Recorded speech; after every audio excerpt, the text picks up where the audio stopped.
Can start. بسم الله الرحمن الرحيم والصلاة والسلام على سيدنا محمد أشرف الأنبياء والمرسلين. السلام عليكم ورحمة الله وبركاته. Good morning everyone. My name is Khulud Khatib. I'm a Women in Data Science Ambassador and Advisory Board member at Stanford University and Assistant Professor in the College of Engineering of Affet University. I'm so delighted to moderate this event today and would like to acknowledge my two co-ambassadors who's working so hard with me, Ms. Ruqya bin Safi and Ms. Ragad Zara. You will get to see them later in the event. So under the inspiring leadership of Her Royal Highness Princess Lulwell Faisal, the Vice Chair of Affet University, Board of Founders and Board of Trustees, and the General Supervisor of the University, and our President, Dr. Haifa Jamal Al-Lail, and Stanford University in the United States, and our sponsors, Women to Impact Cause, BAN, and Al-Ata platform, and everyone in Affet University. It's our pleasure to present to you today the 5th Women in Data Science at Jeddah. Affet University was the home for the first Women in Data Science in Saudi Arabia in 2017. It was organized by King Abdulaziz City for Science and Technology. I'd like to start our event today by the Women in Data Science 2022 opening video coming all the way to us from Palo Alto, California for Stanford. Thanks.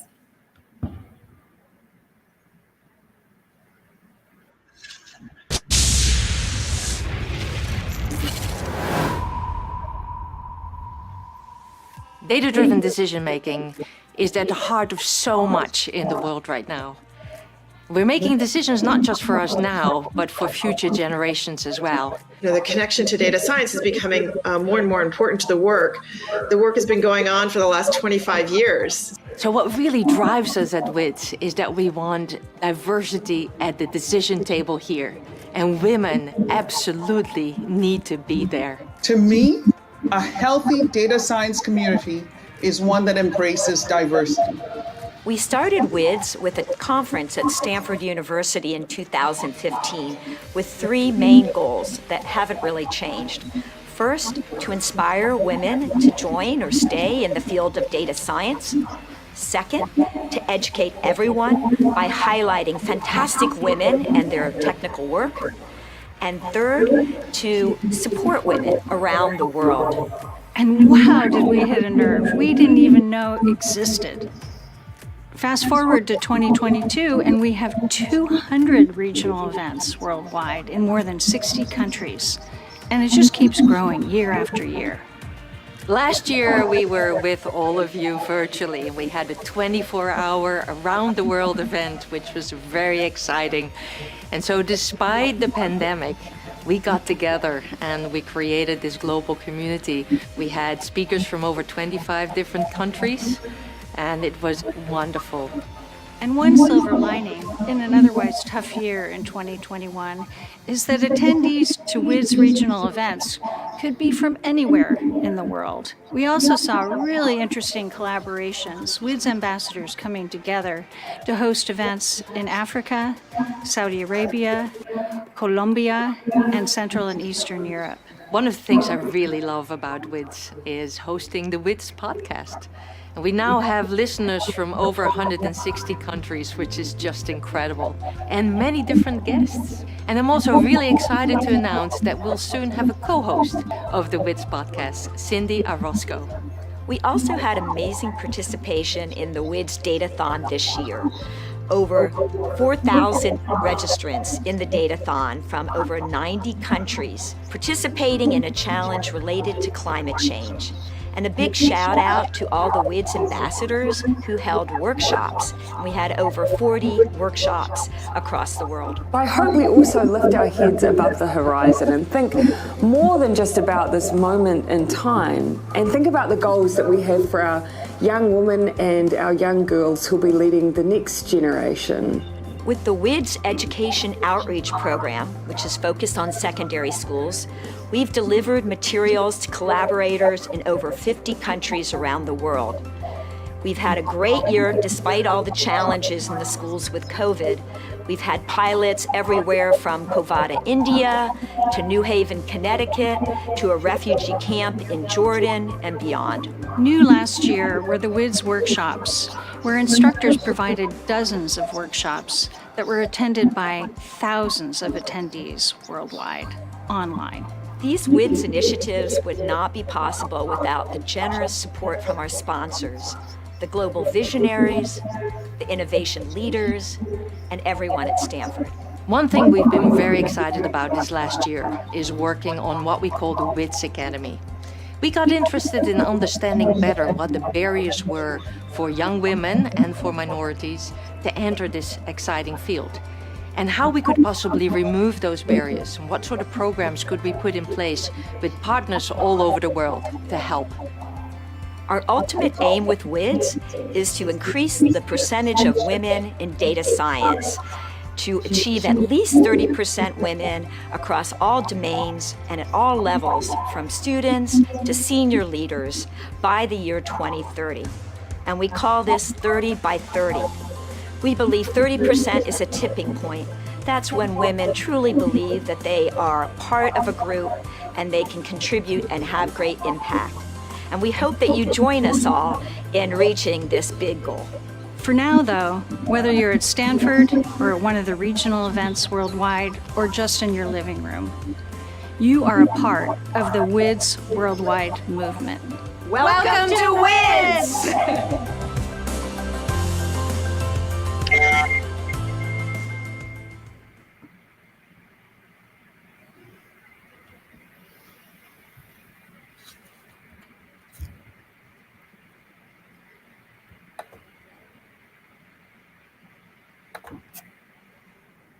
Well, that was so refreshing. We're so happy to be part of the WIDS community. And it is true that we see the number of female in the field increasing. And hopefully we'll be able to get statistic beyond 30%. And now it is my pleasure to introduce to you Dr. Murad Shuman, the Provost of Ifat University, to give us the opening speech. Dr. Murad holds a PhD in computer science and operational research from the University of Montreal, Canada. She held different high administration positions since 2010 until now at Ifat University, and currently she is appointed as the Provost of Ifat. She is a referee to many prestigious scientific journals like the Transportation Research, Journal of Heuristics, and much more. With Dr. Murad, the floor is yours. Thank you so much, Dr. Akulud. Your Royal Highness Princess Lorwal Faisal, Vice Chair of Board of Trustees and General Supervisor of Ifat University. Your Excellency, Dr. Haifa Rida Jamal, President of Ifat University, our distinguished guest, prominent speaker, participant, conference chair on organizing, and Ifat University colleague and student. Bismillah ar-Rahman ar-Rahim, wa salatu wa salam ala Sayyidina Muhammad wa ala alihi wa sahbihi ajma'in. It is my pleasure to welcome you all to the Women in Science conference for 2022 under the exciting theme of data pandemic. This year's conference explored the concept of data pandemic and how data itself is shaping our daily lives. Ifat universities reflect on Queen Ifat vision in building the nation by supporting and empowering women. And we continue to take assertive and ambitious steps toward this objective. We follow an ambitious strategy to provide the highest quality of education for women in various fields of science and technology with top national and international academic partnership. In its path towards women empowerment, Ifat University established the first engineering college for women in Saudi Arabia with the various programs under its umbrella, such as computer science, electrical and computer engineering, and Master of Energy Engineering. Ifat University also have 3 other colleges, including the College of Architecture and Design with the Bachelor of Science in Architecture, Bachelor of Science in Design, and Bachelor of Science in Cinematic Art, in addition to a master's degree in Urban Design. In addition, we have the College of Business with 5 undergraduate program and 1 master program, which is the Bachelor of Science in Finance, in Human Resource Management, in entrepreneurship, in marketing, in supply chain management or operation management, and a master in finance. And finally, we have the 4th college of the College of Humanities with the Bachelor of Science in English and Translation and a Bachelor of Science in Psychology, in addition to a master's degree in Translation and Interpreting. Then, Rafat University thrives to educate and to prepare future pioneers to lead the success and the change in the technology sector and much more, like the data science as well. We live in the age of big data and technology. So information is available in abundance and on command, either by text, photo, any kind of data. Data pandemic is what we are living in the present moment when it comes to finding and extracting data. Whether you needed historical information or scientific finding, thousands of search results will appear at your screen within seconds. Even when data analysis is available using any kind of software, any available software, main challenges remain regarding the reliability and extracting the real meaning of the data that you are looking at. Indeed, one aspect of data pandemic is that with this enormous amount of information available, it remains the big question. How can we verify it all? All types of data can either be true or false, accurate or inaccurate. The need for data verification is crucial in the midst of data pandemic to extract the real meaning and to support the decision-making in any project or in any discussion. I do believe that with the decentralization of data, great risk arise. However, each individual is ought to have a high sense of accountability and cyber ethics. Finally, I would like to extend my sincere thanks and appreciation to all the speakers who joined us today to share their knowledge, sponsors who supported the event, and the organizing team who did a wonderful job. Thank you for your attention and enjoy the conference. Thank you, Dr. Akil. Oh, thank you so much. Thank you. Thank you so much.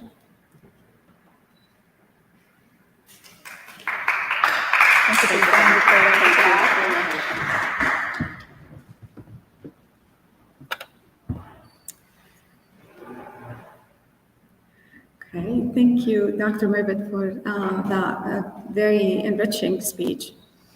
So next, I would like to tell you a little story about our theme. Why did we choose this interesting theme, I should say, the data pandemic? So I had a discussion with my co-ambassador, Ms. Renewable, about some of the questions that the youth have now about the data science. And she told me, we are just not sure about the amount of data around us. Are we making the most out of data? Are we overwhelmed with the data? What is the future expectations for the data? And hence we started to brainstorm about it, and we really found that there are a lot of things to be discussed about the data pandemic. As Dr. Murad said, now the amount of data that we are able to collect is huge. It's hard to imagine how much we are able to collect per day, even on a personal level. We do have a lot of data, a lot of sensors, something that we are aware of and something that we're not aware of. So here comes some questions. How is the quality of this data? Is it high enough for us to be able to create predictions, to create algorithms, and come up with accurate image about the reality and maybe some aspects about the future? And are we collecting data in all the necessary fields? That was another interesting question.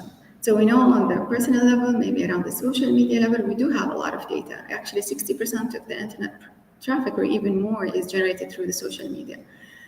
But how about other aspects, such as the environmental sustainability aspects? How about under the water, under the Red Sea, our beloved Red Sea? How are things over there? Do we have enough data? Are we giving the environment enough attention? So that was some of the motivations behind many of the speeches that you're going to hear with us today in this event. And I'm sure that you're going to enjoy the scientific discussions and the brilliant minds that we have on board. Before we start with our first keynote, I would like to share with you a 2-minute video that is recorded to us by my co-ambassador, Ms. Ruqya bin Safi. She wanted to be here with us, but due to some work circumstances, she was not able. But she recorded this video to welcome you on Wits at Jeddah. Assalamu alaikum. Hello everyone. Welcome to Women in Data Science in Jeddah. I'm Ruqya bin Safi. I'm Google Developer Expert in Machine Learning and Women Techmaker Ambassador. I'm also a mentor at Google for Startup Accelerator for the Middle East and North Africa. And I'm happy to be one of the ambassadors of Women in Data Science for 2 years, 21 and 22. In Wits in general, we aim to inspire and educate and support women in the field of data science. So our first goal to inspire women to join to the field or continue in the path of data science and machine learning and AI. Then the second goal to educate everyone, women and everyone who attend to the conference through talks, sessions, workshop, panelists, and so on. The third goal to support women in the field, whether they are just start studying as an undergraduate or more advanced in their career or even in high school. So Wits aims to support women in the field data science to overcome or reduce the gaps between genders and encourage more diversity in the field. Big thanks for all of you to being here with us today, and we will continue under the theme data pandemic. Over the next few hours, we will host many inspired speakers who have different background and experience. So welcome again and have a nice day.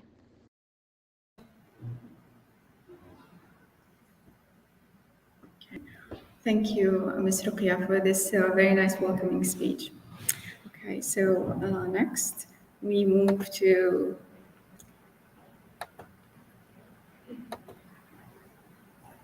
our next speaker, Dr. Reem Bakhit. Dr. Reem is a diving instructor, future expert, and she is very well diversified, mashallah, scientist. She has interesting experiences under the water and on top of the water. She's certified coach at EQCC level, which is the highest guiding level in the field of emotional intelligence from 6 Second organization. She has more than 500 coaching hours at the level of the PCC from ICF. Also, she's a certified coach from RMP, SSI, scuba diving instructor. Dr. Reem, mashallah. She's interested in environmental awareness and has worked through a specialized applied program for environmental protection and recycling. She's also the co-founder of the Friends of the Sea Mermaids initiative to protect the Red Sea, co-founder of the Torch program for recycling plastic bag, and write for Upher magazine, for 2 virtual monthly magazines in Pearl and Obadiah. She's the author of the children's environmental story, Friend of the Sea. Dr. Reem, the floor is yours. Thank you very much. I wanted to be present with you. Unfortunately, I couldn't make it. So, but I'm still present with my heart, with my speech. Nice to be with you, and nice actually to participate in this amazing event. Is the sound okay? The sound is perfect. We just need you to share your slide, Doctora. Okay. Right. I guess we are there. Okay. So let's go to the environment. Always when we look from the above, everything seems so good. It seems like really healthy, greeny, beautiful, okay? But in reality, because I'm a diver and I go deep under this amazing photo that we are seeing and the beauty of whatever is above the sea. So this is unfortunately what we sometimes see. It's completely different than what we saw before. It's depressing. We need to do something about it. Certainly, it's a different level, okay? So since I'm a diver, and I have been diving since 2009, I can see the difference, what is happening, and how things are changing.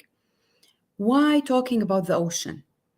Talking about the ocean because it's certainly 75% of the earth is coated with water.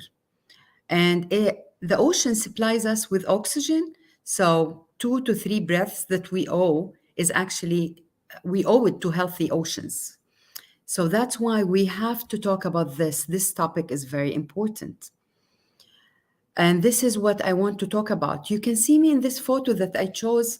I'm with kids. Most of the time, I do work with teens. And I work with them to educate them, since my background is into education. And I merged the education with fun and with the environment. So I want the kids, I want those teens to love the sea. If they love the sea, they will protect it. So this is what we do. And it's important to love, because once we love, we will care, we will ask more questions, we will become more curious, and then we will become rangers, Red Sea Rangers. And this is what we would like to see. We can make a big difference through only educating those teens. Okay, so talking about rangers, it's important that we always speak up as soon as they, what I noticed with those teens, they have this ability of speaking when they see something inappropriate, something, a practice, something, and they come and tell me stories. They are sometimes, most of the time actually, they are surprised by how people do not know some of the information that they think it's obvious. So it's very important that you have rangers fighting for their own future. So it's a qualification, and what we do throughout the diving lessons or the swimming. By the way, it's not only for diving. We do teach professional swimming, and while we are teaching them, we are building this, swimming in the open sea. So it's different than swimming in the swimming pool. We build this connection between them and between nature, between them and between this red, beautiful sea that you can see lots of corals, lots of fish, different animals, okay? They become connected, so they become rangers. And actually, there is a certification that we give at the end, so parents will be happy about it and enjoy that we are giving certifications at the end of the thing. And these certifications are internationally recognized. Okay. During the pandemic, what happened? We were homes for at least, we counted it. It was 82 days, okay? For 82 days, most of us, we were home. Trying to move very little, just inside our houses. So some changes happened in the Red Sea. Next to us in Jeddah, we're talking about Jeddah, at the end of the street here, okay? It happens that some of us went to and we stayed in our houses in Abhor, and some others were visiting, like to do some kind of work or something, and we saw what was happening. All of a sudden, those beautiful school of dolphins, family of dolphins, appears in Abhor Bay, in the middle of Al Khalij, yani, where usually you never get to see dolphins for the last few years, at least for the last 10 years, let's put it this way, if not more. The abundance of fish was amazingly varied in a way, and the first days after the return of diving practice, after the 82 days, we were like surprised by how many species, how many of them were there at the shore. So they were like plenty, and this is what I saw myself. Everything here, like I'm putting these points because I saw it. I was there. I noticed that myself with my students. The coral started to recover. There was this big brain coral where we enter and exit the beach, and it was starting to bleach, and it was like amazingly going back to life. We can see this. It's noticeable. You can't just deny it. It's there. And this is after we came back from the 82 days of lockdown. So lots of changes happened during our lockdown. What does that mean? So corona on land, benefits at the sea? Unfortunately, yes. There are many effects. The general effect is in the lack of movement and the reduction in the general consumption of energy. The tools, remember, like the boats are moving all the time. Boats are making this energy. Boats are making noises as well. Boats are using fuel, oil, spilling some oil. So many things happening from this movement. We're talking about big subjects, and we can talk about human being as well, with the bad habits of, like, for example, some of the divers, we see divers or even swimmers or snorkels sometimes stepping on the coral, walking on the coral, okay, thinking that these are not animals or they're not alive, okay, harming them. So this is all something very important that we get out of our way. The recreation and fishing stops, okay? The boats return from areas designed for picnic with an amount of fish as if they were commercial fishing. You see this happening, and they will be proud. I got like 40 or 50 fish. Why do you need this much if you're going just for fun? Okay, if you want to eat this only for dinner or for lunch, why do you need this much for 4 people, for example? So this has an effect. So stopping this was certainly something to lead for a better life under the sea. Something else, which is spearfishing. I know that the government prohibit spearfishing, but unfortunately till now, people are doing this from behind the government, behind the rules. And why spearfishing is not good, why we're against spearfishing. Because as simple as spearfishing, first of all, you choose what you want. So you're just pointing the thing on the tuna, for example, or on the angelfish or whatever. So, and then you miss. So if you're not getting this, you're missing. So the spearfishing is going directly to the poor coral, and it's going to break it or do a damage forever in it. So that's why all these things stopped while corona pandemic was going on. Type. Some of the positive changes that have occurred, throughout the world, not only in Saudi Arabia, not only in the Red Sea, not only in Jeddah. And let's talk about China, for example. January and February, in their nitrogen dioxide, the emissions, it's really like it shows decline. Lots of other countries as well, in Italy, for example, and France. So many countries that we get data from them. And in Europe and China, lots of data were there about the nitrogen dioxide. So this has an effect as well on the sea, because as simple as we know that, the weather, the air, it will come back with the, with the clouds, with the rain, it will come back to the water, and so on. So let's go to what else happened.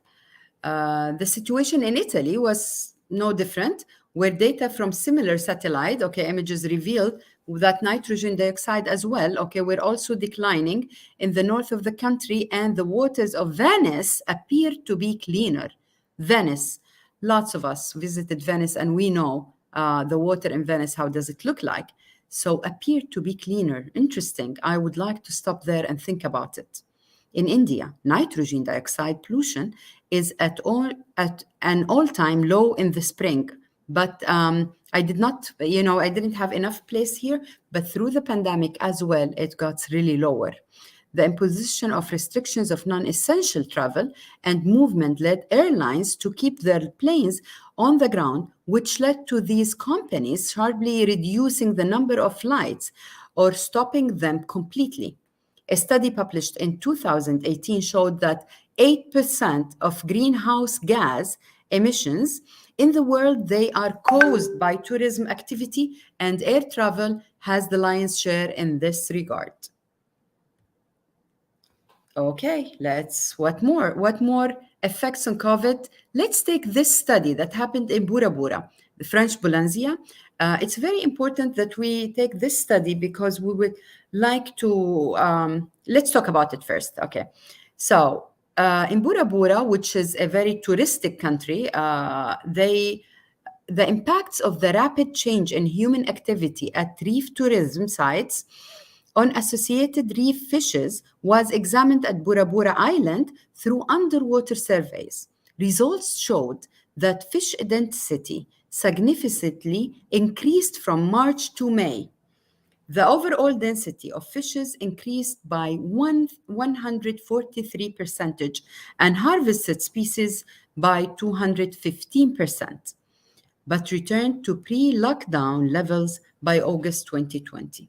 So let's see this on our chart. We're going to see it like this. So during the lockdown, our orange, you can see the diagram on 143%. The diversity and the presence of the fish in Bura Bura, the touristic island. Okay, let's go back to Jeddah. Let's go back to Red Sea. The return of dolphins to Sharm el-Sheikh. Okay, what happens here? What happened in Sharm el-Sheikh, in the city of Jeddah, is the return of life to the marine environment through the distinct appearance of dolphins, and thus the presence of a large number of other marine creatures is clear evidence of a significant decrease in the pollution rate in the region due to the cessation of various marine human activities and the decrease in the percentage of various wastes of the marine environment. As the corona pandemic granted the Earth in general a truce from people and their activities harmful to the Earth. I wanted actually to get a percentage because I saw this myself. My eyes witnessed what happened in the Red Sea here in Jeddah. But I looked for a number of the decrease or the increase that happened in the variety of fish. And unfortunately, I couldn't find this number like the study in Bura Bura that I just presented a minute ago. Who can do the differences? This is dead corals. This is alive corals. Who can do differences? Research and data can, for sure. This is what we need. And we owe this to the future generation. That's why in my education and in my training, I do focus on teenagers because they are the future. So about 25% of all marine species live in and around coral reefs, making them among the most diverse habitats in the world. Imagine 25% of all this fish that they need to live in the corals, okay? The corals is their shelter, is their place to stay. So there is now studies in the Red Sea that Dr. Khulud, thanks a lot for her. She gave me a couple of them and she shared it with me. And I wanted to put this slide here about it. It's happening at the north side of Saudi Arabia, north side of Red Sea, which is close to Al-Aqaba, Gulf of Al-Aqaba. They found this kind of special, let's put coral, that is not affected with heat as much as the south of the Red Sea. So it's very interesting how this genetic and those corals are different than the rest of the world. They are studying this right now to see the genes that may, and there is a history behind it. It's a whole story, okay? And I would not like to be really, I mean, like I have a short time, so I have to go through this very quick. But I would like to focus on it. There is research, there is data, and we are trying to get this research an upper hand so we can use the findings in actually applying to the rest of the world and save the corals of the Great Barrier Reef, save the corals of the Caribbean Sea, and so on. And from the Red Sea, we can save the world, actually.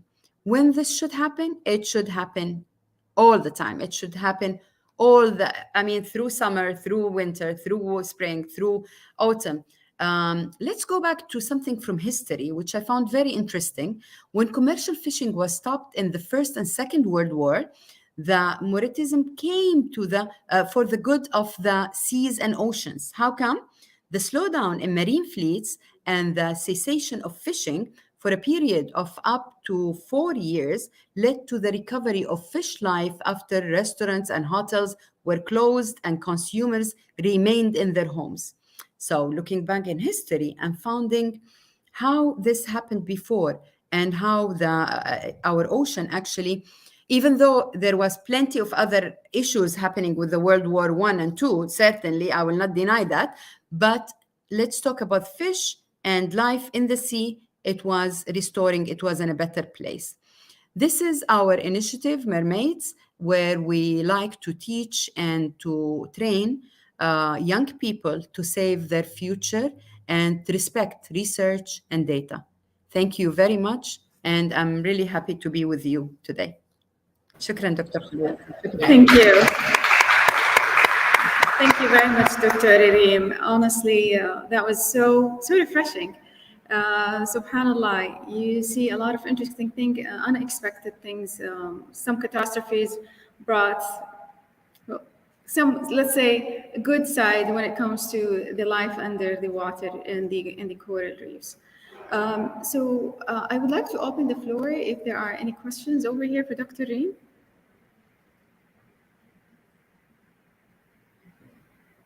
Nobody wants to go diving? They're missing. Yeah, the mic. You have the Dean of the College of Engineering, Dr. Aqila Sarirati, asking your question. Dr. Reem.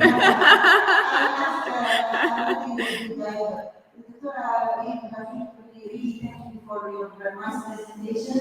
Inshallah, I want you to be with us next time. I'm sure people want to know more about this. So what is the next step? Doctor, you said that the pandemic was really basically a good thing for the nature.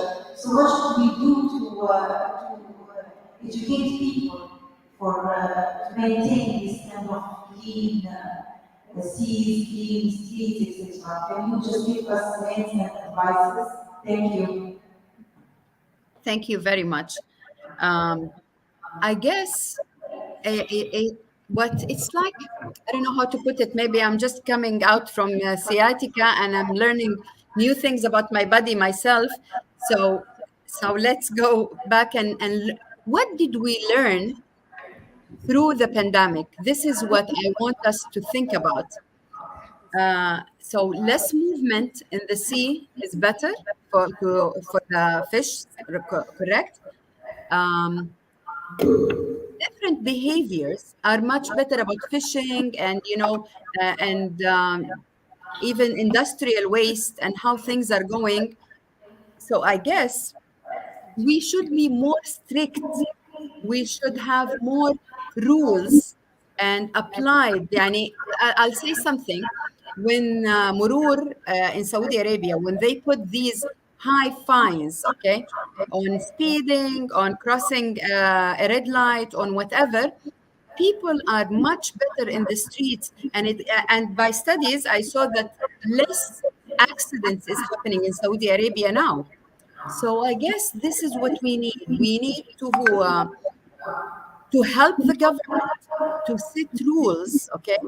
So less harm is happening to our sea, and we are reserving our natural resources, and help by not only asking the government and helping the government, and helping by even implementing these rules in our society, in our families, in our trips, in our luxury time. So I guess that's. I hope this. I hope you. I mean, I recovered something from what you were expecting to hear, Doctor. Thank you. Thank you very much.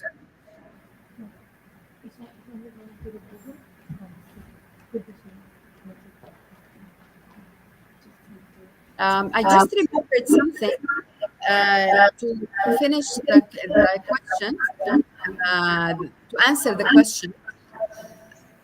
I met a guy, a British guy, who was working here in Saudi Arabia for 30 years.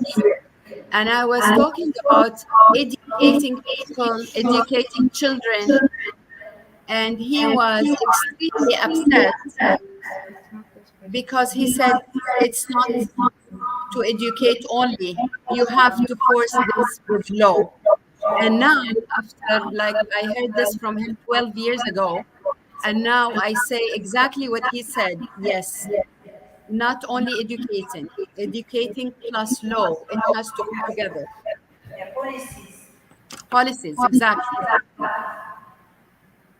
Thank you, Doctor. Thank you very much.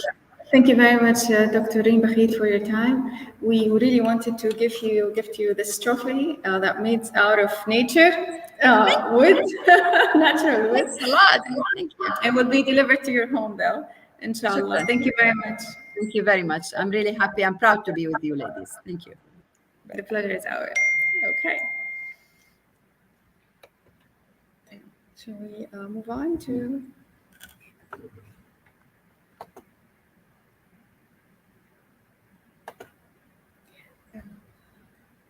شيلتها خلاص شيله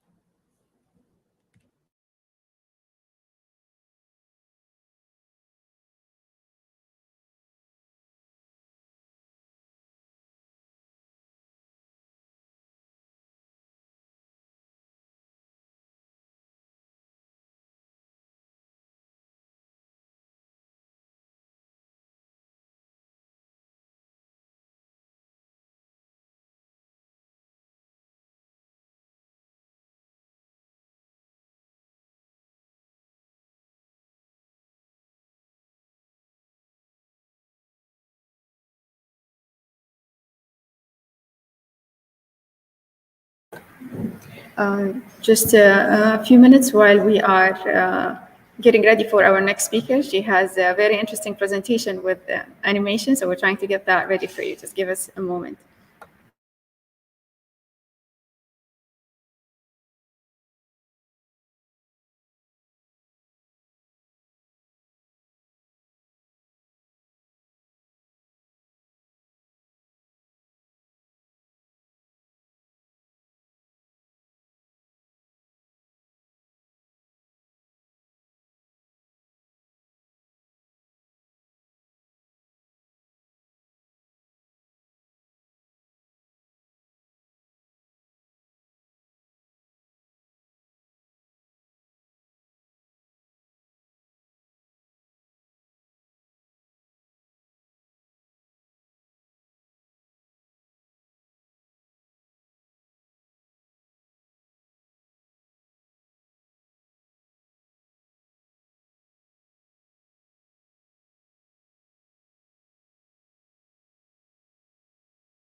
Okay, so our next presenter is Dr. Paula Murad. She's a assistant professor, computer electrical and mathematical science and engineering division at KAUST. And Dr. Paula is going to talk to us about data science for decision making in the public health. So we're basically moving from the water to the land right now with Dr. Paula. Her research is focused on the development of innovative statistical models and computational tools for geospatial data analysis and health surveillance, and the impact of her work has directly informed strategic policy and reducing disease burden in several countries. Dr. Paula, it's our pleasure to invite you on stage.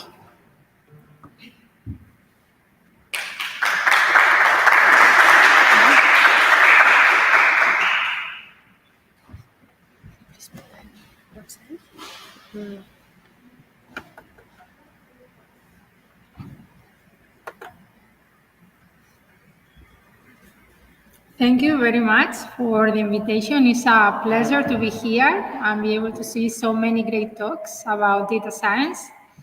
My name is Paula Murad, and I am an assistant professor of statistics at King Abdullah University of Science and Technology, known as KAUST. And I'm also the PI of the GeoHealth research group. My research focuses on the development of statistical methods and computational tools for geospatial data analysis and health surveillance.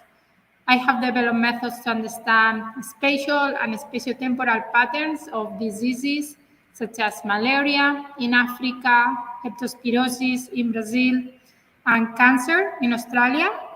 And I've also developed a number of R packages for Bayesian disease mapping, detection of clusters, and risk assessment of travel-related spread of disease. And I'm the author of the book, Geospatial Health Data, Modeling and Visualization with RE-Lab and Shiny. Today, I'm going to talk about how open data and collaborative analytical tools can help with decision-making in public health. Human health is interconnected with animal health and with the environment. There are many diseases that spread from animals to humans, such as malaria, dengue, leptospirosis. Also, human activities and development are causing the emergence of new infectious diseases. Deforestation is putting wildlife in contact with humans. Climate change and increased temperatures are causing that mosquitoes expand to new areas, and diseases that usually occur in tropical and subtropical regions of the world are now occurring in new areas. And also global travel makes that diseases spread beyond national borders. People living in one infection location can get infected, and when they go abroad, they can infect people abroad. And also people that come to the infectious location for holidays, for example, can get infected. And when they return to the home countries, they can infect people in their home countries. So it's important to acknowledge this connectivity between people, animals, and the shared environment, and work together to solve global health problems. And for doing that, we need data, but we don't need just any data. We need reliable, relevant, timely, and detailed data. For example, we need disaggregated demographic data because we need to know how different groups are doing and who is at risk of diseases. And data should be disaggregated by age, gender, geographic location, and other characteristics. For example, in KAUST, we worked assessing the severity and case fatality rates of COVID-19 by age and gender. And this information is very useful for addressing the needs of all groups, including the most vulnerable groups, which are often overlooked when populations are considered as a whole. We also need climate and environmental data. There are many diseases that are affected by factors such as rainfall, temperature, humidity, for example, dengue or malaria. So it's important to consider these factors and assess how they affect disease risk, and also they are also useful for early detection of disease outbreaks. And we also need geographic data for planning. We need to distribute medicines. We need to plan vaccination strategies.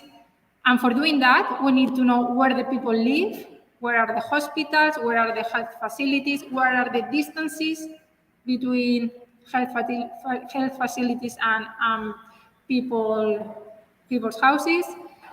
And we need geographic data. This map, for example, shows a region in London. This map is obtained from Google Maps.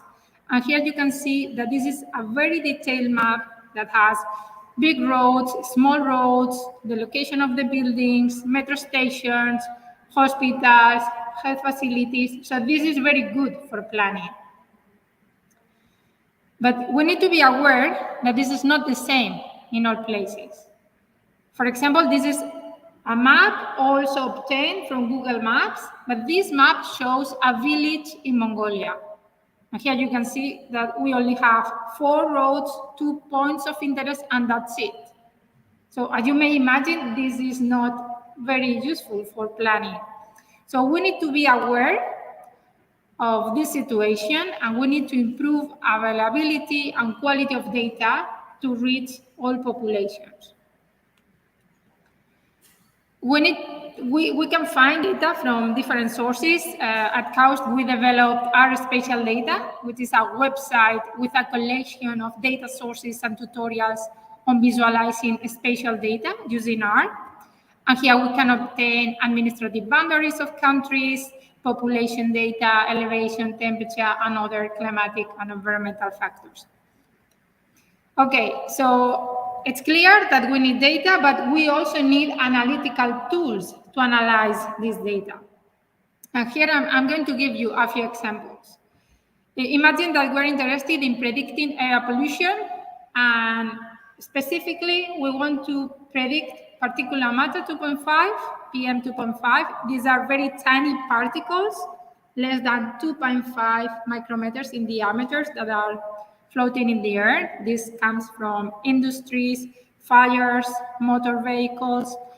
So they are very tiny, so they can get deep into the lungs and cause very serious health conditions. So it's important that we monitor air pollution levels and we take action to protect human health and the environment. We can get air pollution levels from satellites. This, for example, shows a map of average PM values in Europe. This is a raster grid that covers the whole Europe. And each of the cells are of a size of 550 square kilometers. We can also get ground measurements from monitoring stations that are placed at the specific locations. So here we have local information, which is very useful to know the exact value. But the disadvantage is that we have many locations where we don't have data. So we need methods that allow us to integrate point level data with area level data and produce better estimates of air pollution. Another example is in disease mapping. Disease maps are very important to understand geographic patterns of diseases and also to allocate resources. This map shows malaria prevalence in Mozambique. So here we can see that the districts in the north have higher prevalence than districts in the south. So this gives us an idea of the burden of the disease. But this is not very useful for decision making, because in a given region, we only have one value. So this is not useful to allocate resources. So we need methods that allow us to disaggregate area level data and produce high resolution estimates. And here, for example, in a given region, we can identify locations with high risk and low risk, and this is much better for decision makers to allocate resources in areas of greatest need. Another example is when we want to quantify risk factors, and the response variable and explanatory variables are at different spatial resolution. For example, imagine that we want to understand the relationship between lung cancer at county level and smoking at the state level. So here we have a problem, and is that the spatial units are not the same. So we need to come up with new methods to jointly model these variables. And also in surveillance, disease surveillance systems are critical for the early detection of epidemics and the design of control strategies. But traditional surveillance systems have a limitation, and is that information is delayed. From the time that the person gets sick to the time that the person decides to go to the doctor, goes to the doctor, have the laboratory tests, and that information is in the system, it may take a few weeks. So this information is not useful for taking action in real time. Nowadays, we have access to other types of information. For example, we have information from social media data, where people chat about how they feel, or Google searches, where people search treatments for their conditions. And this information is not produced for epidemiological research, but we can use it to understand disease activity levels in real time. Also, we have access to demographic and environmental risk factors, such as temperature, humidity, rainfall. And we need analytical methods that are able to integrate all of this information that comes from multiple sources at different spatial and spatiotemporal resolutions, and taking into account all the biases and uncertainties to produce better predictions. So I have talked about data, I have talked about analytical tools, and it's also important that we implement software and we share that software with others. So we share the data and the code, and this will enable reproducibility, reliability, and to advance science faster. Here I have two examples of packages that are freely available and anyone can use. One of them is EpiFlows. This is a package for risk assessment of travel-related spread of disease. And this implements a mathematical model that predicts the number of cases that could be spread to other locations from an infectious location, together with uncertainty measures. This is another package called Spatial Epi App, and this is a shiny web application for disease mapping, detection of clusters, and interactive visualization. So here the user can upload the map, can upload the data, and then by clicking some buttons, they can obtain disease risk estimates, detecting clusters, and they can also visualize the results. And finally, we also need communication and dissemination of the results. So effective communication and proper and timely dissemination are crucial for the development and implementation of population policies. We can create visualizations that allow us to explore the data in an interactive and approachable way. For example, using time series plots, interactive tables. We can also create interactive maps, and here we can overlay health data, risk factors, political boundaries, and other geospatial information that is useful to put data into context. And we can also put all of these visualizations in a dashboard or shiny web application the user can interact with, and this will allow identify information for specific regions, understand how disease patterns change over time, and compare risks between populations. So to conclude, open and reliable data and analytical tools are crucial for solving global health challenges, achieving global sustainable development, and leaving no one behind. Before finishing, I want to mention that if you're interested in learning how to develop this type of tools and software packages, KAUST has very good fellowships for studying a PhD in statistics and data science. Here you have some links about the university. I'm also happy to answer any question you may have. These are some references about my work, including my book, Geospatial Health Data, that you can use if you are interested in learning how to work with spatial data. The book is published by CRC, but it's also freely available online in my website. Thank you very much.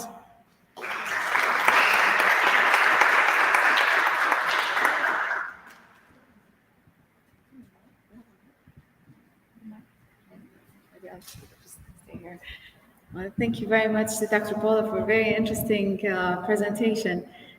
Apparently, there are interesting data sources for the, let's say, on top of the water versus our previous presentation.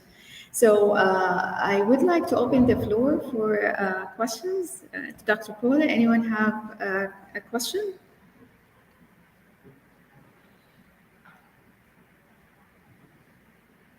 I do have a question for you, Dr. Paula. What are some of the scripting languages or programming languages that you use for your analysis? Apparently, you do have a lot of powerful statistics and visualization. So what are some of the tools that you use? Yes, so I use the statistical software R. R is a software that is free. You just need to download it, and that's it. You don't need to pay or anything. And R has many excellent packages for data manipulation, for statistical analysis, and also for visualization. So you can create a static and interactive visualizations such as plots and maps. Wonderful. We have a lot of interest in data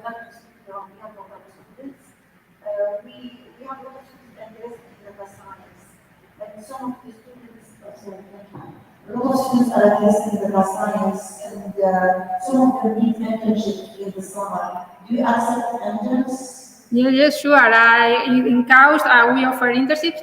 Also in my group, I'm looking for people that are enthusiastic about data science. So if so we can.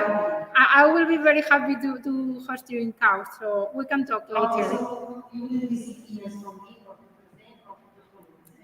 Thank you.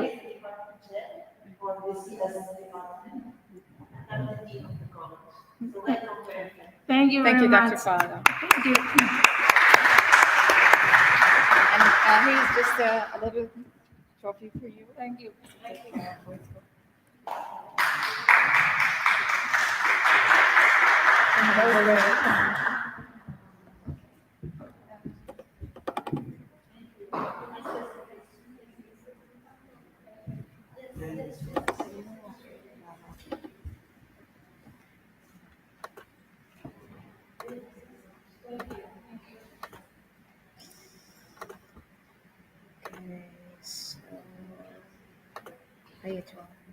We go back to the intro. Go back to the intro.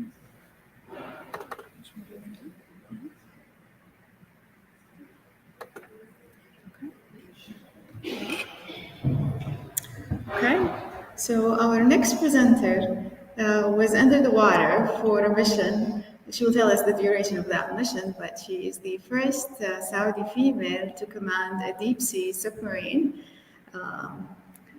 We're lucky that she was able to arrive to Jeddah today and share with us this presentation. So I'm so delighted to introduce Ms. Afra Al-Uthman. She's a PhD candidate in marine science at KAUST.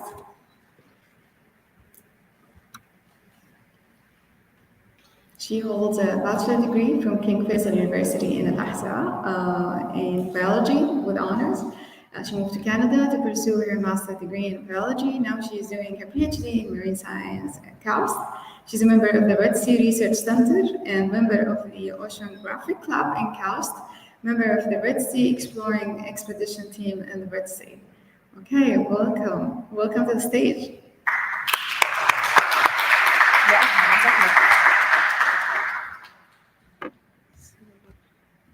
is my presentation.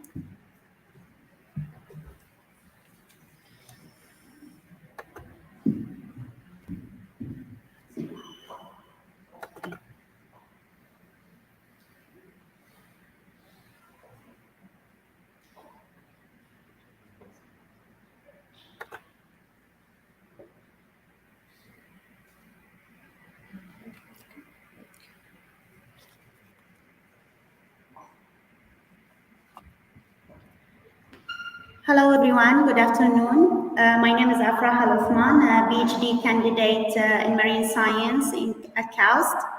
I would like first to thank Dr. Khulud and the organizers for this great invitation into this great event, and I hope we can share great information together today.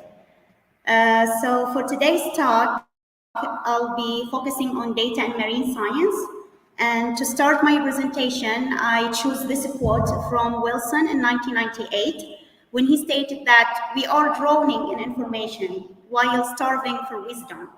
The world henceforth will be run by synthesizers, people who are able to put together the right information at the right time, to think critically about it and make important choices wisely. It's very clear from this quote that we are overwhelmed by the data and we need to take steps toward using this data. So what is marine data science? Marine data science is all about the uncovering findings from marine data, such as using oceanographical data. We have the typical parameters that can be measured on board related to near surface conditions, like air temperature, wind direction, wind speed, and etc.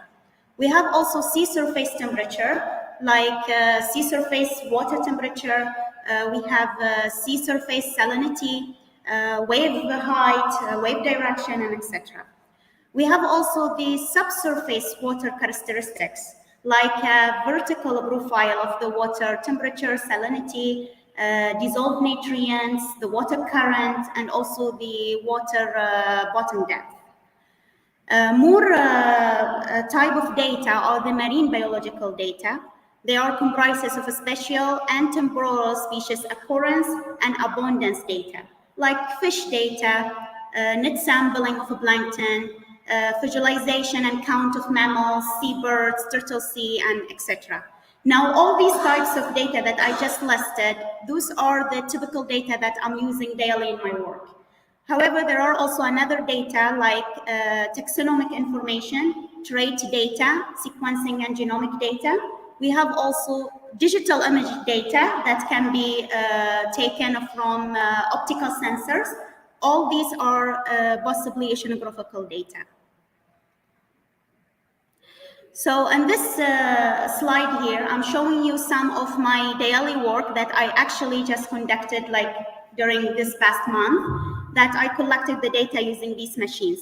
So we have in the first picture in the left, you can see this is an ROV machine where you can deploy it up to 6,000 meters under the water and you can control it remotely.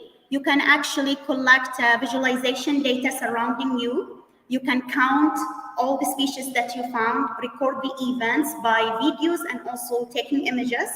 And also you can have a vertical water profile using this sensors that is attached to this ROV machine. You can have like information about the temperature, the depth, the oxygen level, and much more than that.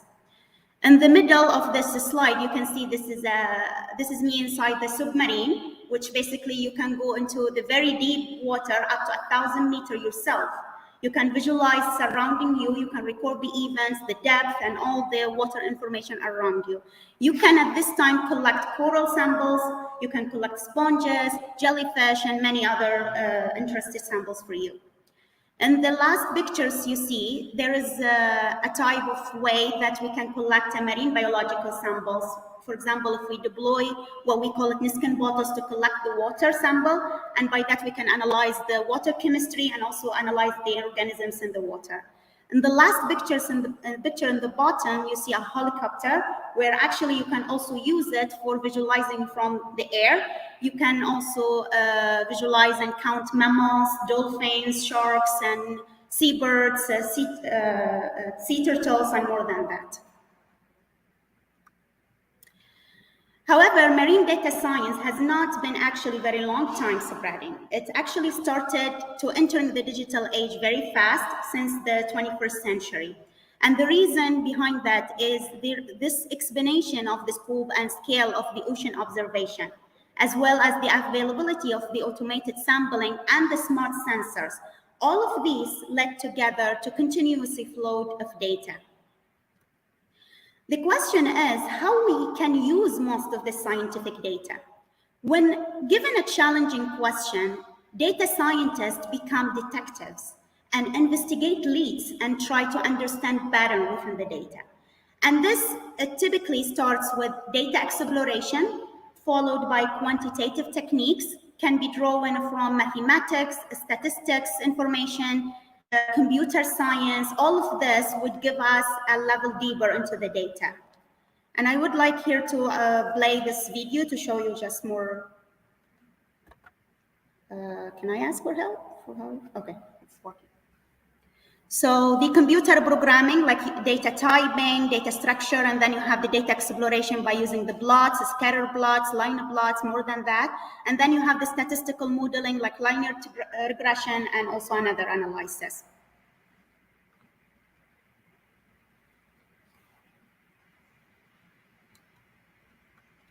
So after we know all of this, what should we do? New generation of marine scientists needs to be well trained in analytical and interdisciplinary thinking. They need to be trained in computer programming, at least one language. They also need to be trained in visualization. They need to be trained in data mining, statistical modeling, machine learning, and also predictive analytics. Because all of this will provide us more opportunities to transfer the way we understand, the way we study the ocean through more complex and interdisciplinary analysis. And that will offer novel approaches for the management of different marine resources around us.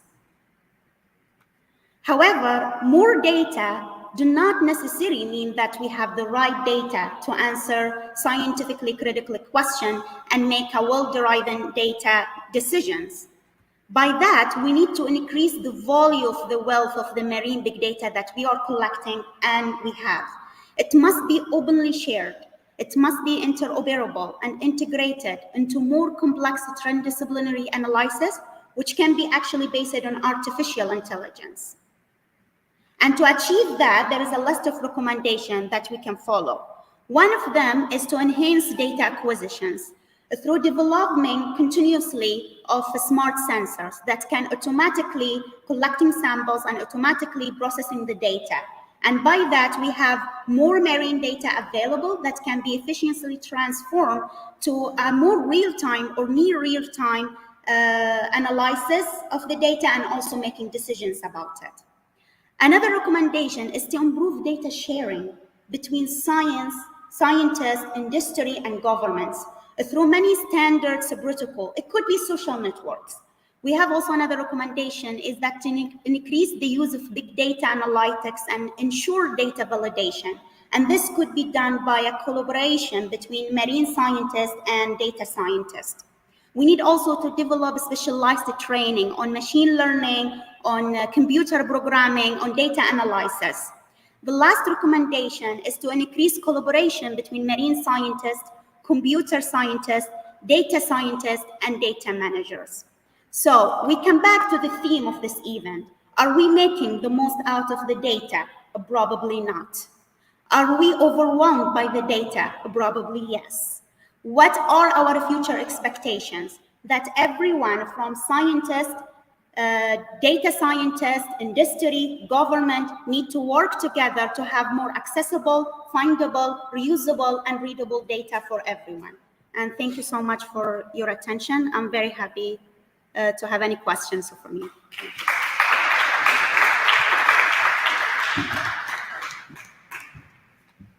Ms. Afra, thank you very much for a wonderful presentation. Thank you. You inspired us. Now we will have to think about the submarines. You should. For tourism. You should. It's a great experience for everyone, at least one time in your life. Well, okay, so I guess we'll open the floor to ask Ms. Afra. Any questions for Ms.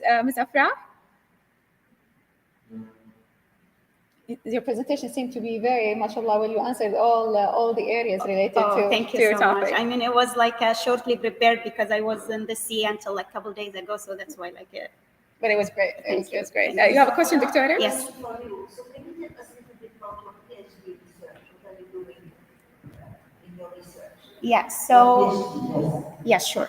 So basically, I'm studying the biodiversity in the Red Sea from the surface compared to the very deep buoyant in the Red Sea. Also, I'm focusing on the food web, also compared from the surface and the deep. I'm studying also warming adaptation of several organisms from the Red Sea to the high temperature, because this is what we're expecting to happen around the world in the future. And the Red Sea is a great model for that. So this is like a type of experiments I'm doing, yeah. I'm using several techniques like stable isotope techniques, NMR techniques, and several more than that. You did your master in biology. I did my master in biology in Canada, yes. So what are all the skills that you needed to do this work? Well, of course, you have to really be well known of the water. Anything related to the water, like water chemistry and the community and the water, you need to know that, because the type of experiments I'm doing are not lab experiments or field experiments, but actually I do have to be presented in the field. I do have to take a live community and test this live community under the in situ temperature, in situ light, in situ water, and all the factors. So you have to really be aware of all of that before you go into such a project. Yeah. Thank you. You're so welcome. Thank you. Just a little appreciation. Thank you so much.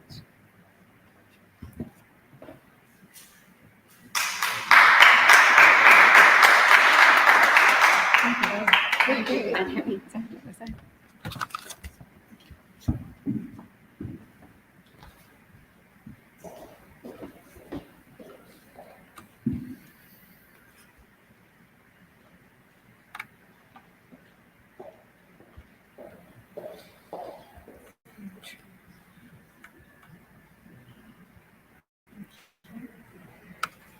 And we make it display.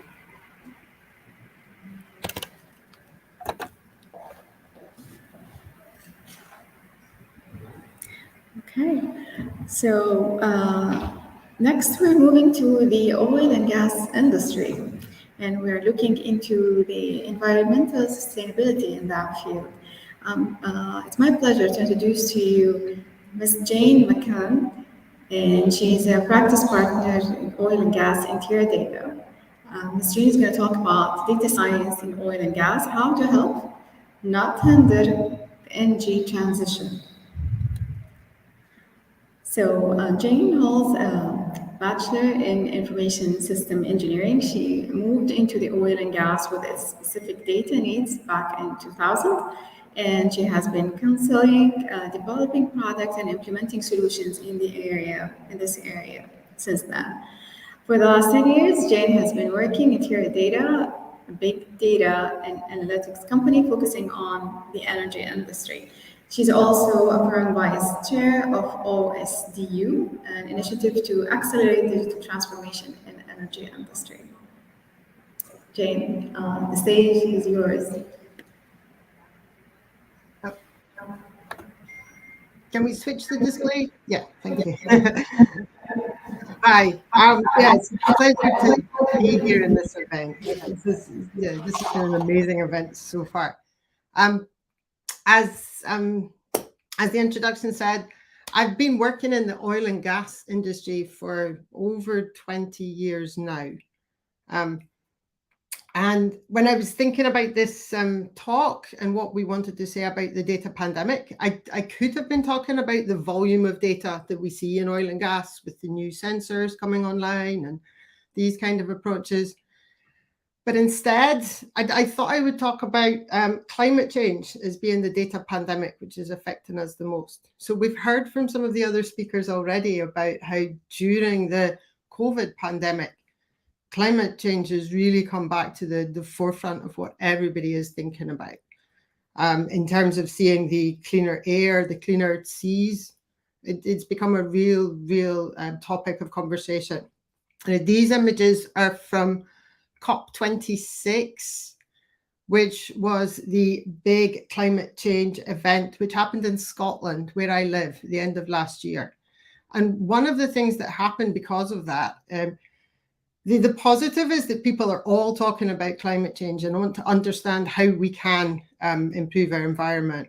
The downside was that many data scientists, especially younger data scientists, didn't want to work in oil and gas anymore. And this is a real problem that I see, because I think that data science is such an important part of how we improve our planet through helping with the energy transition. So what I want to talk about here is three aspects to how, in the world of data science and in data management in general, we can help with facilitating this energy transition, not hindering it at all, but actually helping make this move. So first, I'll talk a little bit about the traditional workflows in the hydrocarbon value chain and how data science helps there. Then we'll look at new energy sources. And obviously, every oil and gas company of the past is now an energy company, and understanding how they make this balance and this change. And then finally, I'll touch on the energy use and the carbon footprint of analytics itself and how we can be sensitive to that. So the first thing I want to make clear is that the oil and gas industry, the hydrocarbon industry, is not just about creating energy. It's about creating the chemical feedstock which we use for so many aspects of life. Some of those things could be seen as negative, like too many plastic bags, or the throwaway economy that we have, but some of them are essential. Things like medicine that are, we couldn't be testing for COVID without the plastics and the other materials that we make through the refinement and use of the oil and gas that we extract. Even things like, say, the efforts to reforest parts of the world. I mean, I saw some of this when I was out in Saudi Arabia recently. They take irrigation to establish the new patterns, the new plants environment. All of these things require that we have plastics available. That's the tools that we need in order to create these large projects today. So the hydrocarbons, the industry needs to carry on for the foreseeable future until we have some kind of alternative to using the petrochemicals. And this is the area that I guess most of us in oil and gas have been working in for the previous 20 years, which is making sure that we can use analytics and data to understand how we can safely and efficiently take the oil and gas out of the ground and with the least energy footprint in doing that. So energy efficiency throughout all of the aspects of the value chain are things where data scientists and analysts are working today to ensure that we can do the best job that we can using the data that we have. And even finding, ways to offset the carbon footprint through things like reevaluating the subsurface understanding to use for projects like carbon storage, which will again help minimize the effects that we're having on our planet. So that's the traditional side, I would say, of the oil and gas industry and what we do in that space in data science. The second aspect is looking at this transition to get our energy from renewable sources. And one of the things that's really different about these new energy sources, and common across almost all of them, is that they're unpredictable. That where we're looking at using solar power or wind power, say, as our energy source, the sun's not always shining.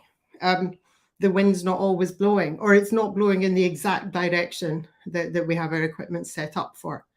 And the only way that we can make this scale to something where our energy sources can come from these renewable sources is by using big data and data science techniques to understand at a micro level how we can make little changes to the angle on solar panels or the angle on the blades on wind machines, and using data around like micro weather forecasts, what's changing in the next 15 minutes, in the next hour, in this specific area. So all of these big data techniques, the sensor data coming from this equipment, the understanding of the weather patterns at this granular level, these are the things that allow us to tune and hone this energy in such a way that we can make the most out of these resources. Because we can't just harvest everything when the sun is shining and save it. We actually have so many problems with the storage, the battery storage of electricity. So data science and big data science is essential for making this renewable energy industry something that we can rely on as our main energy source. Also understanding the patterns between the demand and what we can generate in terms of the electricity. So again, back to thinking about weather, but looking at usage patterns for electricity in different areas and making sure we can balance the grid and get energy to the people that need it. And there's also an aspect of reducing downtime of the equipment and making it more efficient. So this slide just shows some of the areas that we were looking at in a project that we did in China with MyWind, where we were trying to understand how to get the most electricity out of a wind farm, looking at the case of overcurrent in the rotors. If they get too much power, then for safety reasons, to not damage the equipment, we actually have to shut off parts of the wind farm in order to not damage the equipment. Therefore, understanding all the factors that come into the overcurrent situation, how much is to do with temperature, how much is to do with wind speed, how much is to do with the other specifics of the machinery, allow us to make sure that we can get most of the plant working most of the time, and again be more efficient in terms of the energy that we are generating. The downside to all of these renewable energy sources actually turns out to be that the analytics that we have to do, the amount of data we have to collect, the amount we have to process it, that itself uses an amount of energy which is not negligible. So all of the, they say the Internet of Things type approach, blockchain if it's required, and the intelligence that we're doing in terms of the analytics, all of these things are actually causing a higher amount of energy usage from analytics than we had before. So the graph on the right is a few years old now, but this was an energy forecast about how much the IT industry in general, whether it's the sensors, the transmission of the data, the processing of the data, the storage of the data, how that energy requirement is likely to increase over the next decade. So this green part here. And as we rely much more on this data, the volumes of data we're bringing in are vast, right? We need to store them, we need to transmit them, we need to process them. That itself becomes an issue almost to the level of the airline industry in terms of the potential hydrocarbon requirements for the energy that we are creating. And when we look at the carbon footprint of analytics in general, there's a whole set of things. I mean, I mentioned them a little bit there, but we have to think about all of our IT choices and technology choices that we're putting in place for these large-scale projects, because there's many different aspects to think about. I mean, yes, we can track the exact CPU utilization of an analytic and how much energy that needs, but we should be looking at where that energy's come from. Can we be using clean energy for our analytics? We need to understand the equipment itself in terms of standby power usage or overall usage of the full data center. So the cooling aspects and all these other aspects of running these analytics. It's a shout out for the major cloud providers, because I think they're responding to this quite well. I think they understand how they may be becoming the next biggest problem after air travel. And most of the public cloud providers now will give some level of sustainability calculator. It's not so detailed, but it will show you, at a monthly level, what emissions you're generating by using these resources. And actually, the scale that they are working, I've seen reports saying that the average public cloud data center now uses about an eighth of the energy of the equivalent on-premise solutions from the past. So I do believe they are stepping up and understanding their role. And like I say, the downside of all of this analytics.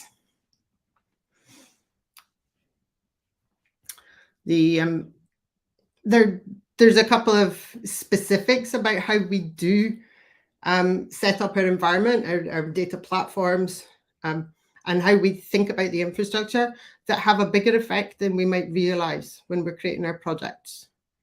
So two techniques which are very popular in the cloud computing world are serverless technologies and then auto-scaling of infrastructure. And these can be very useful for startup projects. When you're doing your initial analysis, these things allow you to get going very quickly and to not think too much about the infrastructure requirements while you're doing your experiments. But the downside for these is that they are not very efficient ways to work when you have a repeatable analytic which you want to run, every day, every hour, every minute in the future. So serverless computing, the idea of serverless computing is that you don't have to think about provisioning a server, understanding how many resources go behind the work you're doing. You can just use some functions which will run somewhere, and the cloud technologies will figure it out. The problem with that one mainly is that you don't know. At that point, you're really not seeing how many resources you're using. The idea of serverless, it's serverless to you, but it's not actually serverless in the back end. Somebody is provisioning a bunch of infrastructure in the back end for you to maybe use, maybe not. If you're not paying for that, somebody, it's in the system somewhere basically, and the planet is still paying for that because it means there's a lot of infrastructure which is spun up. There's a lot of energy being used to keep things on standby just in case you need them, even though you're not consciously using them just now. The other point was auto scaling. Most of the cloud technologies work on this idea that you can start running a problem and they will automatically scale up as more data comes through, or you're asked to do more things, they will automatically scale. It has a similar issue, which is just that the amount of technology they auto scale. They often auto scale when systems are only quarter used, maybe 40% utilized, which means that again, we're actually using a lot more energy than we realize because we're standing up a lot more infrastructure than we realize. So again, these techniques are fine in the short term when we are doing experiments, when they're not something which is embedded in an operational workflow. But these can be very problematic when you move to doing the type of analytics I was talking about on the new energy sources, where we would be constantly running complex analytics on large volumes of data. And 8 times scale up on infrastructure is something that is really going to cost the planet. So this is one of the aspects that Teradata is looking at from its sustainability point of view, is that everything that we do, we want to make sure that we have a full carbon rating for everything that happens on the platform and try to understand the full impact of what we're doing and only use the resources we need when we implement our analytics. And yeah, in summary, I hope that we can maintain the level and maybe increase the level of data science that we have within the oil and gas industry. Because from my point of view, the data science and analytics work which is happening is one of the most important aspects in making sure that we can do this energy transition, to continue extracting the hydrocarbons we need for the purposes we need. So not for burning for energy if we have any alternative, but for using in the feedstock to create some of the things that the world needs today. Improving those new energy sources, improving their efficiency, improving their reliability and stability. And then while we're doing that, minimizing our own footprint by the use of the analytics. Thank you.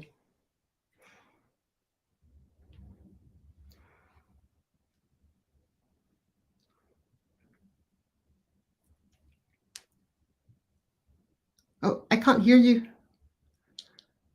So then we have to clap again. Thank you, Jane. Thank you. That advice. Well, that you took us to a whole new level. That was really interesting. So we are very much interested in data science and the analytics and all that, but not everyone is realized about the green, let's say the carbon emission of that, and how can we be more green when we're doing data science. So I thank you very much for this very, very enriching presentation. And I'd like to open the floor if there are any questions for Jane.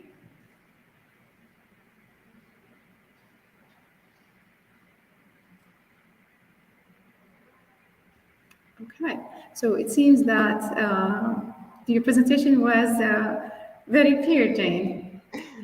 I actually do have a question. So so when it comes to the oil and gas industry, do you have, or does this industry use a lot of sensors in the fields? What type of data science that, say, at a very high level, that is the most used in that industry? So if I look 10 years ago, most of the, if we call it data science, it would have been forecasts and often simulations, so very physics-based world. But more recently, we now, with the industrial IoT, we have sensors on everything. So every piece of equipment in the field is normally censored. Underneath the ground, down the wellbores is censored. We gather data through seismic surveys. We gather data through marine surveys. We gather more data possibly than anybody else in the media. We're certainly not short of data. So we've had that data pandemic for quite a while already, and it just. Okay. And how is the situation over there? Do you think that we are meeting the expectations? So we are collecting this big data. Are we making the most out of it, or we still have a way to go? We could do a lot more. Okay. So the McKinsey estimates are that after the initial operational use of data, only 1% is used again. Which is a very low number considering how much we could learn, I think, by having these larger pictures of changes over time, or just the bigger studies. Well, that is very interesting. Well, thank you very much, Jane, for your time. We do have a small trophy for you, but we'll manage to send it all the way to UK for you. We tried to make it as natural as possible, and we carved your name in it. So it will reach out. We'll connect in private to get your address. Thank you very much, Jane. Thank you very much.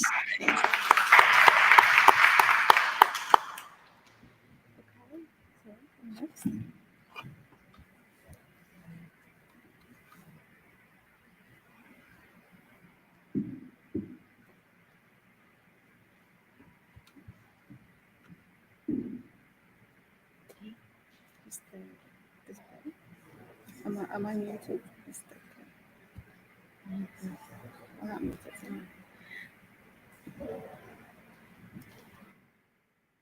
Okay, so our next guest is AFET alumni, Ms. Lujane Shihitli. She is a holistic coach, meditation, yoga, and trauma healing facilitator. I apologize about the title, that's a typo. So Ms. Lujane will take us through a very interesting journey to basically manage whatever, let's say, data science can cause in terms of stress toward the end of the day, or let's say the tough times. So Lujane is a holistic life coach, sound healing and sound bath facilitator, yoga and meditation teacher, and breathe work facilitator. She is a certified well-being coach, having trained with Claire at Row Horizon Wellbeing Academy in the UK. She is the host of podcast Fishat Khil and the YouTube meditation channel. And more information about Lujane. She used to work in the oil and gas industry, and she was in the ECE field. Lujane, I'll let you come and tell us more about yourself. Welcome.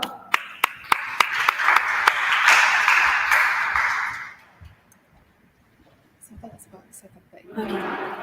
Hello, everyone. I'm glad to be here. Thank you, Dr. Khulud.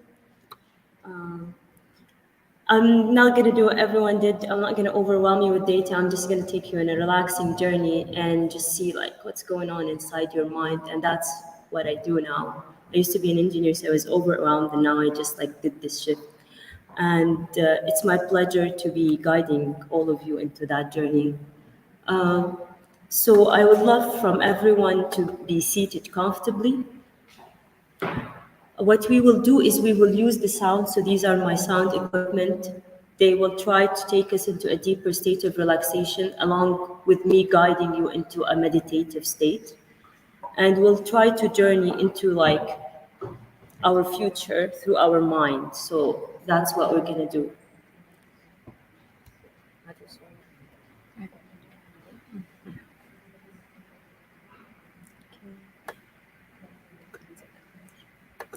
Can everyone put their phones on silent?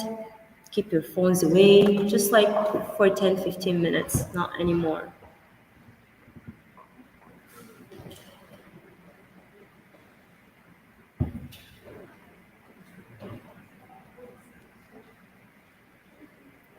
I want everyone to, like, if they're sitting cross-legged, to open your legs, sit comfortably, like, because we're gonna, like, close our eyes and just relax.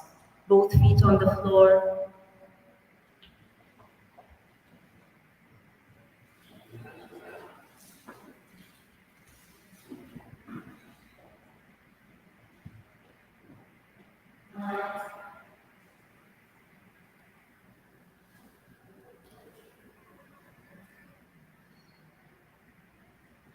Okay, that's perfect for me. I would love everyone to lower their gaze or close their eyes if they can. And I just want you to focus on your breath. Maybe you can place your left hand on your heart and on top of it your right hand. If that's what you want, I just want you to close your eyes.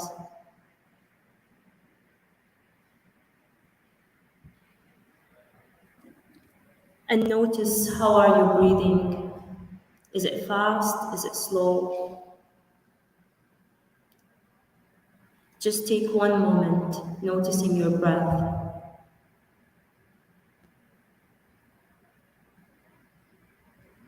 All I need from you is to hear me and to feel, nothing more.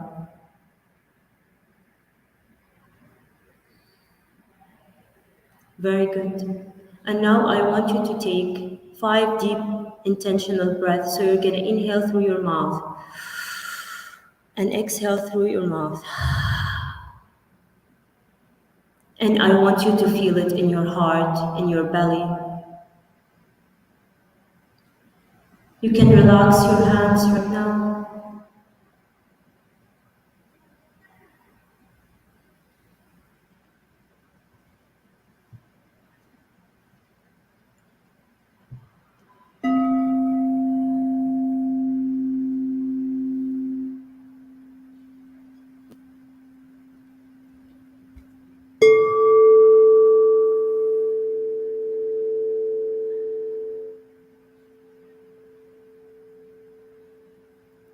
I want you to start letting the sound take you into your own body.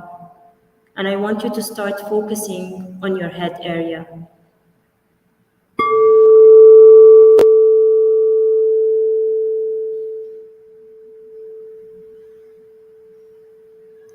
Are you overwhelmed?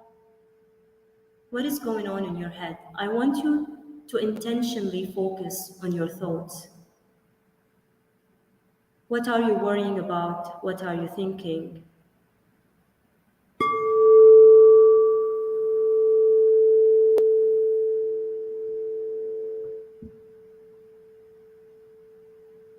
And then I want you to ask yourself, is it happening right now, or is it about the past or the future?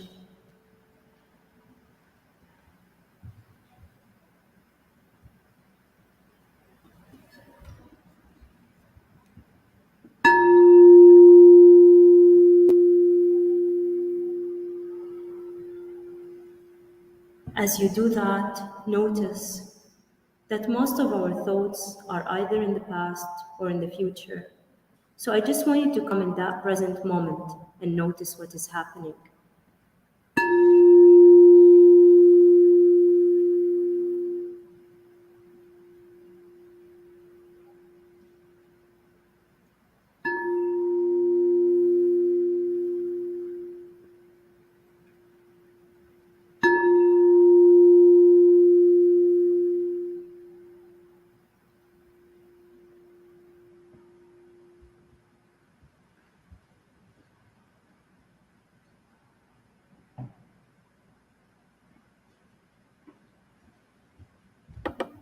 As you come to the present moment, I want you to start observing your body, your head, your forehead, your ears.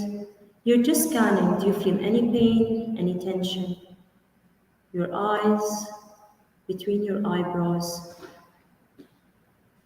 your face muscles, your jaw, going down to your neck, the back of your neck, the front of your neck, your shoulders,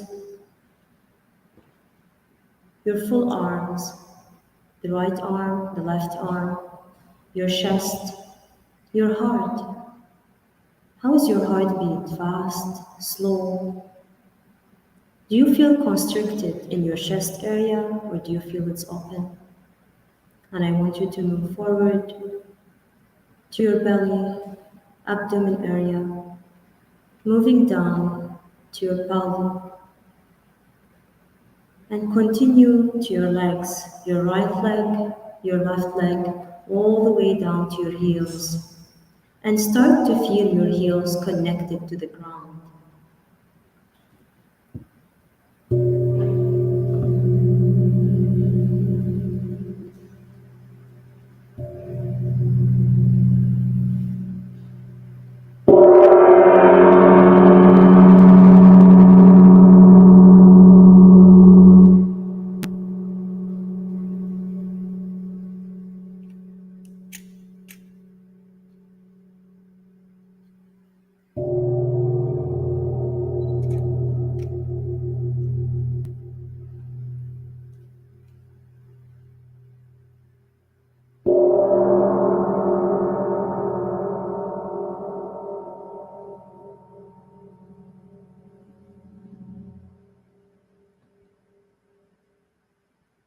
Suddenly you find yourself transferred into a different space. Notice where is that space. Is it a desert? Are you in the middle of the sea? Is it a mountain? Where is it? Just let your mind take you there and start to feel.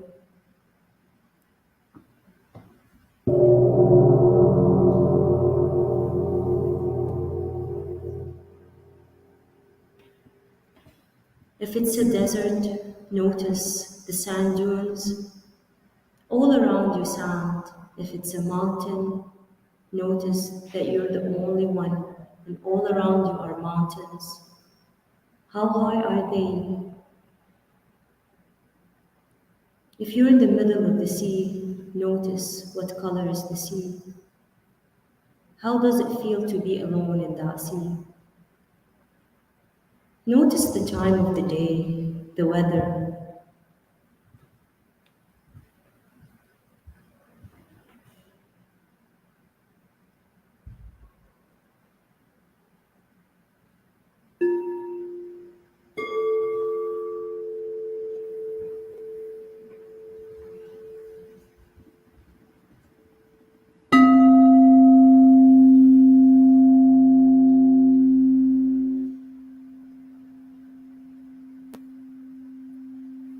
you do that and you start to walk into that place, notice how free you are. You carry nothing from the past, and you have no worries of the future.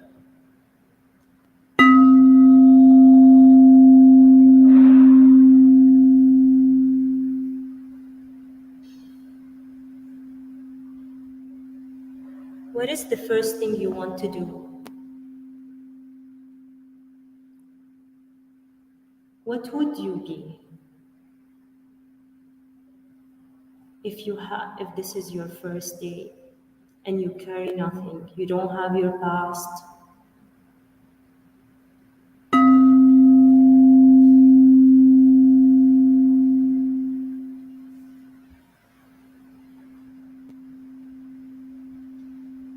What profession would you choose? What skill would you want to do? Or you might not want to do anything. You might just want to enjoy the place you are in.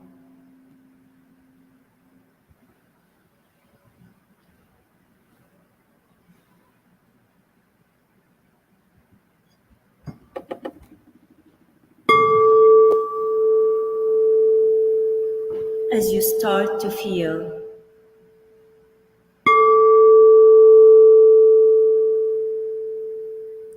that space filled with creativity, energy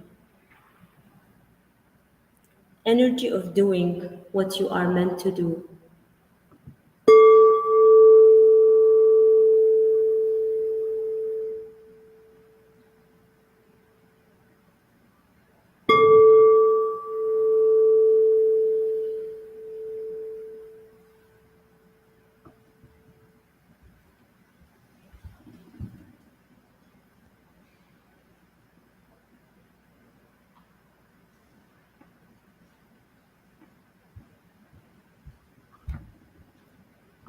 As the image starts to become clear, as you start to relax more and more,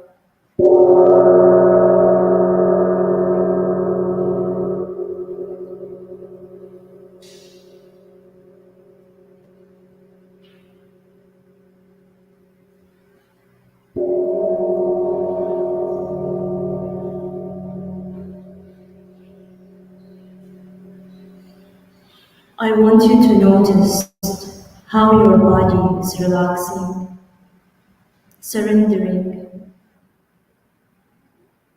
and how you are releasing all resistance you have.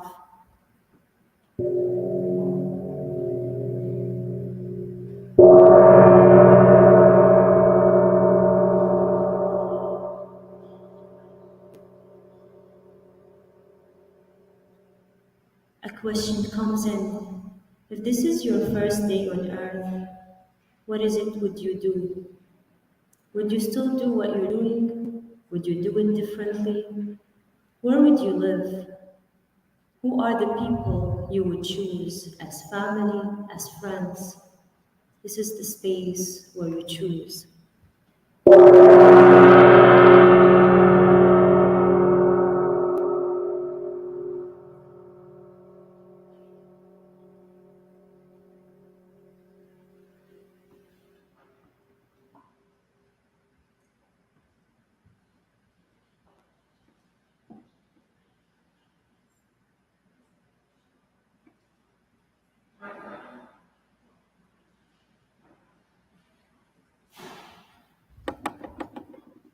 And with that image clear,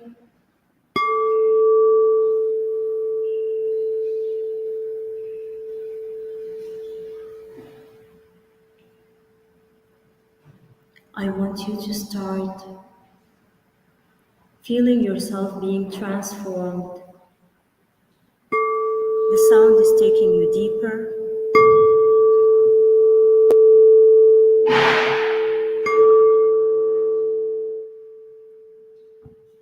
And deeper.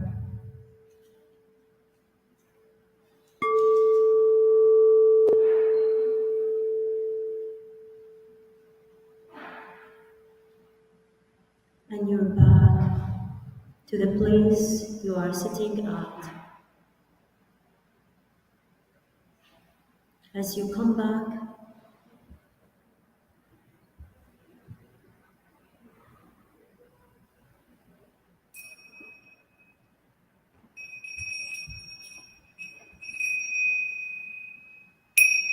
notice how you feel. Notice how you breathe.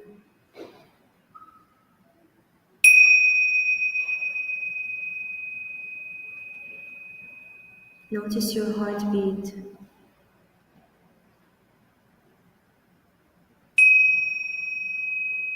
Take 3 deep breaths. Inhale through your nose, exhale through your mouth.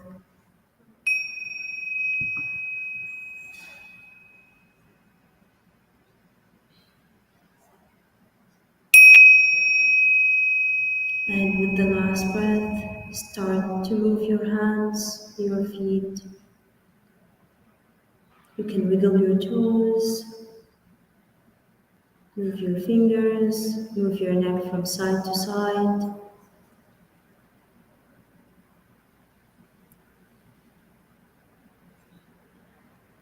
And once you're ready, you can very slowly and gently open your eyes.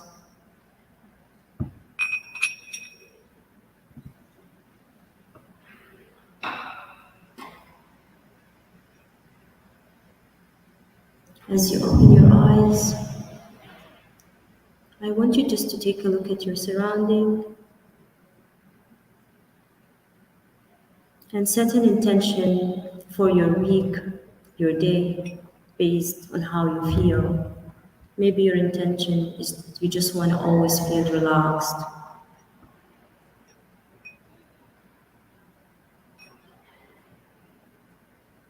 Okay. Thank you, everyone. I hope you enjoyed it.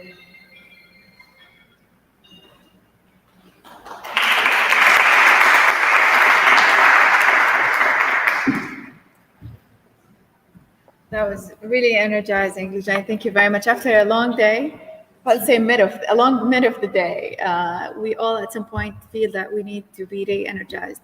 And thank you for taking us through that journey. You're welcome. And this is a little appreciation for Lujane.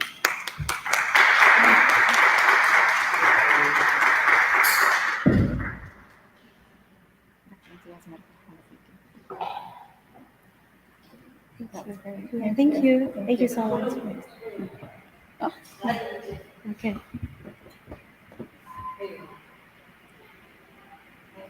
Thank you. Thanks.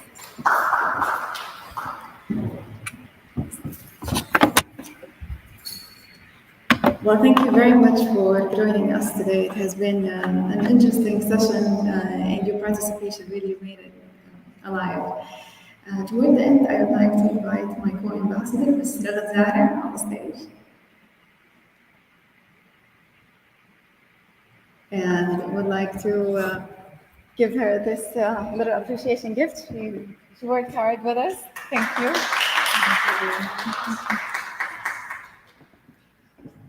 Well, that concludes Wits at Jeddah 2022. Thank you very much for attending, and we'll see you next year, inshallah. Thank you.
السلام عليكم ورحمة الله وبركاته.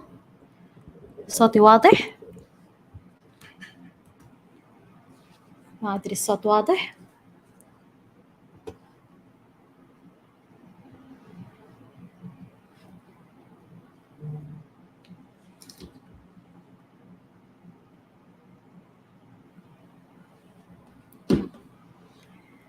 بسم الله الرحمن الرحيم. السلام عليكم ورحمة الله وبركاته. شكرا لحضوركم جميعا.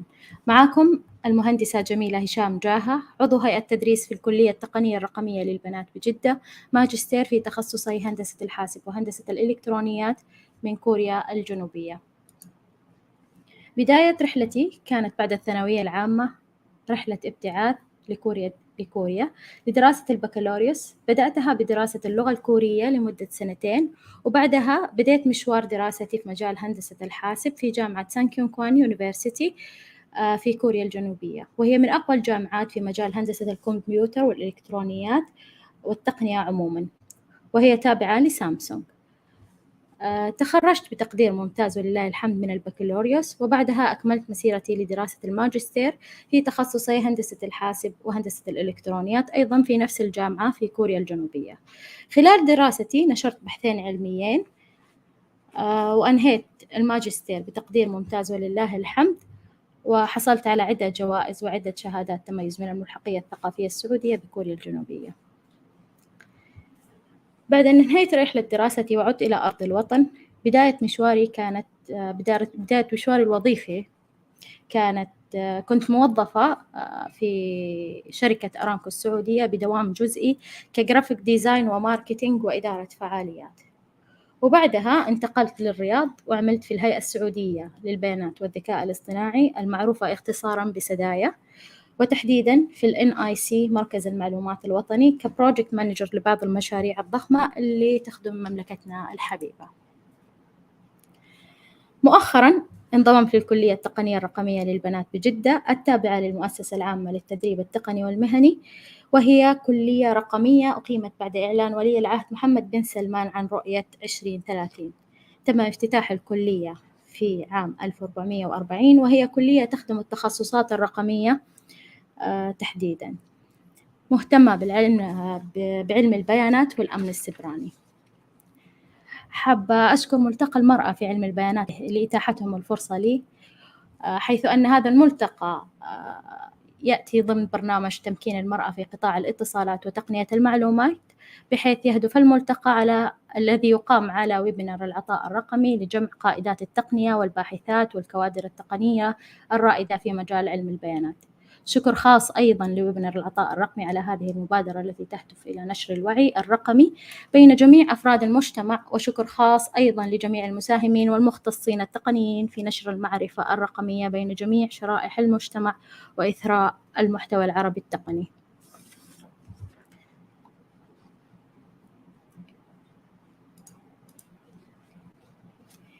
طيب، إن شاء الله اليوم راح أقدم ورشة عمل بعنوان كيف تكون عالم بيانات أو كيف تصبح عالم بيانات. الأهداف للورشة: مقدمة في علم البيانات، كيف يعمل علم البيانات، أمثلة على منتجات مرتبطة بعلم البيانات، من هو عالم البيانات، أعمال عالم البيانات، مهارات عالم البيانات، وكيف تطور مهاراتك أنت كعالم بيانات، وفي النهاية الخاتمة. كثير منا يتساءل كيف أقدر أكون عالم بيانات؟ في البداية عشان أعرف كيف ممكن أصير أو كيف ممكن أكون عالم أو عالمة بيانات، لازم أتعلم كيف أحصل على الدرجة العلمية الصحيحة في علم البيانات، والبرامج اللي راح تساعدني للحصول على وظائف مجزية في علم البيانات. من بداية القرن 21 إلى يومنا هذا، عالم البيانات هو واحد من أهم المهن في العالم. علماء البيانات يوم عن يوم يقوموا بتوليد فريد من البيانات يحتاجوا لجمعها، تحليلها، استخدامات متعددة لعلم البيانات. لذلك اليوم بإذن الله راح أوضح لكم كيف تصبح أو كيف تكون عالم بيانات، وكيف تتعرف على الدرجة العلمية الصحيحة اللي تحتاجها. بداية، ما هو علم البيانات؟ علم البيانات هو مجال من الدراسة يستخدم طرق علمية للحصول على المعارف عن طريق البيانات لتقديم الدعم اللازم لاتخاذ القرارات. تستخدم الشركات بشكل عام تقنيات الداتا ساينس في تحليل البيانات واتخاذ القرارات اللي تساعد على الأعمال التجارية. لا يعتبر اتخاذ القرارات الأكثر إصابة للهدف مهمة سهلة دوما. لهذا السبب يعتبر علم البيانات مجال تعليمي متنوع ومتعدد الفروع، يضم المعارف في مجال الرياضيات، الإحصاء، علوم الحاسب، معرفة في مختلف المجالات مثل الأعمال التجارية مثلا. نقطة مهمة جدا عندنا هنا الرسم التوضيحي عندي هنا يبين إنه علم البيانات عبارة عن الرياضيات والإحصاء، التعلم الآلي وعلوم الحاسب، يجمع بينهم التعلم الآلي. وأيضا عندنا المعرفة في مختلف المجالات والبحث التقليدي وتطوير البرمجيات، هذه كلها تنضم تحت علم البيانات. طيب، نقطة مهمة هي أن التقدم التقني ساهم في منح الديمقراطية لهم لعلماء البيانات. كيف؟ راح تقولوا لي كيف يعني؟ إيش يعني ذا الكلام؟ اليوم في كثير من الأدوات تساعد الناس العاديين على استخدام الداتا ساينس في مجال الأعمال حتى بدون إتقانهم للإحصاء والرياضيات. كيف؟ راح نتعرف عن هذه الأشياء إن شاء الله في خلال ورشة العمل. طيب، كيف يعمل علم البيانات من الناحية العلمية بعيداً عن الناحية النظرية؟ الخطوة الأولى للبدء في استخدام علم البيانات في أي عمل هي نفهم بشكل عملي آلية عمل الداتا ساينس، وبعدها نتعرف على المراحل اللي تساعد على اتخاذ أفضل قرار. عندنا هنا مثلا ملخص لمراحل اللي تساعد على اتخاذ القرارات. أولا عندنا علم البيانات، هنا البيانات، المعلومات، المعرفة، الآراء والحكمة. لكن ما في إجماع على أنه في طريقة معينة للعمل باستخدام علوم البيانات، ولكن من وجهة نظري تنقسم إلى 7 مراحل. ممكن نقسمها إلى 7 مراحل، وهي طرح التساؤلات، جمع البيانات، تنظيم ومعالجة البيانات، تحليل البيانات، تطوير النماذج والخوارزميات، معاينة البيانات، واتخاذ القرارات. طيب، البيانات الضخمة يستخدم هذا القسم من البيانات الموجودة عند الشركات كمدخلات للخوارزميات والنماذج اللي يقوم ببنائها عالم البيانات. يعتمد هذا القسم بشكل كبير على معرفة الشخص بعلم الحاسب وخوارزميات تعلم الآلة والذكاء الاصطناعي. في كثير من المواقع اللي نستعملها اليوم تعتمد على هذا المفهوم بشكل أساسي. خليني أقول لكم بعض الأمثلة. عندنا مثلا نبدأ مثلا بجوجل سيرش. لما نبحث في جوجل عن شيء معين يعرض لي النتائج المتعلقة بالكلمة، اللي ما يعرض لي النتائج المتعلقة بالكلمة اللي أنا كتبتها فقط، لكن يستخدم جميع البيانات اللي ممكن أحصل عليها. كيف يعني؟ يعني مثلا أنا كمستخدم جوجل يعرف أنا مين ويعرف أنا عن إيش دائما أبحث، فهو يعرض لي أفضل نتيجة. مثلا النتائج اللي تتعلق بالأمور اللي قمت بها بالبحث عنها سابقا، مثلا أنا في أي بلد، يحلل الأمور اللي أنا كنت أبحث عنها، عمري، جنسي، هل أنا ذكر أم أنثى، صغيرة أو كبيرة، وهكذا. عندنا مثال ثاني برضو، عندنا السبيلينج تشيكينج أيضا في جوجل، يراقب الكلمات المستخدمة، اللي المستخدم يضغط عليها أو يبحث عنها، من الخوارزمية الخاصة اللي هي يصحح الأخطاء الإملائية. فهذه ميزة برضو تعتبر تندرج تحت علم البيانات.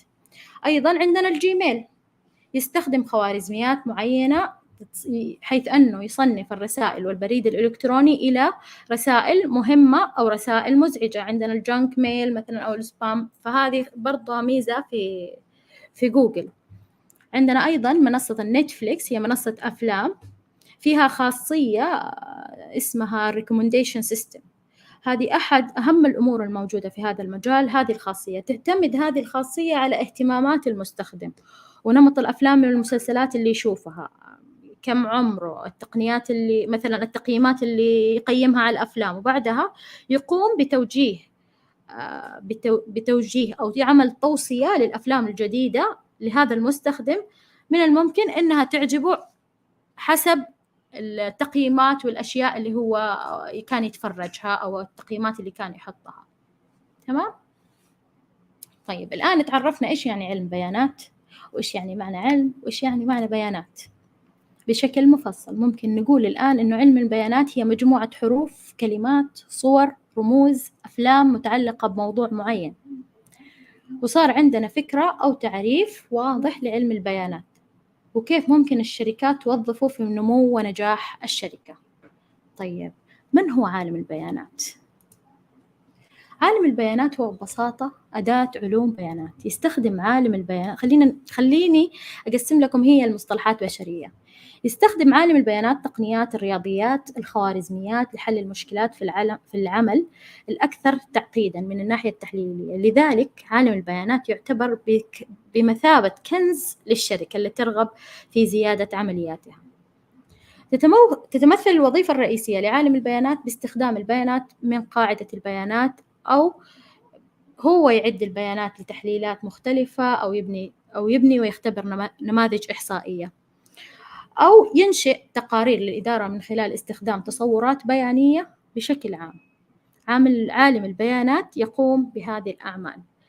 إذن نقدر نقول الآن إيش أعمال عالم البيانات؟ عندنا يجمع البيانات. عالم البيانات يجمع البيانات ويحللها، متعدد التخصصات، يوفر الحلول، يكون على معرفة بالإحصائيات ومهارات الكمبيوتر اللازمة لحل المشاكل المعقدة. طيب هذه الأعمال لعالم البيانات. طيب معناته نشوف هنا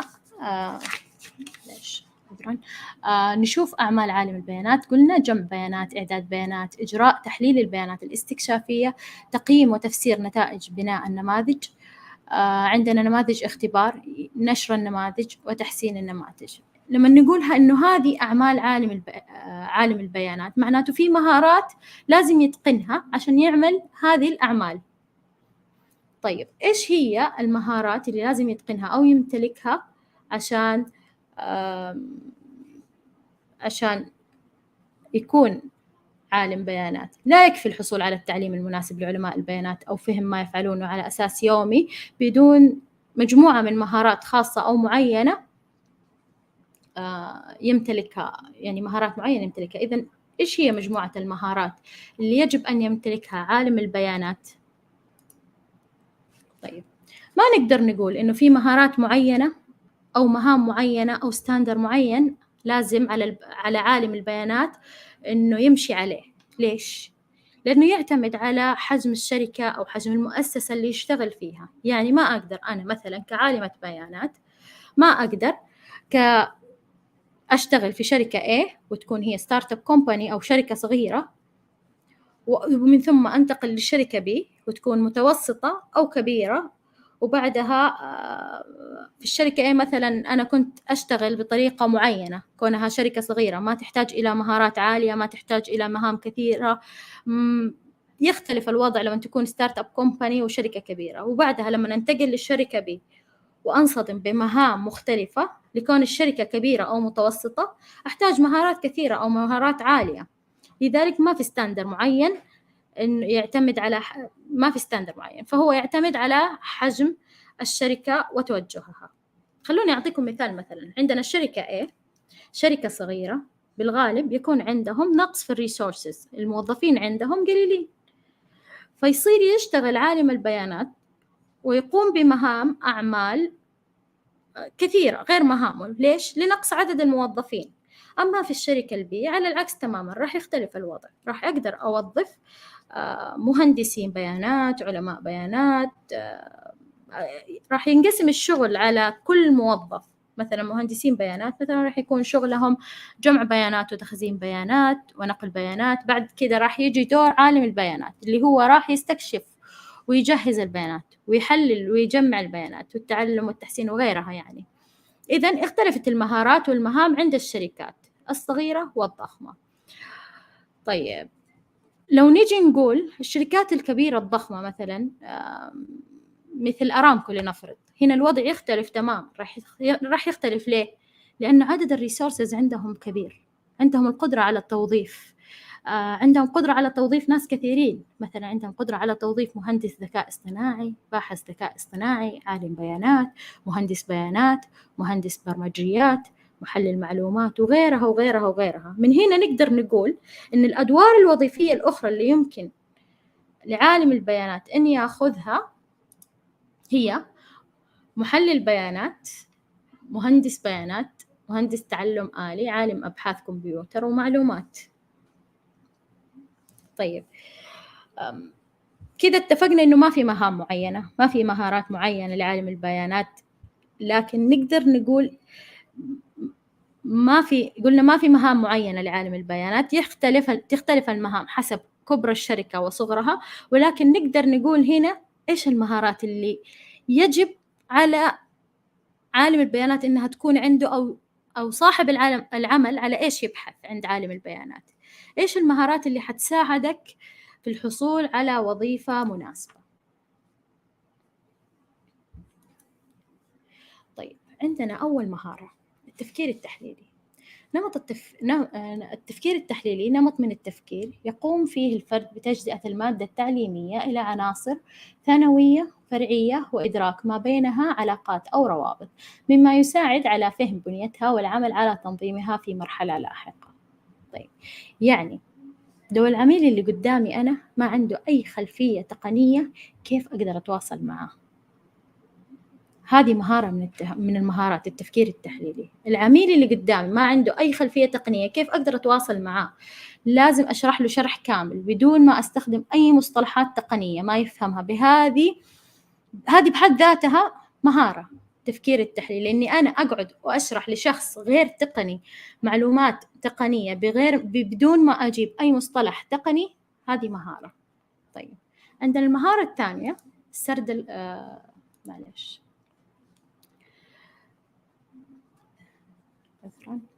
طيب المهارة الثانية الرياضيات والإحصاء.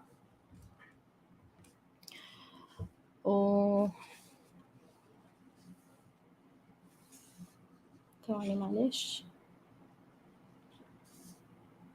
أدرى صار مشكلة عندي.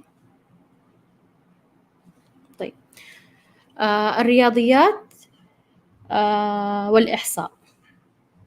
طيب ما أدري في صوت، بس معلش تكتبوا لي في الشات في صوت، لأنه عندي المايك أتوقع إنه فصل. في صوت؟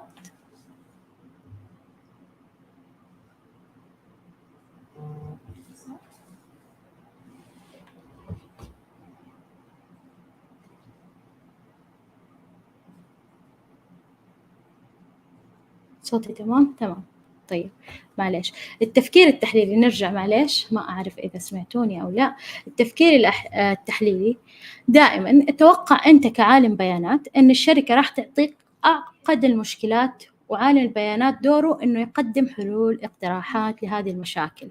هذه المهارة مطلوبة جدا وتعتبر أهم من المهارات التقنية. ليش تعتبر هذه المهارة أهم من أهم من المهارات التقنية؟ لأن التقنية ممكن نتعلمها ونتقنها وناخذ شهادات فيها، وبكرة تيجي تقنية تانية تمحيها وتلغيها وتضطر تتعلم تقنية جديدة. شيء ثاني مثلا أنا أعرف تقنية معينة وأتقنها وأخذ شهادات فيها وأخذ دورات وأنا التوب فيها، تمام؟ أروح شركة ثانية يستخدموا تقنية أخرى، فيجي يقول لي أنت لا التقنية إحنا هذه التقنية ما نستخدمها، أو هذه الطريقة ما نستخدمها. لا، أضطر أتعلم التقنية الجديدة أو الطريقة الجديدة اللي هم يبغوها مني. لذلك التفكير التحليلي مهم جدا لحل مشكلات أي تكنولوجيا أنت تستخدمها. خليني أعطيكم مثال. مثلا قبل كم سنة كنا نستخدم تقنية LTE لشبكة الجوال. بعد كده أتقنا التقنية، تقنية LTE درسناها، أتقناها، أخذنا شهادات، أخذنا دورات، رحنا مؤتمرات. الآن إحنا اليوم نستخدم تقنية 5G.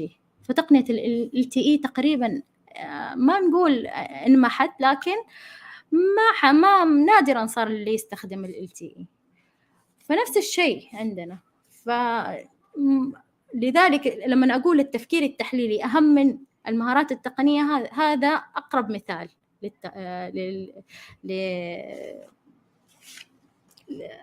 لهذا الشيء يعني. طيب عندنا بعد كده الرياضيات أو الإحصاء. طبعا زي ما كلنا عارفين إنه عالم البيانات يتعامل مع بيانات أغلبها أرقام، فلذلك أهم شيء يتعلم مهارات الإحصاء والرياضيات. بعد كده عندنا استخراج البيانات. عشان نقدر نحلل البيانات المفروض يكون عند عالم البيانات مهارة استخراج البيانات. غالبا راح تكون مخزنة في قاعدة بيانات أو سيرفرات. لاحظوا هنا ما حددت لغة معينة، ما قلت تقنية معينة، ما قلت لا لازم يكون، لا، أهم شيء لعالم البيانات عندي يستخرج البيانات بأي تولز، بأي تقنية هو يتقنها. طبعا في من أشهر اللغات المستخدمة لاستخراج البيانات هي السيكول. طبعا استخراج البيانات مهارة جدا مهمة، وما في مقابلة وظيفية إلا ويتخللها سؤال عن استخراج البيانات، لذلك هي مهمة. فهي مهارة، أنا ما قلت أتقني لغة معينة أو تقنية معينة عشان تستخرج البيانات، لا، هذا الشيء راجع لعالم البيانات. طيب بعد كده عندنا مهارات الاتصال والتواصل. كيف عالم البيانات يتواصل مع العملاء، وكيف يقدر يوصل لهم الفكرة بأحسن طريقة، وكيف ممكن يتواصل مع أنواع مختلفة من العملاء. How to speak their language. يعني لو العميل اللي قدامك زي ما قلت لكم ما عنده أي خلفية تقنية، كيف تقدر تتواصل معه؟ تشرح له، كيف تشرح له شرح كامل بدون ما تستخدم مصطلحات تقنية ما يفهمها. هذه بحد ذاتها مهارة. تمام. عندنا مهارة تابعة للمهارات الاتصال والتواصل اللي هي مهارة السرد القصصي. هذه المرحلة جدا مهمة في تحليل البيانات. طريقة عرض البيانات، التسلسل في سرد العمل كقصة، هذه تعتبر مهارة مهمة جدا ويجب تطويرها لعالم البيانات. عندنا أيضا مهارة البرمجة وتعلم الآلة. هذه المهارة لابد من عالم البيانات تطويرها. ليش؟ لأنها تدعمه. ما أقدر أحدد لغة برمجة معينة زي ما قلت، وما أقدر أقول إنه لازم أستخدم الماشين ليرنينج مثلا. لا، أنا من وجهة نظري إنه مو شرط أنا أتعلم لغة مثلا البايثون، الجافا، الماتلاب أو أي لغة السيكوال عشان أكون عالم بيانات. لا، هي مهارة مهمة هذه المهارة وتدعم عالم البيانات. ولأن المستقبل يدعم الماشين ليرنينج، فهي مهارة يجب على مثلا علي أو يجب علي أن نتعلمها، لأنه صاحب العمل يبحث عنها. تمام.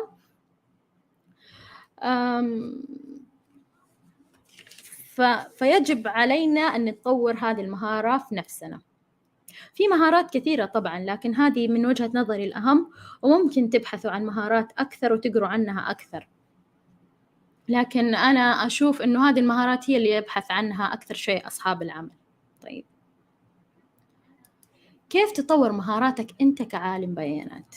أنا كعالم بيانات كيف أطور مهاراتي؟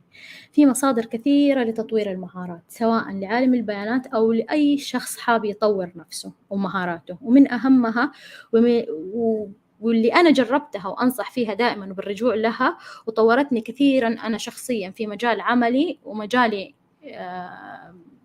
الدراسي العملي في حياتي اليومية، صراحة أهمها عندي اليوتيوب. اليوتيوب أكبر مدرسة تقدم دروس مجانية. أي شيء تبغاه تبحث تلاقيه في اليوتيوب. كيف أصبح عالم بيانات تلاقيه في اليوتيوب. كيف أحلل بيانات ألاقيه في اليوتيوب. أبغى شيء عن الأمن السيبراني ألاقيه في اليوتيوب. أبغى أتعلم الموسيقى ألاقيه في اليوتيوب. أبغى دروس للأطفال ألاقيه في اليوتيوب. لذلك هي بالنسبة لي أنا هي أكبر مدرسة مجانية اليوتيوب، وهي أنا أرجع لها دائما وأبدا. يعني اليوتيوب أول ما أرجع له. عندنا بعد كده مثلا عندنا محلل جوجل، جوجل سكولر، هو محرك بحث علمي. هنا ممكن تشوف أبحاث، أوراق عمل تفيدكم. وعندنا برضو منصة يوديمي المعروفة، وأنا شخصيا أستخدمها كثير جدا لأخذ دورات. هي منصة مدفوعة، تتفاوت أسعار الكورسات عندهم، وممكن تلاقوا كورسات بالعربي وممكن تلاقوا بالإنجليزي، وأنا أنصح فيها وبشدة. عندنا اليوداسيتي برضو المعروفة، وعندنا السايت يو لايك برضو، ممكن هنا في مراجع وأوراق عمل ممكن تلاقوها، وبرضو عندنا كورسيرا. طيب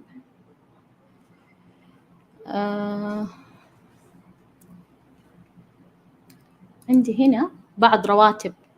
طبعا كثير يحب يعرف يعني كم راتب علماء البيانات. معليش، علماء البيانات رواتبهم تتراوح. هنا جبت لكم من موقع جلاس دور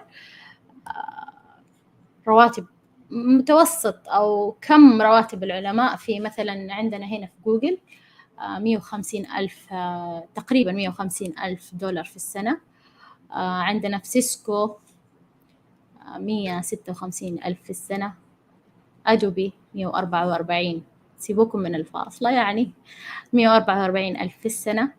عندنا أبل برضو من أعلى الشركات، عندنا أبل وأمازون وإير بي إم بي برضو من أعلى الشركات تعتبر في رواتب علماء البيانات.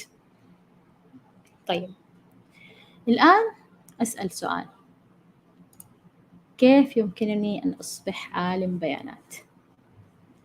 طيب خلاص، الآن عرفنا المتطلبات، عرفنا إيش معنى عالم بيانات، وعرفنا أهم المهارات، وعرفنا معنى علم البيانات. خلينا نتكلم شوية عن متطلبات التعليم. لبدء حياتك المهنية كعالم بيانات يجب أن تحصل على الأقل على درجة البكالوريوس في علوم البيانات. طيب مثلا أنا ما عندي بكالوريوس في علوم البيانات، إذا لم تحصل على هذا التخصص أو على هذه الدرجة في مثلا في علوم البيانات، بس كان عندك تخصص دي صلة لعلم البيانات أو شيء يخص البيانات أو الكمبيوتر أو الآي تي عموما، اللي راح تسويه هنا نمي مهاراتك، اضبط نفسك عشان تأهل نفسك للحصول على وظيفة في علم البيانات. طبعا قبل هذا كله قبل ما تاخذ التخصص أو الشهادة اللي أنت تبغاها، لابد إنك تكون أنت على يقين إنك تبغى تكون عالم بيانات. أنا أبغى أكون عالمة بيانات قبل كل شيء. بمجرد حصولك على هذا التأكيد، ابدأ في جمع مهاراتك، حتى قبل ما تسجلي في الحصول على شهادتك الجامعية. ابدأي تعلمي لغات البرمجة. ما أقول لك تعلمي لغات البرمجة وأتقنيها وكوني بيرفكت فيها، لا، تعلم البيسك. في شيء اسمه بيسك في لغات البرمجة، أهم شيء تعلم البيسك، تعلم الإحصاء وغيرها من المهارات اللي تكلمنا عنها. فقبل ما تفكري إنك أنت تبغي هذا التخصص، ابحثي عن المهارات.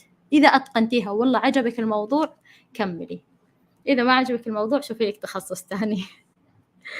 طيب أخيرا، علم البيانات علم كبير جدا، ما أقدر أتكلم عنه في ساعة مثلا، ولا أقدر أتكلم عنه في يوم.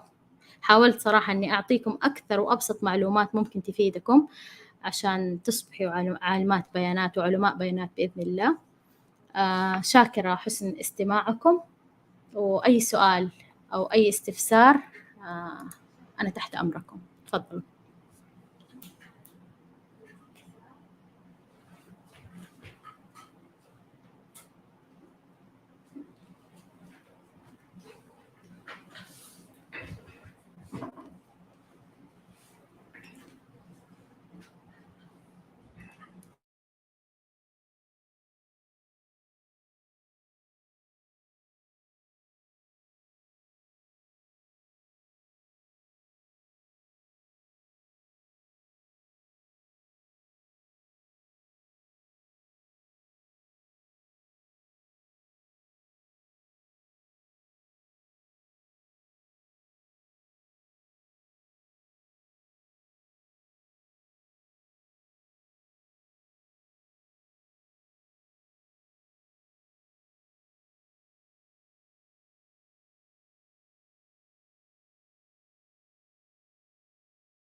طيب هنا في سؤال: لكوني أحب البرمجة هل هذا كافي لأكون عالمة بيانات؟ في سؤال: لكوني أحب البرمجة هل هذا كافي لأكون؟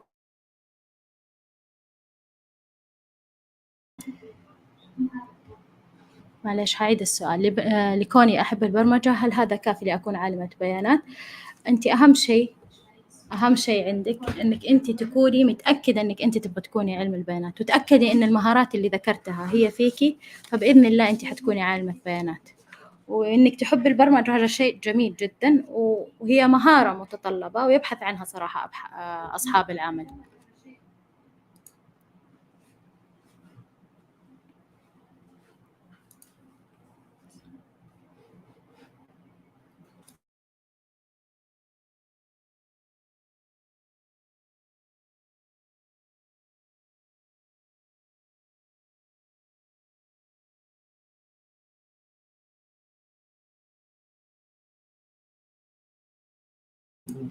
طيب في سؤال ثاني؟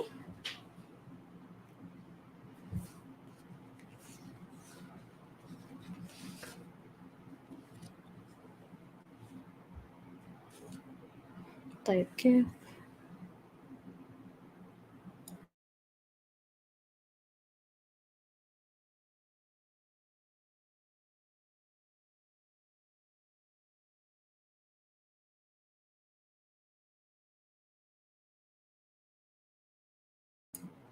طيب هنا في سؤال: كيف التنظيم بين العمل والتطور في المهارات؟ أنا دائما أقول إنه اللي يكون منظم أصلاً في عمله وفي يومه، يستخدم كل شيء، يكون منظم، يستخدم كالندر، ينظم إيش أوقات عمله، ويكون منظم، فبكده راح تتطور مهاراته أيضاً.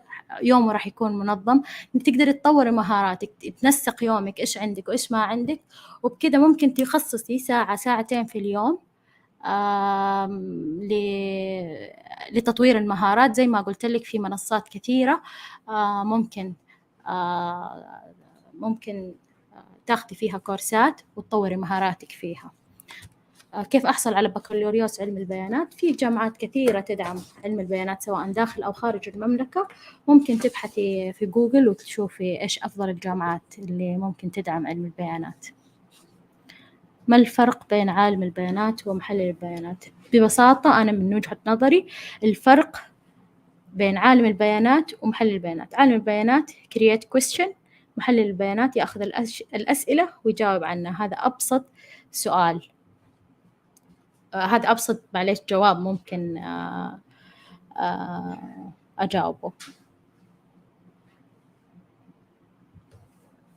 طبعا في تخصصات كثيرة. بالنسبة للي سألت كيف ممكن أحصل على بكالوريوس علم البيانات، في تخصصات كثيرة مناسبة لعلم البيانات. مو شرط أني أنا أدرس علم بيانات أو أنا أخذ تخصص بكالوريوس في علم البيانات عشان أكون عالمة بيانات. تخصصات كثيرة ممكن أخذها وأقدر أصير عالمة بيانات، مثل علوم الحاسب، مثلا علوم الحاسب والآي تي مناسب لعلم البيانات. لكن في هناك تخصصات كثيرة تدعم علم البيانات.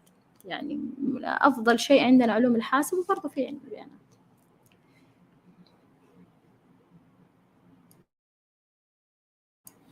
طيب يعطيكم ألف عافية، وشكرا لاستضافتكم، وشكرا لحسن سماعكم.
السلام عليكم ورحمة الله وبركاته. اليوم إن شاء الله حابة نتكلم على الفيجواليزيشن. طبعا هو تكنيكس قديم جدا، هو ظهر في عام 1960 وأول شركة يعني قامت بإنشائه أو بالتفكير فيه أو ابتكاره شركة IBM. طبعا أجهزة الحاسب كانت زمان في الستينات بتقوم بمهمة واحدة فقط، وبالتالي ده بيكون هدر لموارد الأجهزة القوية. لذلك أنا بستخدم تكنيك اسمه الفيرجواليزيشن. تمام؟ طيب يبقى هو وظيفته إتاحة استخدام المعالج من خلال عدة أشخاص، بقسمه لعدة أجهزة وهمية بحيث أقدر أشغله في أكثر من تطبيق. طيب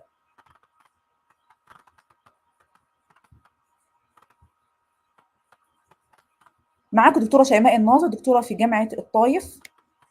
إن شاء الله هنشتغل النهارده learning objective مع بعض. By the end of the session we should be able to meet the following objective: describe how the vSphere fit into software-defined data center and a cloud infrastructure. Explain how vSphere interact with CPU, memory network, and storage. Navigate vSphere client and examine the VM setting. Identify files and components that make up a virtual machine.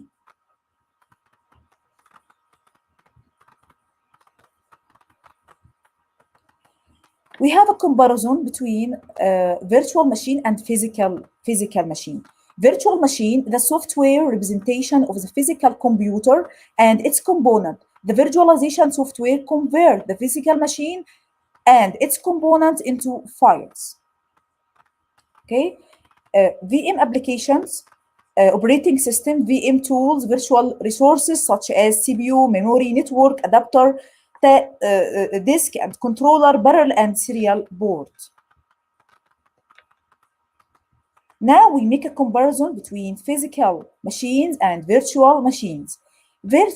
Physical machine difficult to move or copy, bound to specific set of hardware components, often have short life cycle, require personal contact to upgrade the hardware.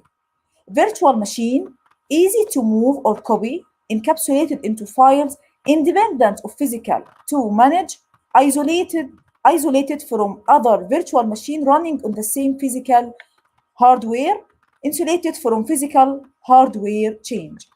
So virtual have more security than physical machines, and we will use all spaces in the machines.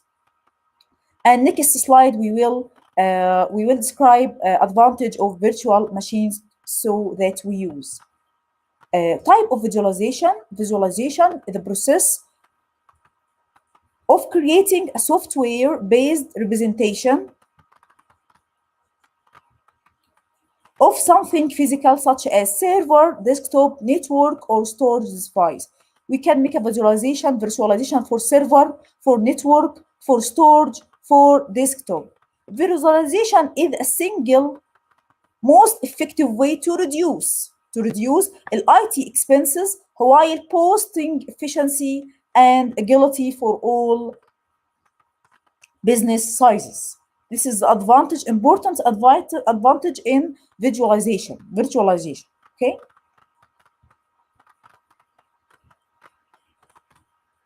Next slide, I will take you to physical layer. We have computer, network, storage. Okay, in virtual instruction layer, we have hypervisor, pool of resources. We have resources pools. We can make resources of the pools. Virtualization control about these resources under hypervisor like EXSI, which we will explain it in next, inshallah. Cloud management, server categories, self-service portal. Okay. This help the virtual infrastructure help to business community make backup and restore, reapplications, fault tolerance, and disaster recovery. In security, help in governance, risk, completeness.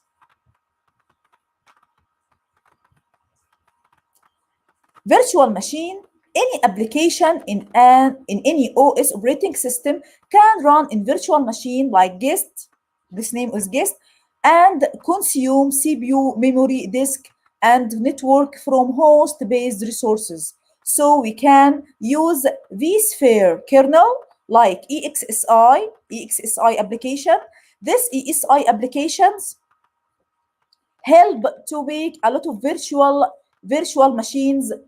So we will have a lot of applications different from using one physical computer. So we have a lot of virtual machines. So in this PC now we can run a lot of applications in different operating systems.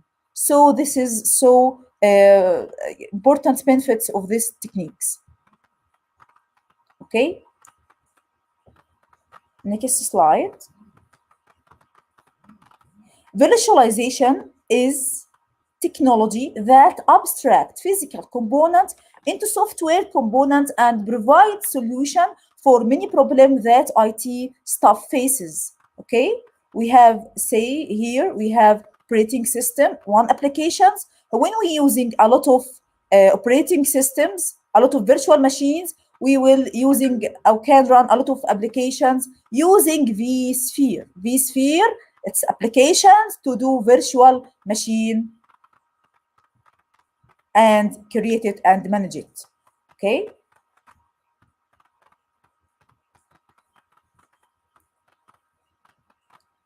Next slide.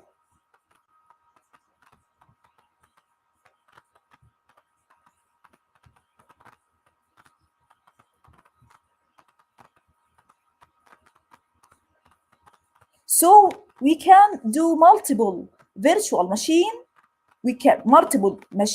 running on a physical host, run into the physical host. This this help me in storage resources and can remove the losing from the time, more security for someone to develop a new applications. We use vSphere web client, vSphere client, and VMware host client to interact with vSphere environment. So in this figure, we can use VMware host client to be control vCenter services using EXSI host. EXSI host can be controlled by vCenter server. So we use VMware host client or vSphere web client. vSphere client, the more vSphere used, vSphere web client now we used, but we VMware host client not used because we interact with the host only. This vSphere we interact with web, so it's good and helpful than host.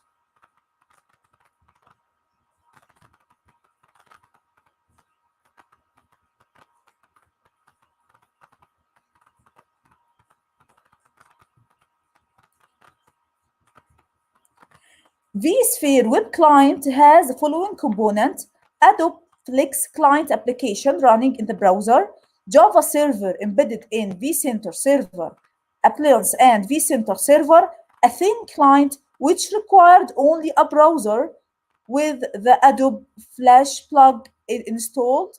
We use vSphere Access web client, HTTP, your client server appliance vSphere client, and optional evidence authentication plug in provided integrated Windows authentication and Windows-based smart card functionality.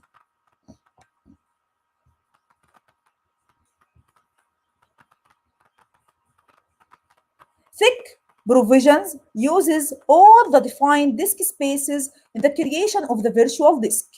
We have now about thick provisional virtual disk. This is important to know this item, thick provisional virtual disk. Thick provisional using all the defined disk spaces at the creation of the virtual disk. virtual machine disk consume all the capabilities as defined at creation, regardless of this amount of the data in the guest operating system file. Every block is an eager Zord thick provision disk is profilled with 0. Every block in a lazy Zord thick provision disk is filled with 0 when data is written to the block. So this is thick provisional virtual disk. Thin provisional disk, virtual disk, we will make a comparison between them about thick and thin. The provisioning enables the virtual machine to use the storage spaces as needed. Thin provisional virtual machine disk consume only the exact area needed to hold the current file. Virtual machine assists the full allocated disk size at all times. Run the unmap command to reclaim unused spaces from the array. You can mix thick and thin format. For reporting alert, help manage allocation and capability, more efficient use of the storages. We can virtual disk allocation, available data storage capability 100 gigabyte, used storage capability 18 gigabyte. Thank you for listening. I want to listen your question. Thanks a lot.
هل يوجد استفسار؟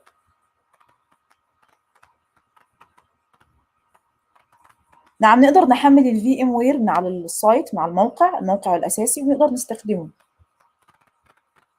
حبيت بس اعطي نبذه على الفيرجواليزيشن بحيث ان احنا نقدر ننزله ونتعامل معاه. ممكن ننزل اكتر من اوبريتنج سيستم على نفس الجهاز بتاعنا يعني. ممكن لو احنا مثلا في شركه ممكن نستخدم عشان نخلي اليوزر ما يستخدموش الاجهزه، ما يستخدموش الجهاز الرئيسي او السيرفر الرئيسي. ممكن استخدم برضو طريقه الفيرجواليزيشن، خليهم ما يدخلوش على الداتا اللي موجوده عندي في السيرفر. يبقى انا قدرت استخدم الفيرتشواليزيشن دوت في عشان ازود عدد السيرفر اللي عندي مثلا في الشركات، بدل ما لوس مور تايم اللي انا اشتري يعني لوس مور ماني فور عشان لشراء اللي هو السيرفر a lot of server. We can use one server and a lot of a virtual machine.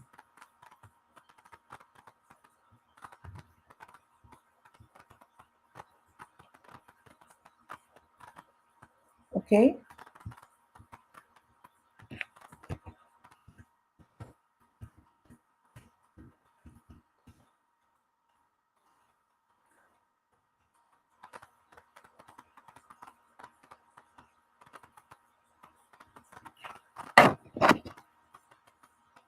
Okay, Dr. Bakri Isa, I answer your questions.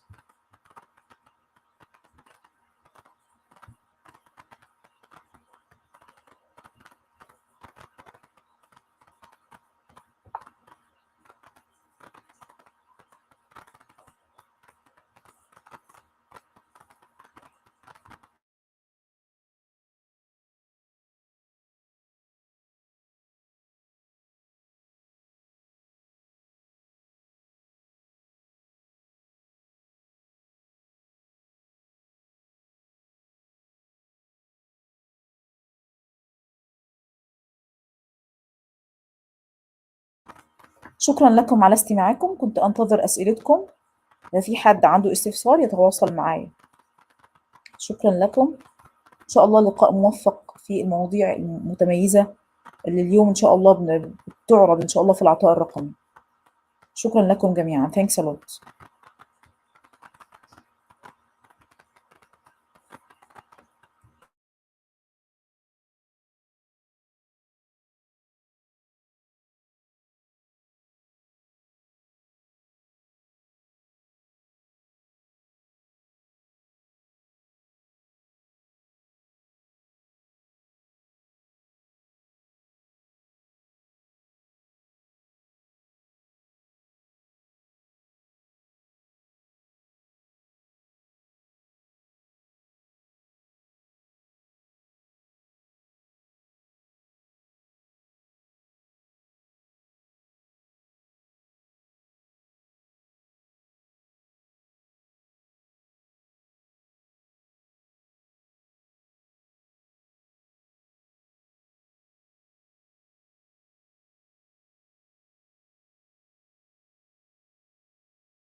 السلام عليكم. هذه أيضا في بعض الناس بيطلبوا مثلا يعني إزاي يقدروا ياخدوا كورس في الفيجواليزيشن. فممكن نشوف كده الكورس بيتكلم على إيه. أول حاجة بناخد في الكورس مقدمة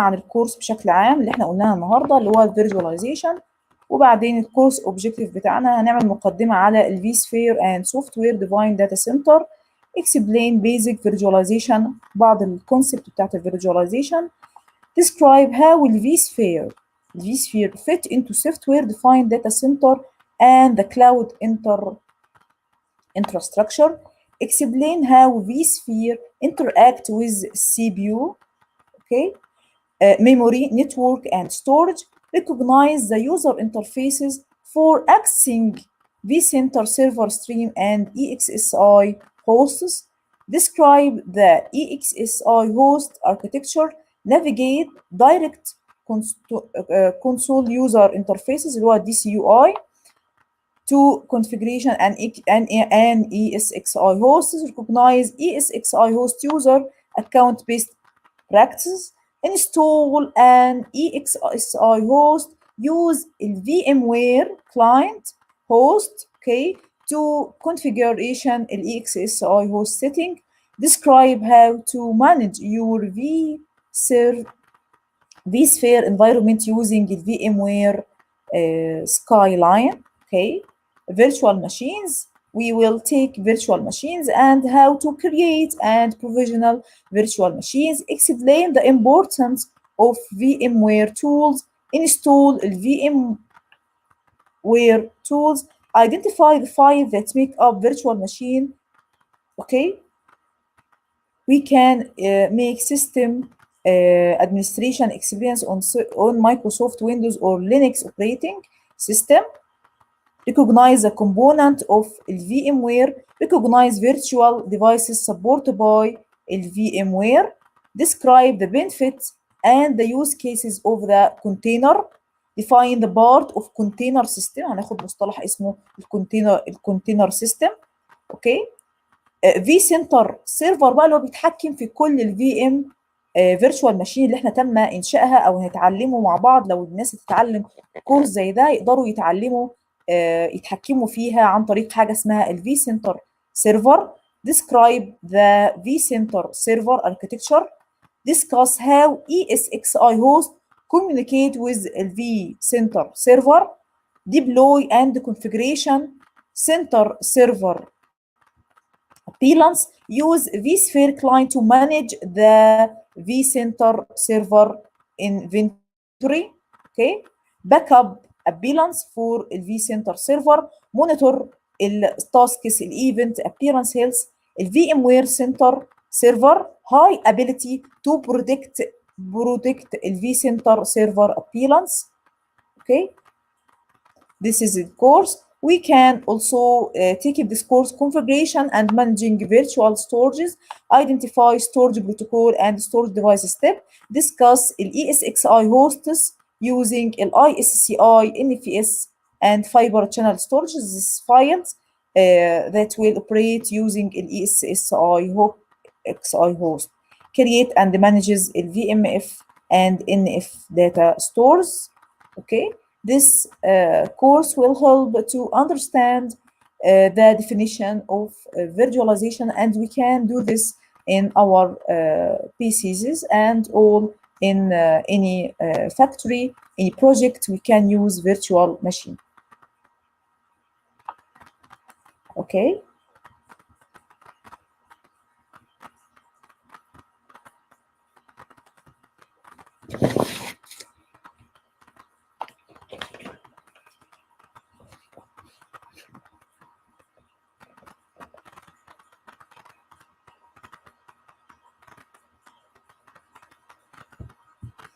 Thanks a lot for listening. If anyone have any questions, please ask me about visualizations.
السلام عليكم. مساء الخير. Okay, so welcome to the third day of Women in Data Science. Please use this hashtag to write about what you have learned from these 3 days. I'm Hind Al-Khalifa, a professor at King Saud University. My talk will be about a paper we have published last summer about hate detection and COVID-19 tweets in the Arab region. This paper basically, as I said before, was published last year with my research group.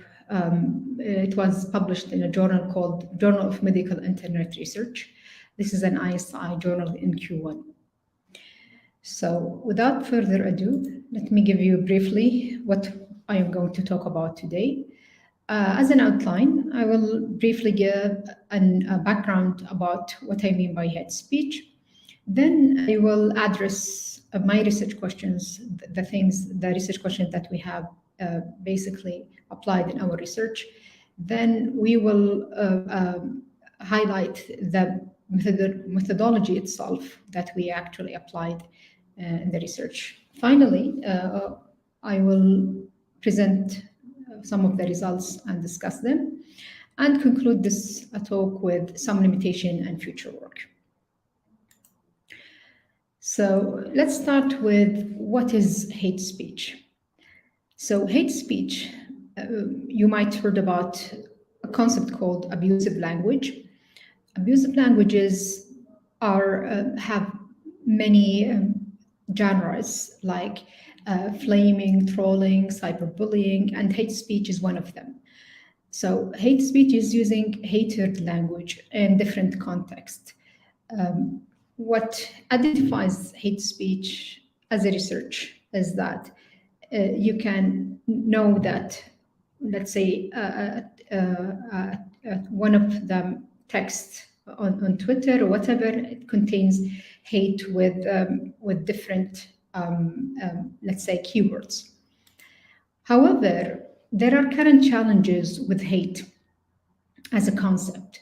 So you might say that this tweet is actually hate or not hate based on your background, based on your culture, based on different aspects. So it is a subjective term.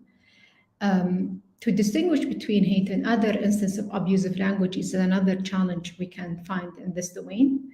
Also, there is what we call implicit hate content. Usually, hate is not that explicit. So identifying hate, implicit hate, and in the content is actually another challenge. So these challenges become more problematic, especially in Arabic language. So what I have seen in the research is that studies are usually still limited in the area of hate speech detection. So as I said before, the aim of this talk is to talk about how to automatically identify hate speech posted by Arabic-speaking Twitter users related to the COVID-19 pandemic using two techniques, deep learning and topic modeling. Based on that, we have formulated 4 questions. The first one was, which Arab country was highest in spreading COVID-19 hate tweets during the pandemic? The second one was, when was the amount of hate tweets the most in the Arab region during the pandemic? The third one was about, will the increase in the number of COVID-19 cases or deaths coincide with an increase in the number of hate tweets? And finally, what are the main topics and issues discussed in hate tweets during the COVID-19 pandemic? So based on these research questions, I will highlight the results. So to start answering these questions, the research went through 2 steps. The first step was with my master's student and was published basically in one of the workshops in a for Arabic NLP. So what she did exactly is she built a lexicon, as you can see from this slide.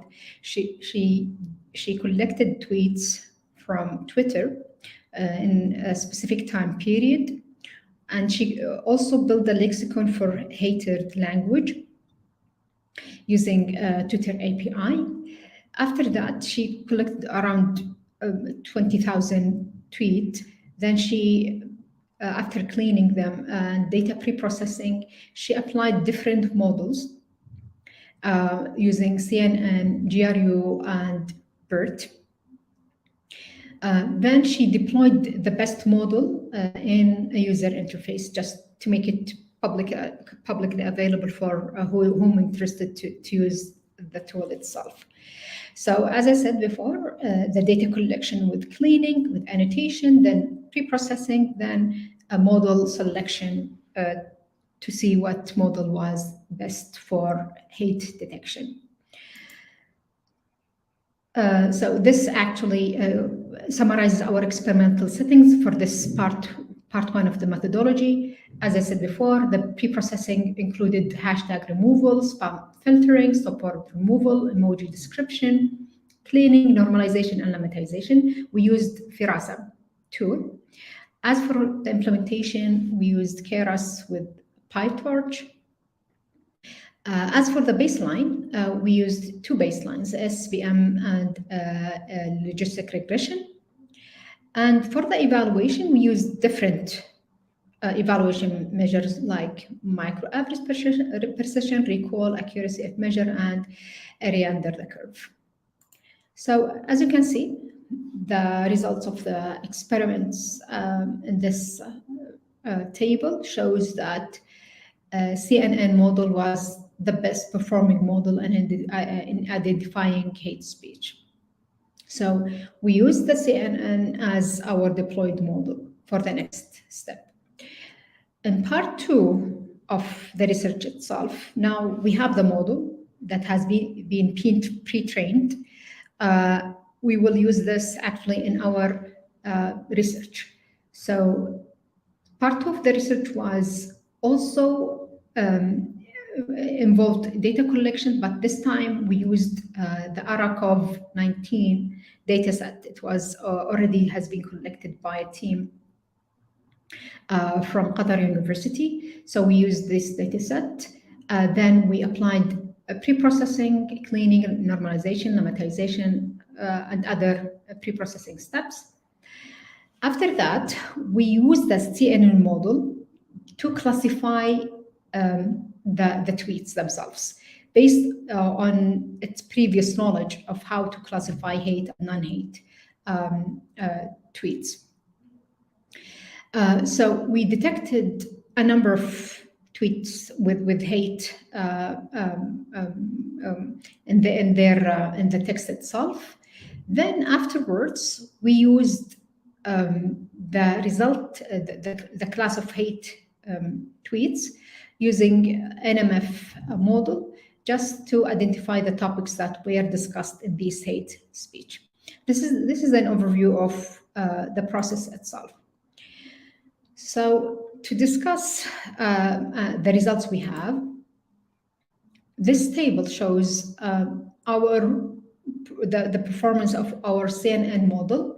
As you can see, our model was capable of identifying the hate and non-hate with a varying percentage. As you can see, 97% was non-hate, while the hate was actually 3.2%. Within the hate itself, the class itself, we identified the level of hate. So as you can see, we have low-level hate tone, we have average, and we have high. So how did we determine these actually what we call measures? We basically assumed that anything above 50% will be in the score. We know that the classifier actually produces a number from 0 to 1. Anything above 0.5, usually it leans towards being hate. Other than that, it will be non-hate. So the upper 50% will be taken. Then we will check the score itself of the classified tweet. If it is between 0.5 to 0.67, that was based on a study. We have seen it and we applied the same. It will be in the lower boundary. If it is between 0.68 to 0.85, it will be an average. And above 0.86 is actually high, the level of hate. Also, we presented the results by country. As you can see from this image, two things.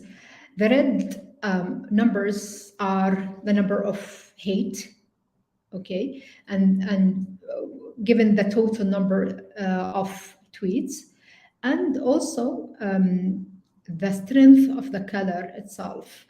The more darker, the more hate is there. As you can see, Saudi Arabia was having the dark blue, and Egypt like it is light blue, and the others are not that. The blue is not that dark. Also, we exploited the results given the time period itself. As you can see, based on the Arakov-19 dataset, it was collected in different, let's say, time periods, at the beginning of the pandemic, at the middle, and at the end. As we can see from this chart, that the number of hate tweets in each period is different.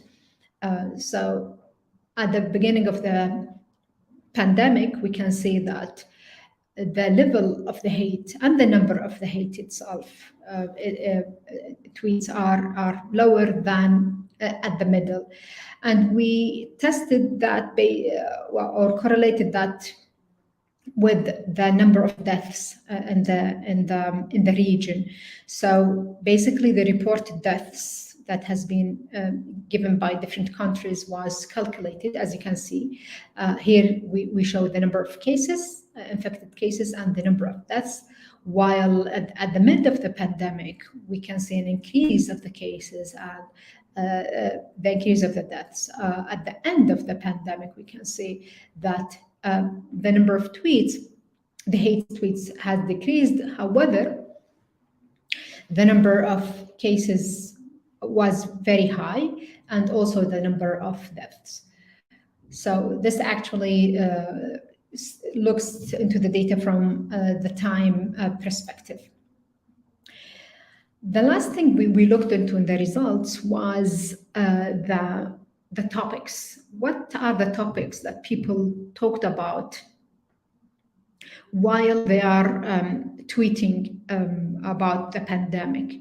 So we took the classified hate tweets and applied the NMF model just to know what are the topics discussed. As you can see, NMF have recognized almost 7 topics with different distributions. So as you can see, one of the topics is about China, coronavirus, and examples of the top unigram and bigram keywords was these terms. Also, there is a topic about the Saudi citizen who visited Iran at that time.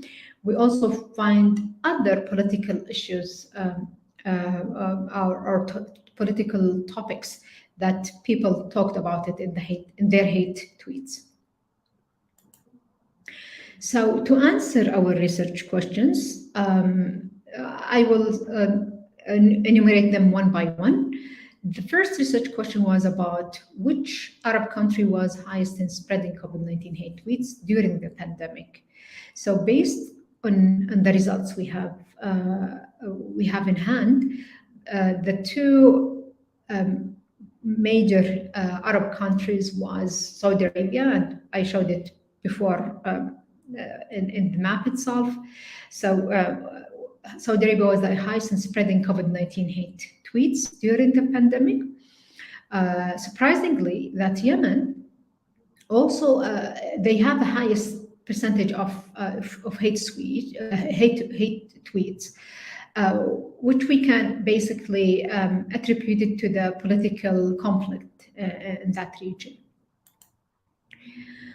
As for the second research question, which was when was the amount of hate tweets the most in the Arab region during the pandemic, we have seen that the period from 1st of March until the end of March has the highest number of hate tweets, almost 6,000 tweets, which represent almost 50% or higher from the total classified tweets we have. So it is basically the beginning of the COVID-19 pandemic spread in the Arab region. And we can also attribute that for not having in other periods is that people have got used to the pandemic and the precautions, so that the number of tweets is not that high. As for the third research question, which was, will the increase in the number of COVID-19 cases or deaths coincide with the increase in the number of hate tweets? We have seen that the spread of COVID-19 hate tweets is not following the same trend of the increase or decrease in the number of COVID-19 cases or deaths in the Arab region. So we applied the Pearson correlation coefficient test. We got the R value of 0.198 with a P of 0.5, which actually shows that there is no direct correlation. As for the final research question we have, that was, what are the main topics and issues discussed in the hate tweets during COVID-19 pandemic? So most of the identified topics revolved around two themes, which is China and Iran. Also, we found that UN has recently, at that time, published a guidance note on addressing and countering the COVID-19 related hate speech. Actually, they stated in their document that the pandemic has given rise to a new wave of hate speech and discrimination, which our results clearly actually confirm the results that UN has reached. So to give you a conclusion about this paper, we can say that this study is conducted actually to analyze the hate speech in Twitter data in the Arab region using the deep learning and topic modeling. The analysis we have conducted revealed that the number of non-hate tweets extremely exceeds the number of hate tweets. We also found that the majority of hate tweets are in the low level of hate. So furthermore, we found that the spread of COVID-19 hate speech in Twitter is weak, and it is weakly related with the dissemination of the pandemic based on the Pearson correlation. We have the statistical test we have applied. Also, the NMF model results found that COVID-19 has clearly triggered the hate against China and Iran. We also found that most of the Arabic hate tweets during the pandemic has propagated hate speech in political context, which could be triggered by the ongoing crisis in the region. So for the limitation of this work and future work, we have conducted this, as I said before, this research during the pandemic, during the summer of the pandemic, actually. So it went through a short duration of the study, and there is chances for misclassification. This might affect the model performance and prevent it from capturing new forms of hate, violence, and racism that could affect the COVID-19 pandemic. And for that, our future research could seek another follow-up analysis and try other neural network models, since at that time BERT models were not that mature. Now the BERT model is, we have a lot of Arabic BERT models that are good enough to be used in this kind of research. So just to give a final note before concluding my talk, since hate speech is a very hot topic in computational social sciences research, we will have this summer a competition for classifying hate speech, but at this time it will not be a binary classification like what we have done before. It is not hate and non-hate. It will have more granular hate speech classes. We will using this link, and if you want to scan this QR code, you can go to the shared task website, download the dataset, and try to build your model over the training and testing datasets that are provided in this link. So with that, I am done. Thank you very much for listening. Hopefully it gave you some insightful thoughts about this domain as a research area. Thank you.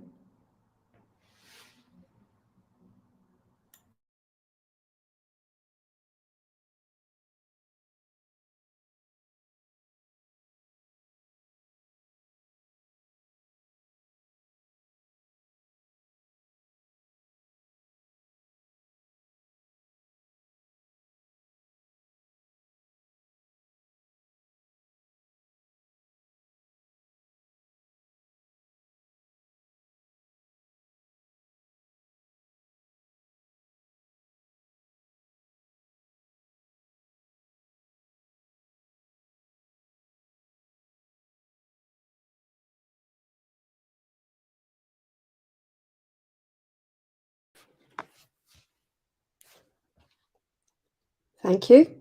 Good afternoon, everyone. I'm Roma Maguire from the University of Strathclyde in Glasgow in Scotland, and delighted to be here to present some of the work that we've done in the field of remote patient monitoring, specifically with the use of citizen-generated data within our system. So I'm a digital health person. I've worked within the health sector for many years. So I'm very much a health person that works within digital systems and with data analysts in terms of progressing this important agenda sort of going forward. And thank you so much for inviting me here today to talk. So just whilst we're setting the scene, and in terms of the focus and interesting use of digital health data, in terms of digital health solutions, it's good to just reflect on sort of levels of digital transformation and how they have progressed over the sort of previous years. So the first iteration of digital transformation, they say, was Healthcare 1. And that was maybe 10, 15 years ago, where we were just beginning digitisation, maybe more, and moving from handwritten notes to data entry into computers. So at this point, we were still relying on writing our notes, and electronic health records were really a thing very much within the future. Then moving on to Healthcare 2, this was where our systems started to integrate, started to manage digital data. So you might have one or two databases integrating and pulling information and vice versa, but not on a large or a whole system scale. And then Healthcare 3 is probably where that are a lot of current health systems are sitting. It's between 3 and 4, and 3 is really where we're trying to get all our data into our electronic health records. This included traditional data that we collect within our healthcare systems, but with an emerging interest in what we call citizen-generated data. So citizen that is generated by the person, by the patient. This could be wearables, it can be genomic information, it can be patient-reported outcome measures. And this is really where this notion of citizen-generated data became much more prominent and much more evident within healthcare delivery. And really kind of where we're at the moment is Healthcare 4. And what Healthcare 4 does, it really does recognise the unprecedented volumes of information that can come from multiple sources within someone's life, both within their traditional healthcare, but within their day-to-day life. And when they're actually recipients of healthcare within their home settings. The difference between healthcare 4 and 3, some say, is that digitisation is not optional. So you could see within this previous iterations, digitisation was starting to be part of healthcare delivery, but in healthcare 4, it's not an option.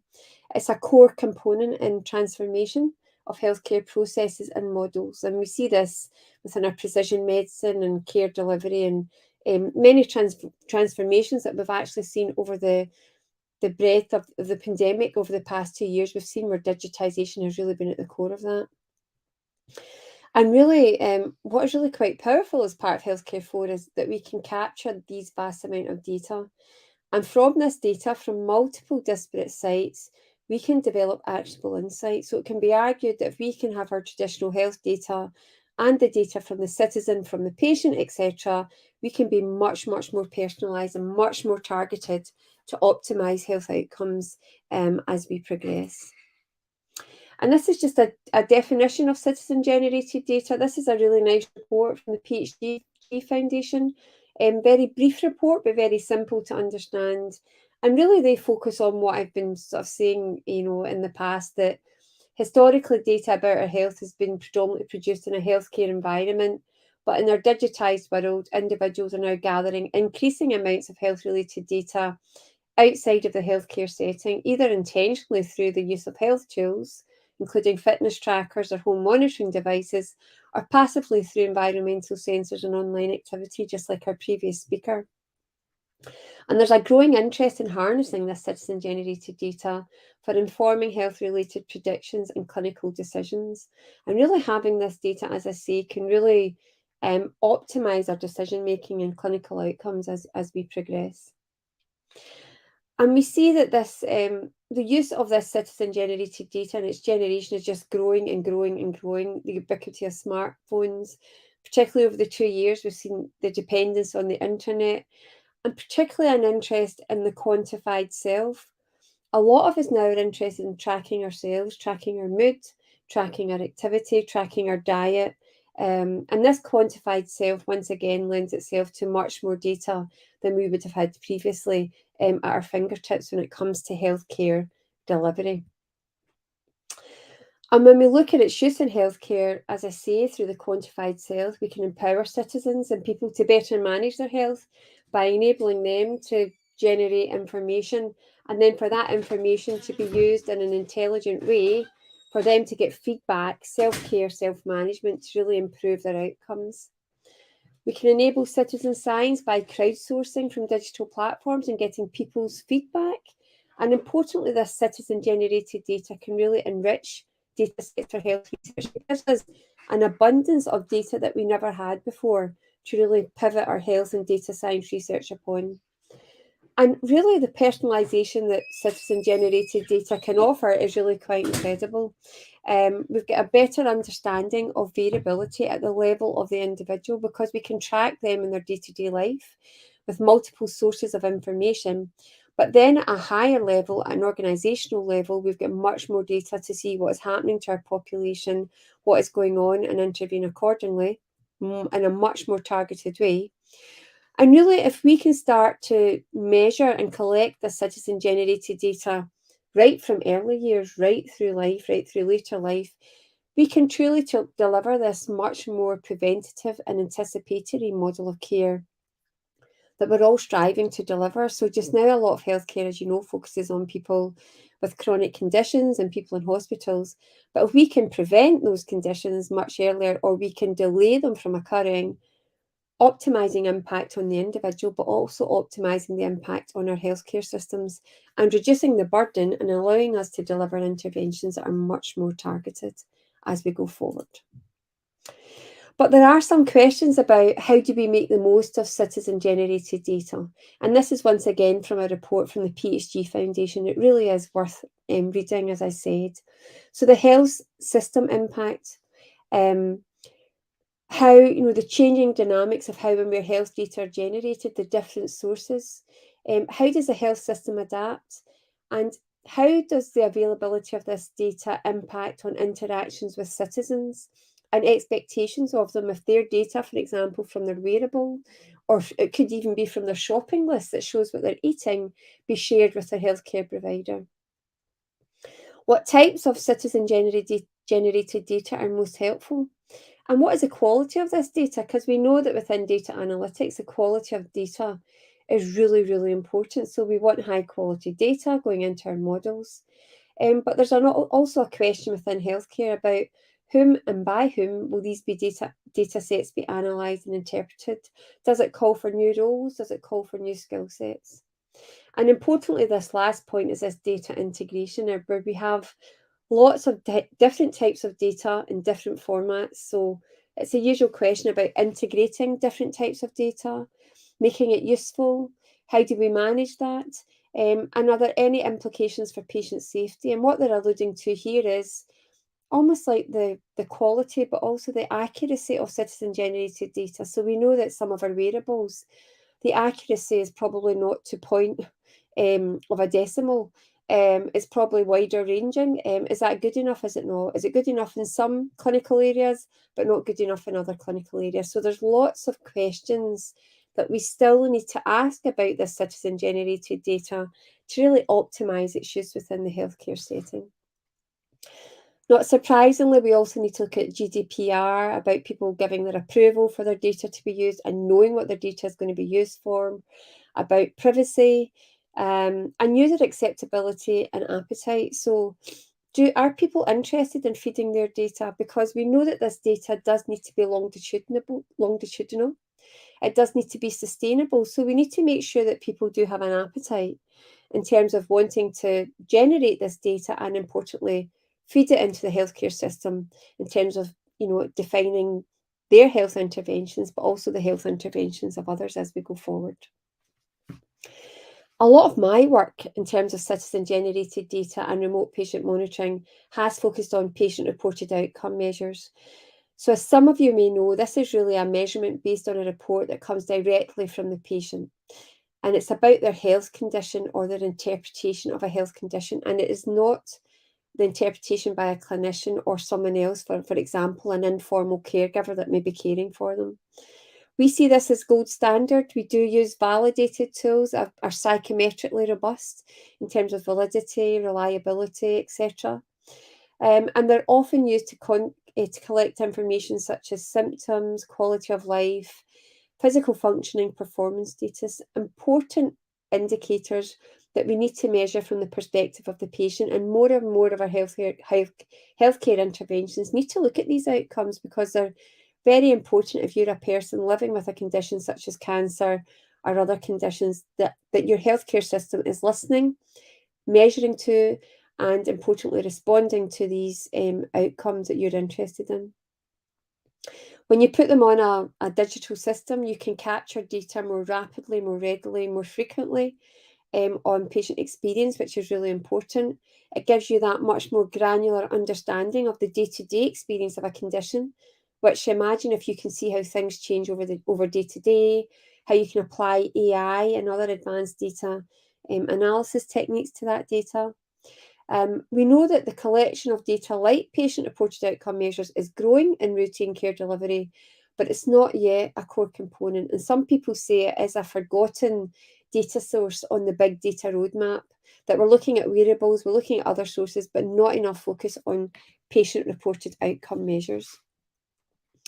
So this leads me on to talk about, it was a large randomised trial that was run that did look at the use of remote patient monitoring using patient-reported outcome measures across 5 countries in Europe. And this was very much a collective, a partnership, including all of these partners on the left-hand side of my screen. We received the funding from the European Commission. We get €6 million to undertake this work. And I was the chief investigator, and the project was led by the University of Strathclyde. We focused our remote monitoring system and the use of this citizen-generated data on chemotherapy and its related treatments, because what we do know is that despite patients with cancer and professionals having guidelines and information, that symptoms can often remain poorly controlled. And we know that undertreatment of symptoms can result in impaired quality of life, increased health service use, and sometimes mortality. For example, if people develop a life-threatening infection, they can at times die if they are receiving chemotherapy, which obviously we really want to prevent. Current mechanisms rely on patients recognising what symptoms they have and reporting, but this uncertainty, delayed reporting, inability to access services 24 hours a day can result in side effects of treatments not being managed in a timely fashion, placing patient safety at risk. So you can see here where the notion of remote patient monitoring really could provide benefit to these patients. If we can remotely monitor the side effects of chemotherapy when they're at home and act on them, the hope was in this trial that we could improve their outcomes. And now there's a lot of evidence emerging, some other similar large trials that are demonstrating the benefits of remote patient monitoring on improving health-related quality of life, and reducing symptoms, and reducing unscheduled hospital admissions, being cost-effective, improving. There's one study showing improvements in survival. But what we did notice that most trials looking at remote monitoring in cancer care have been of short duration. They've been within a single country and people with advanced disease, and often they don't have any health economic evaluation.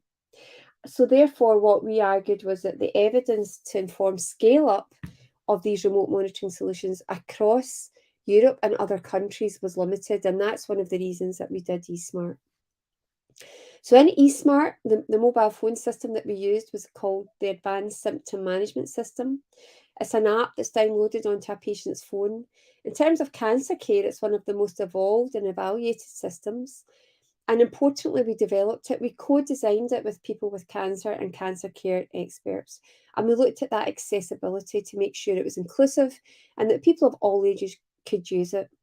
And importantly, in terms of our intervention, we used a very rigorous, complex interventions framework, moving from prototype to feasibility, acceptability, to pilot studies, to large UK pilots, then on to our European randomised control trial called eSmart, which I'm going to briefly talk about. We published the results of the trial in the British Medical Journal last year. So if you'd like to read the results in more detail, then please have a look at our paper, which we're very proud as a consortium to publish in such a high calibre journal. And how our system works is that patients have the app on the mobile phone. And for the chemo system, we also gave them a thermometer, a tympanic thermometer to measure their temperature.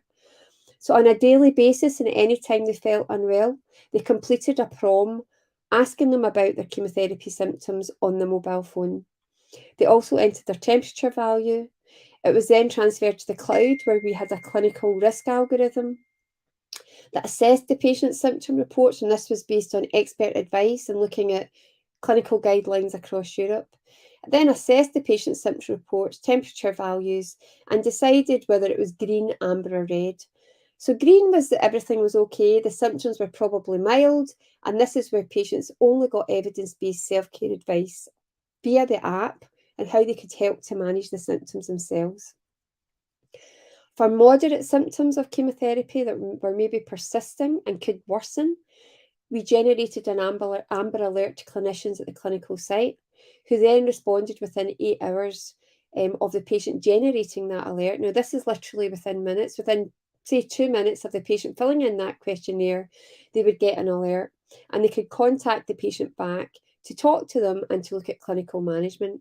And for amber alerts, patients also received that evidence-based self-care advice. And then for those symptoms that were very severe, such as the infections I was talking about, or say, for example, a new severe pain, that triggered a red alert to clinicians at the clinical site, and they contacted the patient within 30 minutes of receiving that alert. And that was where we felt it was acute oncological emergencies that needed managed very, very quickly. And for red alerts, patients also received self-care advice. All patients had an e-library of helpful information and could view their symptom graphs as they changed over time.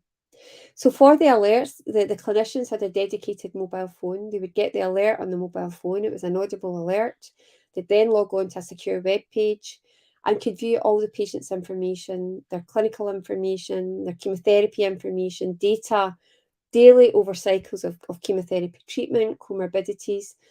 And they then worked through evidence-based clinical decision support, electronic clinical decision support within the ASIM system, and managed all the alerts accordingly that way. So it was evidence-based, right from the questionnaire right through to how the symptoms were managed by the clinician in the hospital. We developed a PROM for the purpose of this study and did some early psychometric testing, and this is how we developed the PROM, and you can read that in this journal as well if you're interested. And in terms of our trial, it was a multi-centre, repeated measures, parallel group, evaluator masked, stratified randomised control trial. We had 12 cancer centres across 5 countries. We were comparing the use of ASIMs compared to standard care, and that was often where patients would get verbal and written information on when to contact the patient. And we focused on non-metastatic breast cancer, colorectal cancer, and lymphoma, and we focused on early stage disease. This is how our trial ran.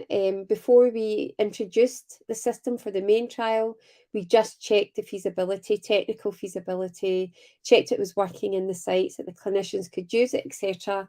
Before we went into the main trial, where half the patients were stratified to intervention and half randomised to control. In terms of our outcomes, our primary outcome was symptom burden. So how was the burden of symptoms for the individual? And other outcomes we were interested in included quality of life, supportive care needs, anxiety, self-efficacy, so empowerment for people to self-care, work limitations. We also looked at health service organisation and costs, and we explored patient and professional experiences of using our system. And we did this across our 5 countries and our 12 sites.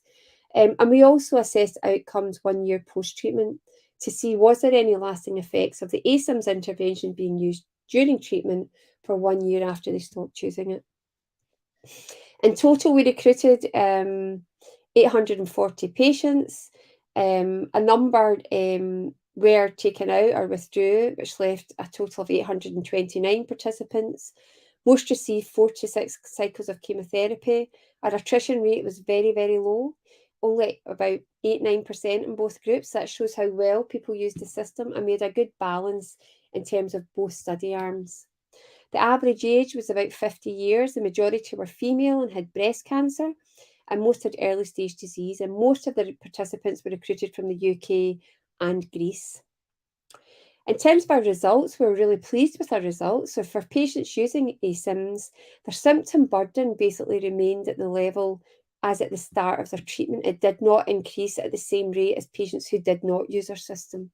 So that was significant in terms of differences in symptom burden between the control and the intervention group. Patients using symptoms also had a significantly higher quality of life.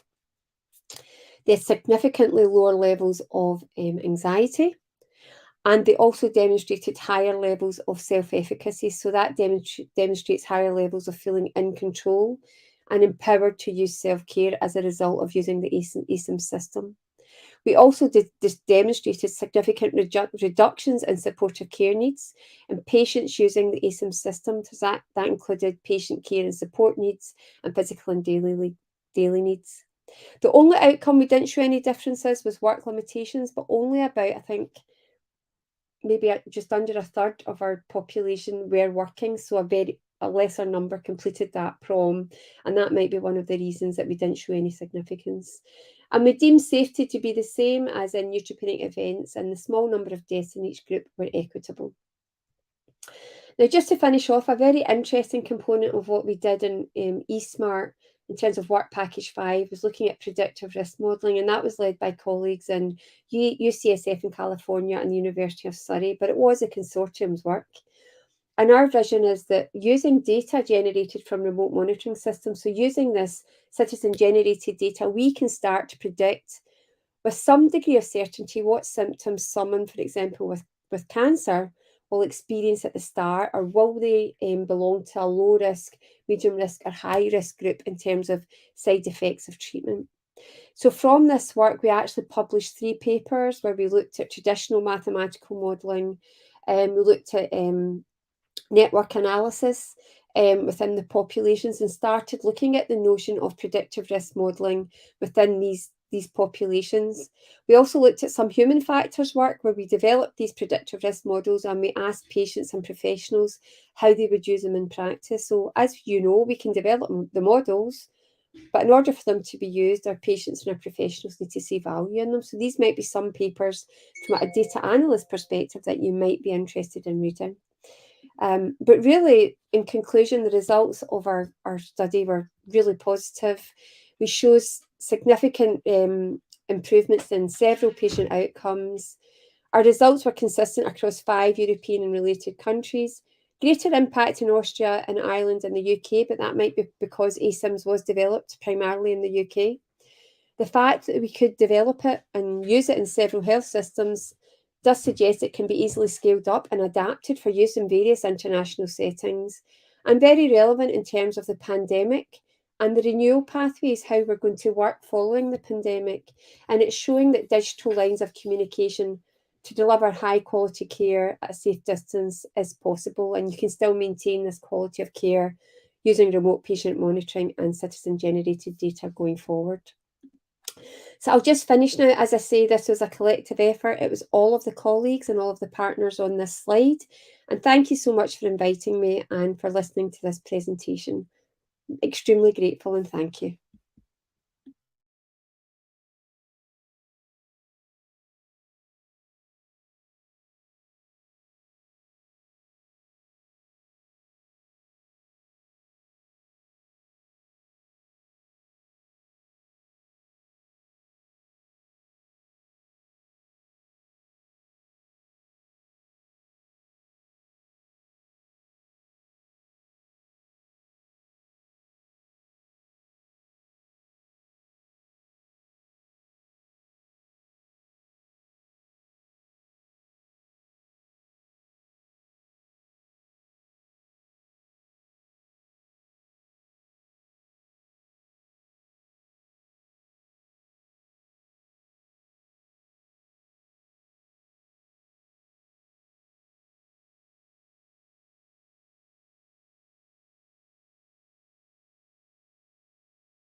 السلام عليكم ورحمة الله.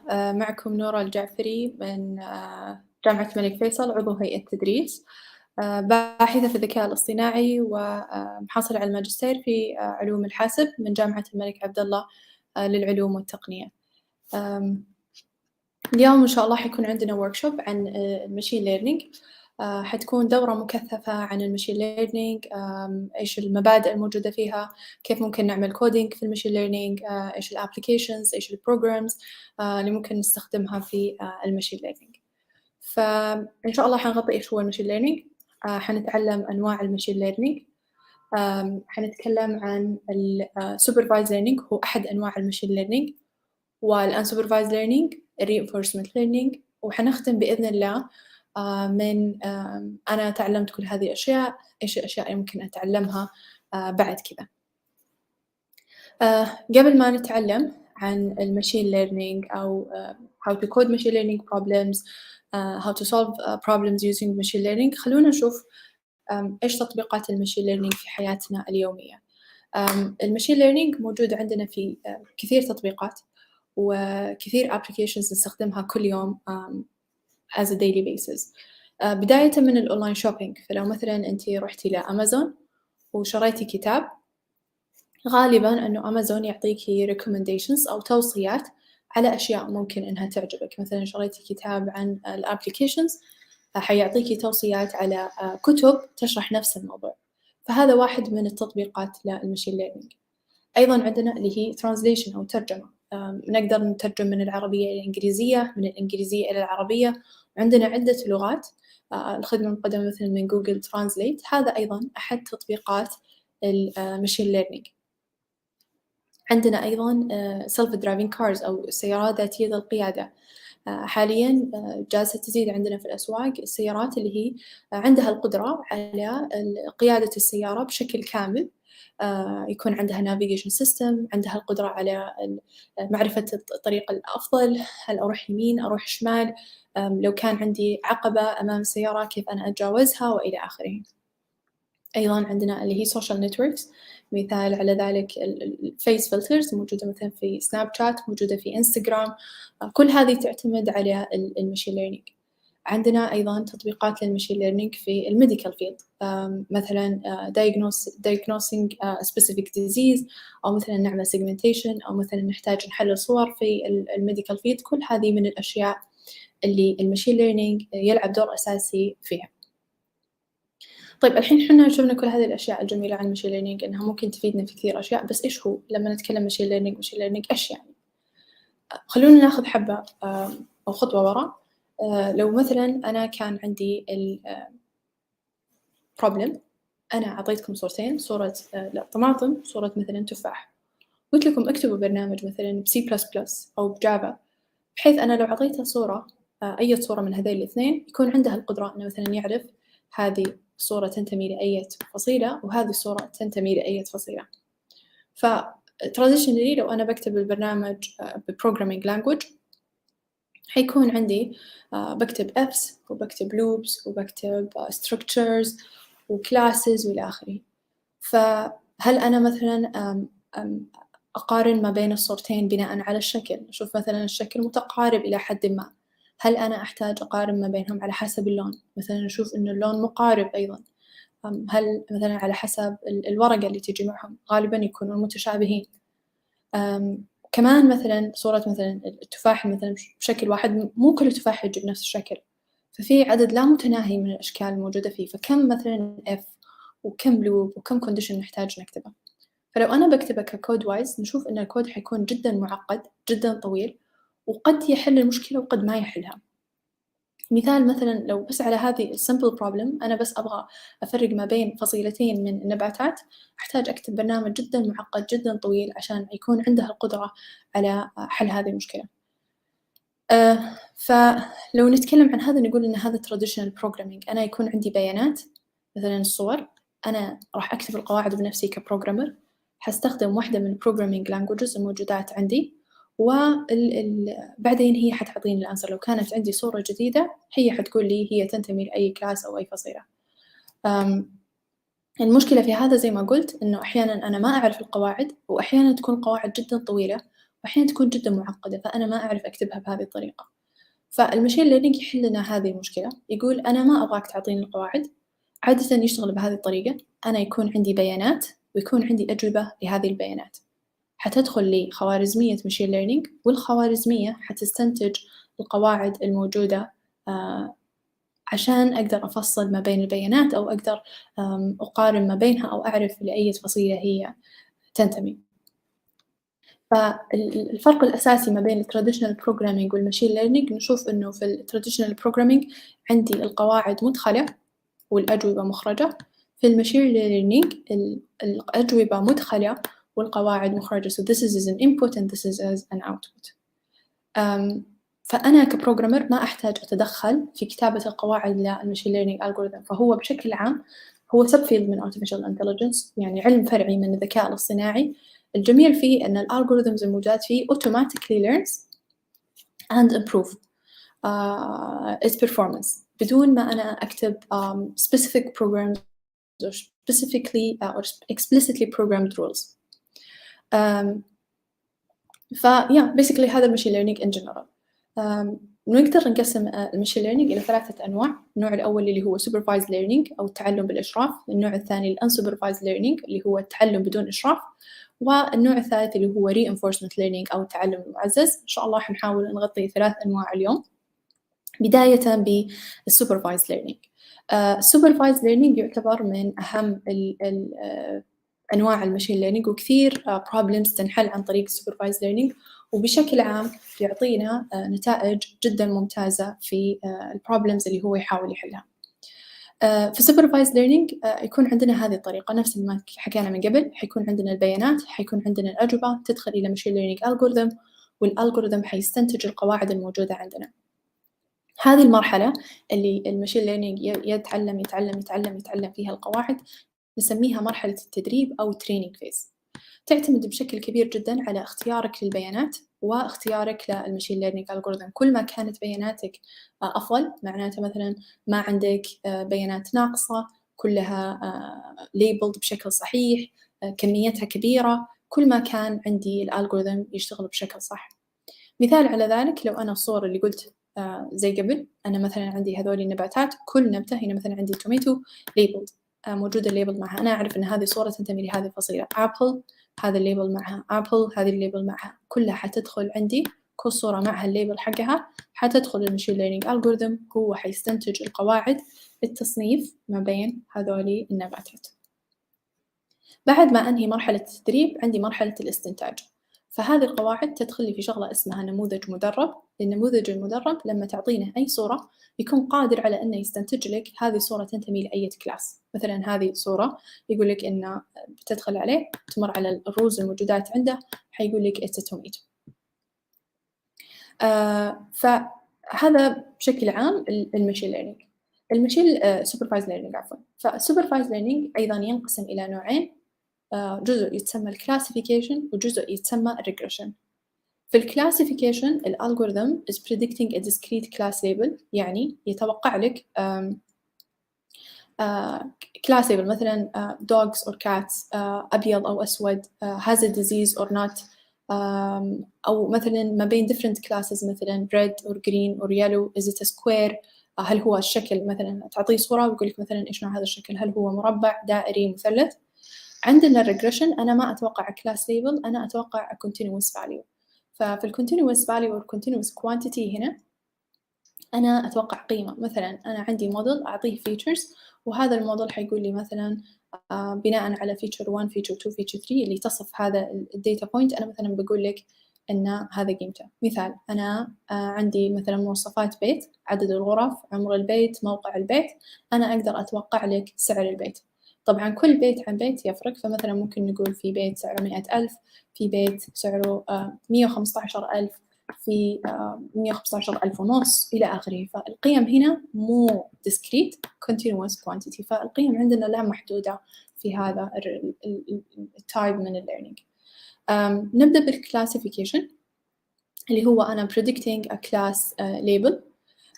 ناخذ مثال عليه. لو مثلا أنا عندي data وأنا أحتاج أصنف، عندي داتا حق Pema Indians Diabetes Data Set، هي basically data set فيها بيانات patients، وتقول لي في النهاية هل هذا البيشنت عنده سكري أو لا. من هذه البيانات أنا مثلا عندي الجلوكوز وعندي البلود بريشر، فأنا أروح أرسم البيانات حقيني. لو رسمتها بهذه الطريقة، نقول مثلا لو كانت هذه نسبة الجلوكوز وهذا نسبة البلود بريشر، فكانت نتيجة الشخص سلبية، she does not have a diabetes. هذا مثال ثاني إنه كمان هي هنا ما عندها دايابيتيز. هنا مثال ثاني ما عندها دايابيتيز. هنا مثلا لا كان الجلوكوز مرة عالي نقول إن عندها دايابيتيز. ونكمل على هذه الطريقة. في المشين ليرنينج أو الكلاسيفيكيشن أنا إيش أبغى؟ أنا أبغى يكون عندي موديل عنده القدرة على الفصل ما بين الداتا بوينتس، ما بين البوزيتيف وما بين النيجاتيف. البوزيتيف معناته they have diabetes. النيجاتيف معناته إنه they don't have diabetes. فلو مثلا حطينا خط زي كذا وقلنا كل البيانات اللي موجودة فوق حاعتبرها بوزيتيف، وكل نقطة جديدة حاعتبرها بوزيتيف، كل البيانات اللي تحت اللاين حاعتبرها نيجاتيف. فبهذه الطريقة ممكن أنا أفصل ما بين البيانات حقيني. أنا إيش أستفيد من هذا الموضوع؟ لو مثلا جاتني data point جديدة هنا this point for example، وأنا أبغى أعرف هل هذا الشخص مع هذه البيانات، مع هذا level of blood pressure وهذا هذا level من الجلوكوز، هل هم عندهم diabetes أو لا؟ أبغى أقارنه بين الخط الفاصل في بياناتي. أنا قلت كل النقاط اللي حتكون فوق الخط حتكون بوزيتيف، وكل النقاط اللي حتكون تحت الخط حتكون نيجاتيف. فغالبا أنا أتوقع أن هذه البوينتس أيضا حتكون بوزيتيف. هذا مثال على الكلاسيفيكيشن ويسمى الباينري كلاسيفيكيشن. فأنت ما عندك إلا كلاسين بوزيتيف نيجاتيف 0 1.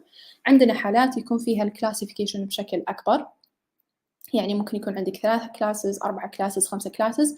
في هذه الحالة يكون الفصل فيما بينهم مو شرط خط، ممكن يكون هايبر بلين، ممكن يكون سيبريتر، يعتمد على حسب نوعية الداتا سيت الموجودة عندك. طيب بشكل عام الكلاسيفيكيشن كيف يشتغل؟ حنا قلنا هذا الابروتش، بس هو كيف يشتغل؟ في عدة خطوات حنا ناخذها مع الكلاسيفيكيشن عشان نوصل للموديل أو التريند موديل. أول شغلة حتكون الداتا gathering. أنا أحتاج data which is labeled، عندها features اللي هي تصف الexamples، وعندها label وهو يقول لي الداتا belongs to which class. بعد ما أجمع الداتا اللي عندي عادة نمر بشغلة اسمها data pre-processing. في الداتا pre-processing أنا أحاول معالجة البيانات، مثلا أنا أسوي لها normalization أو أسوي لها scaling، أحل مشكلة البيانات الناقصة وإلى آخره. بعد ما أسوي البري-processing أيضا جزء منها أني أقسم الداتا حقتي إلى جزئين، حنتكلم عن هذا الموضوع. بعد كذا حختار موديل من الالغوريثمز الموجودات عندي في الليتراتشر، يعني الكلاسيفيكيشن أي واحد يحل مشكلتي بشكل ممتاز. بعد ما أختار الموديل حأعمل له تريننج. طبعا التريننج حيكون using training data. بعد ما أسوي تريننج للموديل راح أسوي له evaluation، وعندنا أكثر من مترك نقدر نستخدمه في evaluation. بعد كذا عندنا شغلة اللي هي موديل fine tuning والprediction. أنت طلع لك result عجبتك ممتاز، ما عجبتك ممكن تعدلي في الموديل شوي بحيث توصلين للريزولت اللي أنت تحتاجينها. في الوركشوب اليوم حنركز على data gathering, choosing the model, training the model and evaluating the model, and we'll slightly touch on اللي هي data pre-processing. فهذا البروبلم اللي حناخذ example عليها. This is our use case. عندنا diagnostic measurement. We want to predict if a patient has a diabetes or not. أنا عندي قياسات مثل مثال عدد البريجنسيز، الجلوكوز، البلود بريشر، السكين ثيكنس، الإيج. أنا أبغى الألغوريثم حقي يكون قادر على أنه يحلل إذا البيشنت عنده diabetes حيطلع لي yes، أو ما عنده diabetes فيطلع لي no. أول شغلة سويتها أنه أنا سويت الداتا acquisition. أنا حصلت داتا سيت توصف لي هذه البيانات. بعد كذا حنشوف إن إحنا حنقسم الداتا سيت حقتنا إلى قسمين اللي هي التريننج والتستنج. بعد كذا هعمل اللي هو تريننج للموديل and then أنا بسوي basically evaluation للموديل حقي using المتركس اللي أنا أحتاجها. نبدأ باللي هو الفيرست بارت اللي هو الداتا acquisition والداتا loading. كيف أنا أقدر أستخدم هذا أو أسوي هذا في بايثون؟ عادة نستخدم pandas وهي تسوي لنا data frame. ففي البانداز هنا I will import it. بعدين I will read my dataset which is saved in diabetes CSV file. بعد ما أقراها أنا هنا عندي sample من الداتاسيت. فنشوف مثلا هذه الفيتشرز حقيني. أنا عندي البريجنسيز، عندي الجلوكوز، عندي هذا وهذا والإنسولين مثلا، الBMI، الفانكشن، الإيج، وعندي الأوتكم. الأوتكم هذا الكلاس أو الليبل، هذا اللي أنا بستخدمه عشان أعرف هل هذه البيشنت عندها diabetes or not. هذول الأشياء اللي هنا أو هذول الفيتشر، هذول الكولمز راح أسميهم الفيتشرز. هذا اللي تصف عندي كل patient، هذه المقيمات اللي تصف لي. For the sake of example اليوم حناخذ بس 2 features وحستخدمها لtraining my model. فأنا استخدمت اللي هو الجلوكوز level والبلاد pressure as my features. هذه الأشياء اللي تصف my data points. واستخدمت y اللي هو outcome as my label. فسو الآن أنا عملت اللودينج للديتا سيت. بعد ما أعمل بعد ما أسوي لودينج للديتا سيت أحتاج أقسمها إلى قسمين، جزء يتسمى training data وجزء يتسمى test data. فالتريننج داتا حستخدمها للموديل تريننج، والتستنج أو التست داتا حستخدمها في الموديل evaluation. كيف نقدر نسوي كذا؟ عندنا library اسمها scikit-learn، فيها function اسمها train test split. هي عندها القدرة على أنها تقسم الداتا عندنا إلى جزئين. هذه الفانكشن تاخذ ال following parameters، حتاخذ الفيتشرز حقينك اللي هي x، وحتاخذ الليبل وهو y. بعد كذا أنت تحتاج تقولي للفانكشن حجم التست داتا. مثلا هنا عندي 0.3، معناته إنه 70% من الداتا حتروح للتريننج و30% من الداتا حتروح للتستنج. This is not a fixed measure، ممكن تخلينها مثلا 20-80 45-55 40-60، يعتمد على حسب نوعية الداتا، حجمها والproblem that you're trying to solve. بعد ما you call this function الداتا حقتك حتتقسم إلى جزئين، training و testing. بالنسبة للtraining حتعطيك الفيتشرز والليبلز، وبالنسبة للتستنج كمان حتعطيكي الفيتشرز وحتعطيكي الليبلز. فأنا الآن أخذت الداتا حقتي، عملت لها loading، سويت لها division. The next step is to train the model. فبالنسبة لليوم أنا أخذت support vector machine، هو a very famous classification algorithm which generally speaking performs very well. فعملت له import من نفس library scikit-learn. فبداية حنعمل زي الأوبجكت منه أو الانستنس من هذا الكلاس، بعدين راح أسوي تريننج. كيف أسوي تريننج؟ حيكون عندي clf.fit، فهذا تريننج للموديل. لاحظوا هنا لما تكلمت عن التريننج أعطيتها بس تريننج داتا اللي هي الإكس ترين والواي ترين، لأن لو أعطيت التست داتا الآن حيعتبر غش في حالة التدريب، أو الريزولت اللي تطلع لك في النهاية ريزولت غير حقيقية ولا تقيس جودة الموديل الموجود عندك. اخترت هنا أنا support vector machine، بس عندك كثير مودلز ممكن تختاري منها. لو رحتي على scikit-learn زي ما قلت حتشوفي إن في مودلز كثيرة تقدري تختاري منها for training the model. طيب أنا الحين قسمت الداتا وسويت training للموديل. The next thing is to evaluate my model. Is my model good or bad؟ فبالنسبة للclassification عندنا الموديل testing، عندنا شغلة اسمها metrics. أنا حستخدم التريننج أو testing data، حستخدم معاها المتريكس اللي هي معايير التقييم.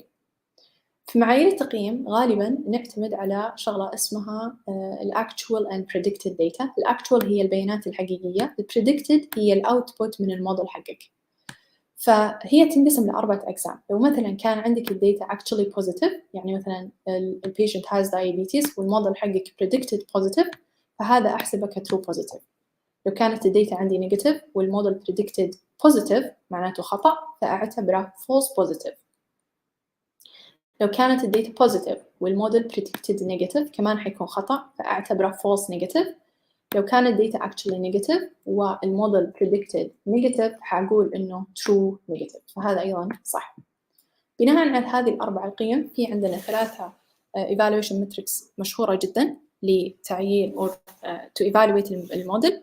بداية مع الأكيورسي، هو اللي يحسب لك predicted correctly سواء كانت positive ولا negative. هتاخذي true positive true negative تقسميها على مجموع training أو testing samples.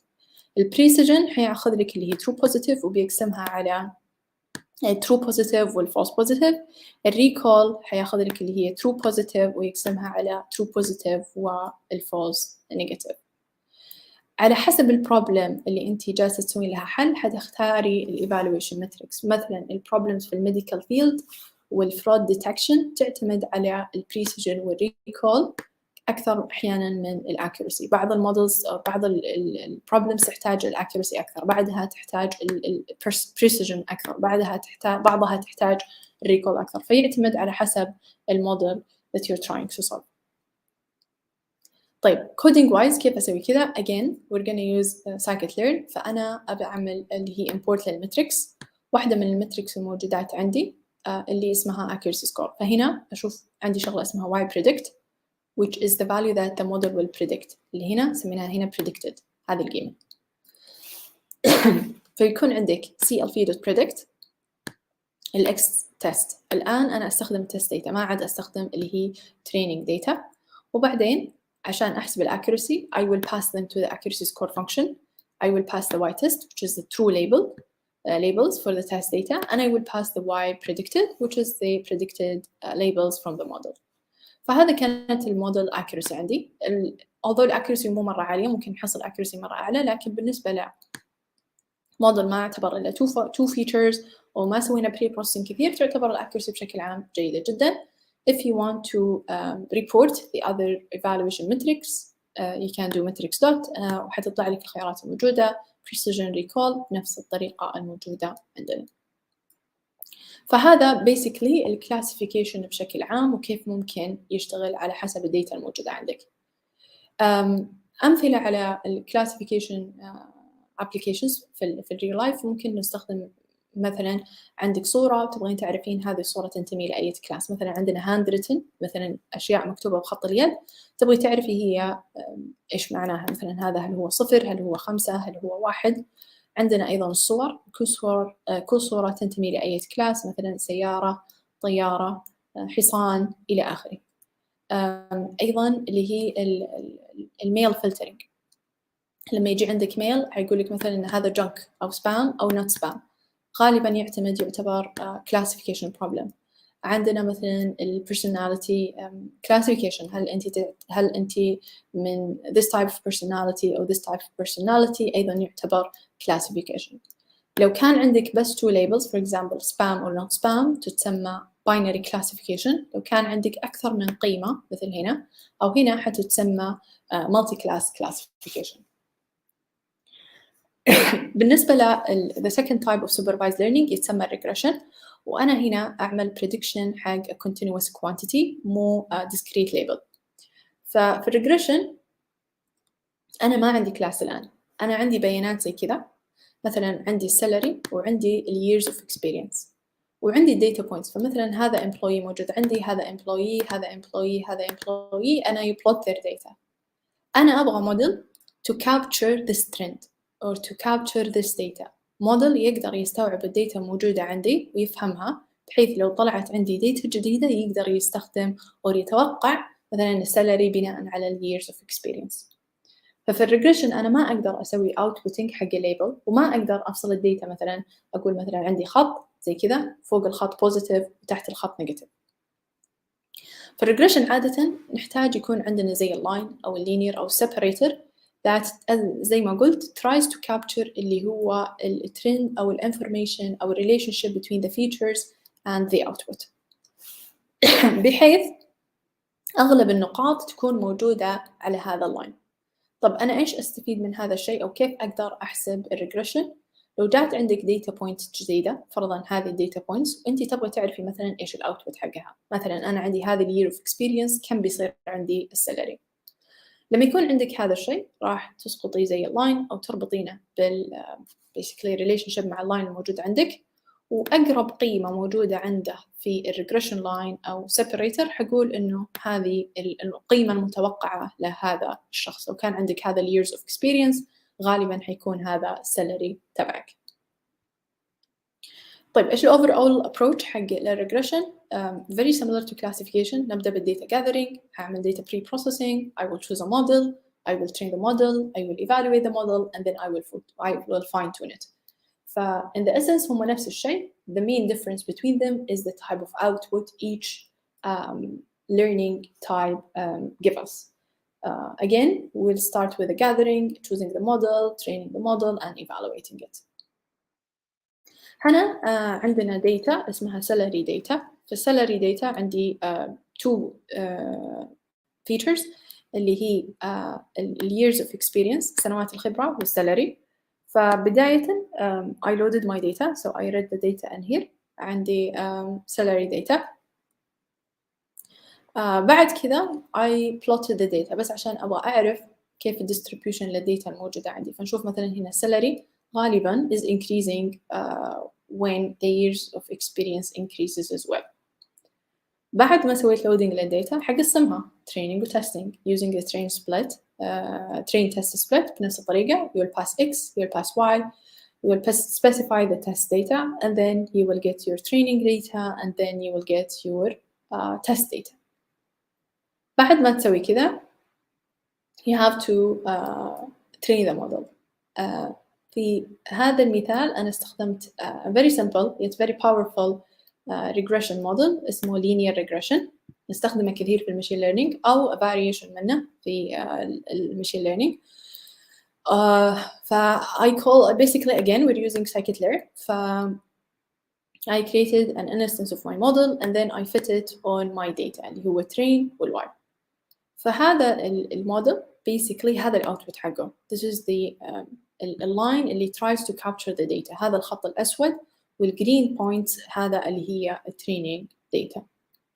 طيب أنا أخذت الداتا وعملت training للموديل و basically train it. So now أحتاج إنه أعرف evaluation ل my model.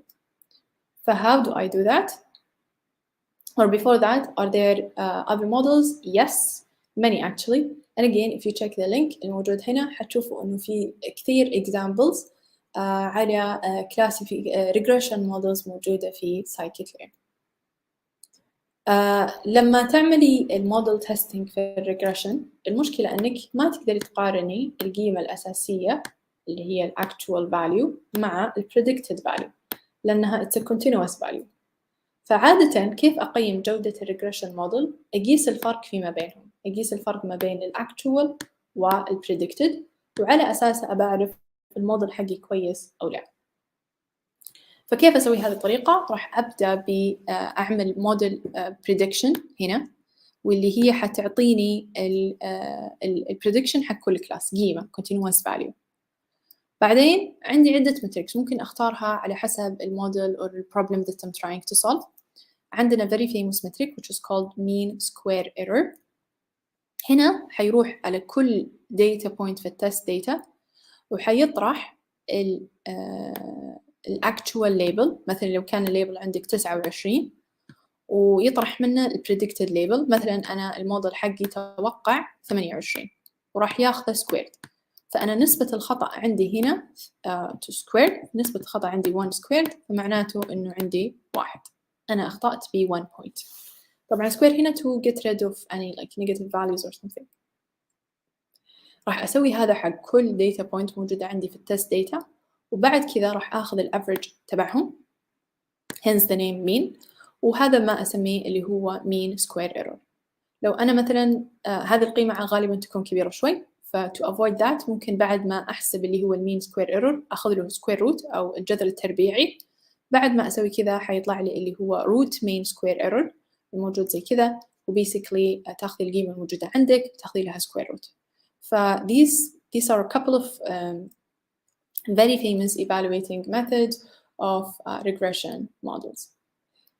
طيب وين أنا أستخدم regression model؟ أي problem يكون الأوتبوت حقها continuous value حستخدم فيها regression. مثال على ذلك عندنا مثلا سوق الأسهم. لو مثلا أنت حابة مثلا تستثمري في البورصة وما أنت عارفة أي سهم تشتري فيه، فممكن أنك تأخذي بيانات الأسهم السعودية في البورصة تحلليها وتعرفي مثلا خلال السنة الجاية هذا السهم راح يرتفع بنسبة كذا أو راح يقل بنسبة كذا. هذا مثال على regression problems. قيمة المنازل مثلا أو العقار، هذا أيضا example على regression problem. هل حيكون فيه ارتفاع؟ هل حيكون فيه انخفاض؟ طيب لو أنا عندي هذا البيت بهذه المواصفات كم حتكون قيمته وما شابه. أيضا الريجريشن كان من أكثر supervised learning algorithms الموجودات عندنا في كانت موجودة خلال الجائحة. فمثلا توقع عدد الحالات المرضى أو الترند الموجود، هل البيانات حتزيد أو هل هي حتقل، كم عدد الماضي اللي حتكون موجودة في المنطقة الشرقية، كم عدد الماضي اللي حتكون موجودة في المنطقة الغربية وما شابه. كثير من هذه الأشياء تعتمد على الريجريشن بروبلم. this is overall اللي هو supervised learning. فتعلمنا إنه supervised learning يكون عندنا data، والdata حتكون labeled. الليبلز either حيكونون discrete أو حيكونون continuous. إذا كانت الداتا discrete حتكون classification problem، لو كانت الداتا continuous حتكون regression problem. overall عندهم نفس السيستم في الرننج، حتبدأي بالداتا acquisition، بعدين حتسوي الداتا pre-processing، حتستخدمي أو تختاري موديل، حتعملي training للموديل and then you will evaluate the model and then finally you will fine tune it. طيب is this the only هل هذا هو المعيار الوحيد أو الطريقة الوحيدة لاستخدام تعلم الآلة؟ لا، عندنا اللي هو النوع الثاني اللي هو اسمه unsupervised learning أو التعلم بدون إشراف. في هذا النوع من التعلم الطريقة مختلفة شوي. أنا حيكون عندي بيانات، بس البيانات is not labeled. أنا ما أعرف كل مثلا صورة أو كل example يرجع لإيش. أنا بس عندي صفات لها، لكن أنا ما أعرف هي إيش تمثل أو ترجع لإيش. ما أعرف عنها إلا أنا عندي هذه البيانات. هذا الشيء الوحيد اللي أنا أعرفه. إيش أستفيد منها؟ أقدر أخذ هذه البيانات وأمررها بماشين ليرنينج موديل، والماشين ليرنينج موديل يقدر يستخرج لي patterns اللي هو نمط أو معلومات عن هذه البيانات. مثال، لو أنا عندي مثلا هذه الصورة، لو أنا عندي صورة مثلا مثلا بطاطس كثير، أشوف عنده مثلا جزء أصفر، جزء أحمر، جزء بنفسجي، بس أنا ما قلت لك إن مثلا هذا لونه أحمر أو هذا لونه أصفر أو هذا لونه بنفسجي، بس أعطيتك صور كثيرة وقلت لك استخدميها في ماشين ليرنينج موديل. أنا عندي بيانات بس ما عندي ليبلز، فإيش أروح أستخدم اللي هو التعلم بدون إشراف أو unsupervised learning. لما أخذ هذه البيانات وأدخلها للماشين ليرنينج موديل، إيش حيستخرج لي؟ حيستخرج لي patterns أو information. ممكن إنه يقسم الداتا على حسب اللون، مثلا البنفسجي حيكون مع بعض، الأصفر حيكون مع بعض، الأورنج أو الأحمر حيكون مع بعض.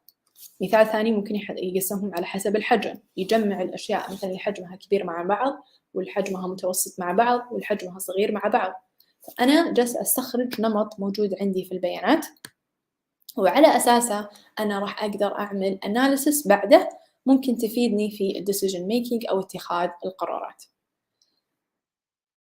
مثال على كذا ممكن مثلا البيانات الموجودة في السوشيال نتوركس، إن حنا نحاول نجمع النودز أو البيانات اللي قريبة من بعضها في كلاسترز أو تجمعات زي كذا، وبحيث أنا أعرف كل واحدة إيش الترافيك الموجود فيها. أو مثلا نتورك ترافيك، مثلا أنا هذا الترافيك جاي مثلا عندي من السعودية، هذا مثلا جاي عندي من مصر، هذا مثلا جاي عندي من الكويت.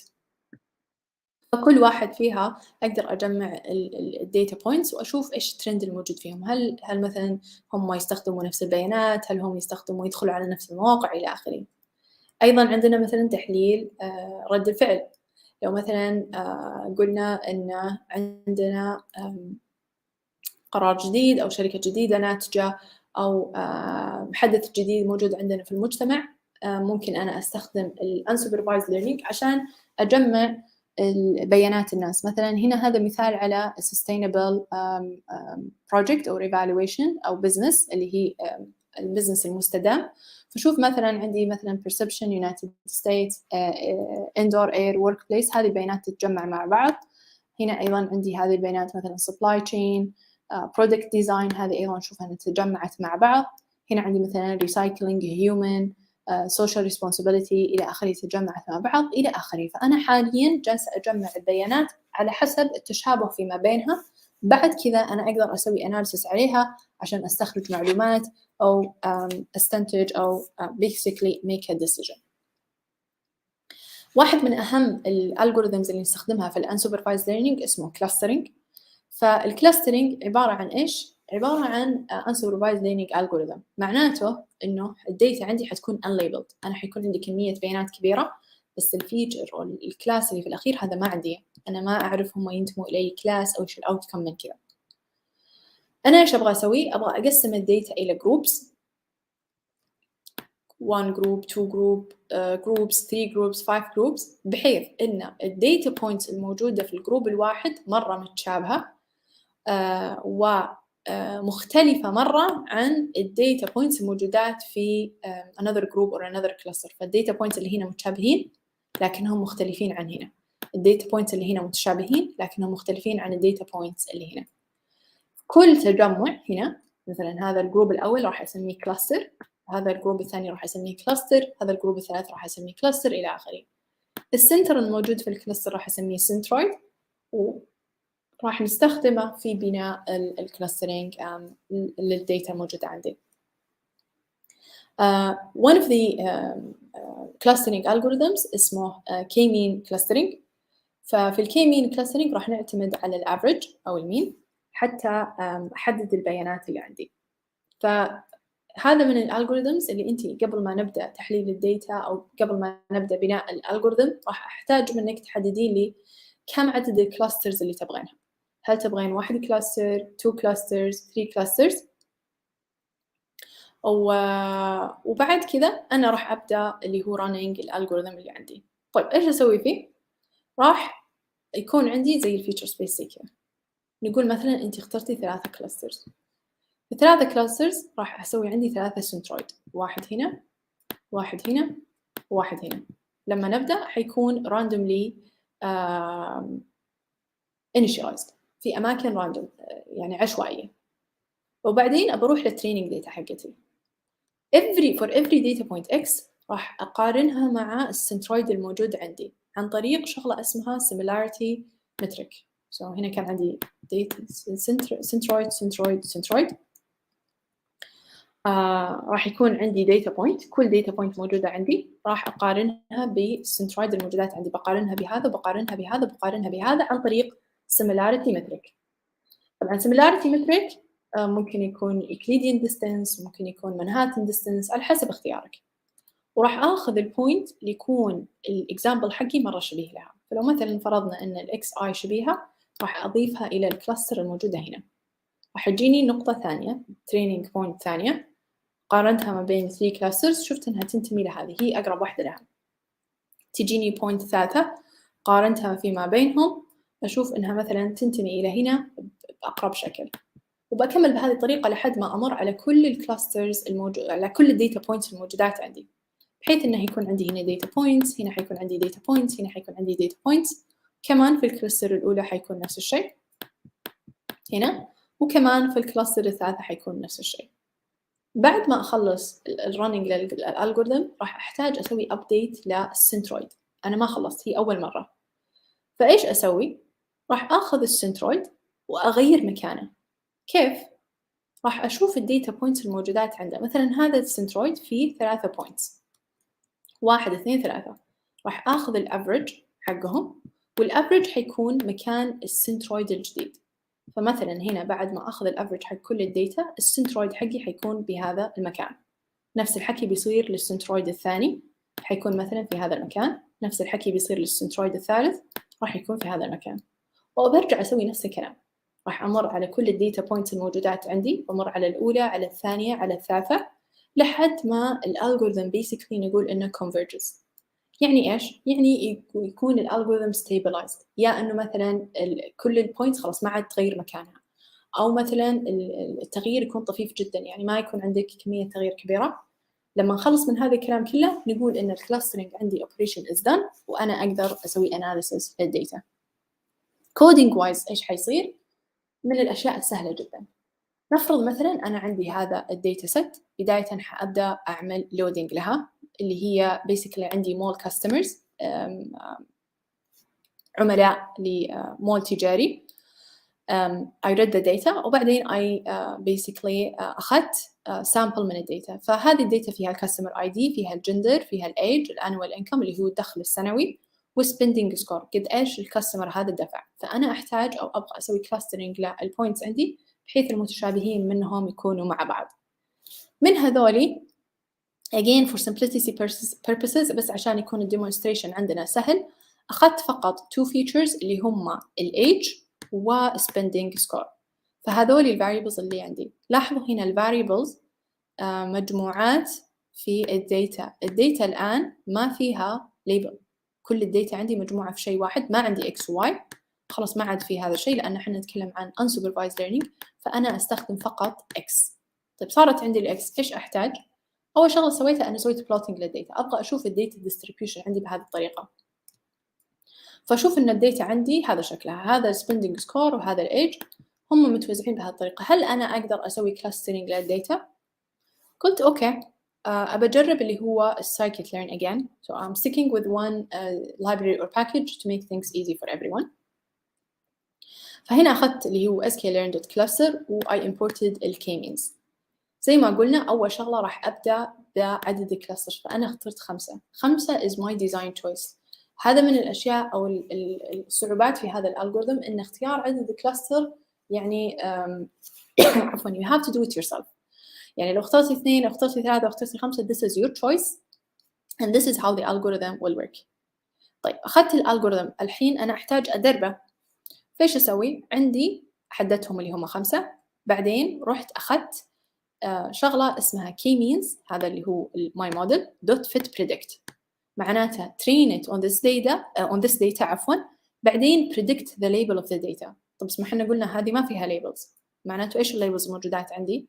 الليبل basically هنا أي cluster الداتا point belongs to. فمثلا الآن سويت الليبلز هنا وعندي الداتا set، الداتا point الأولى أنا قلت عندي 5 clusters، معناته عندي cluster 0 cluster 1، تعرف computer science عادة نبدأ من 0، cluster 2 cluster 3 و cluster 4.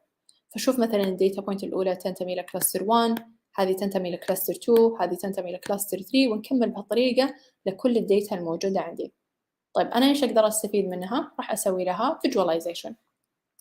فأول شغلة حددت اليونيك labels اللي عندي اللي هي حتكون between 0 إلى 4، وبعدين حددت السنترويد اللي هي لو نفتكر السنتر حق الكلاستر. بعدين رحت للديتا بوينتس حقيني، حق كل واحدة basically لونتها على حسب الكلاستر اللي هي موجودة فيها. فالديتا اللي عندي هنا أساساً صارت بكلاسترينج بهذا الشكل. نشوف إن عندي 5 كلاسترز، هذه الكلاستر الأولى وهذا السنترويد حقها، هذه الكلاستر الثانية هذا السنترويد، هذا الكلاستر الثالثة هذا السنترويد، هذه الكلاستر الرابعة وهذا السنترويد، هذه الكلاستر الخامسة وهذا السنترويد تبعها. طب أنا إيش أستفيد منها؟ أنا كمول ممكن أعرف إنه الناس في هذا الإيج وهذا سبندينج دائما يجوني، ممكن أنا أعطيهم عروض ترويجية خاصة، ممكن أنا أعطيهم VIP مثلا تريتمنت، ممكن أعطيهم باركينج خاص، ممكن أعطيهم بهذه الطريقة. هنا نشوف مثلا الناس ما تسوي سبندينج كثير، فممكن أعطيهم مثلا promotions إلى آخره. فأنا أقدر أسوي decisions، أقدر أسوي recommendations بناء على الريزولت الموجودة عندي في الكلاسترينج. طيب إيش الأشياء الثانية اللي ممكن أستخدم الكلاسترينج فيها؟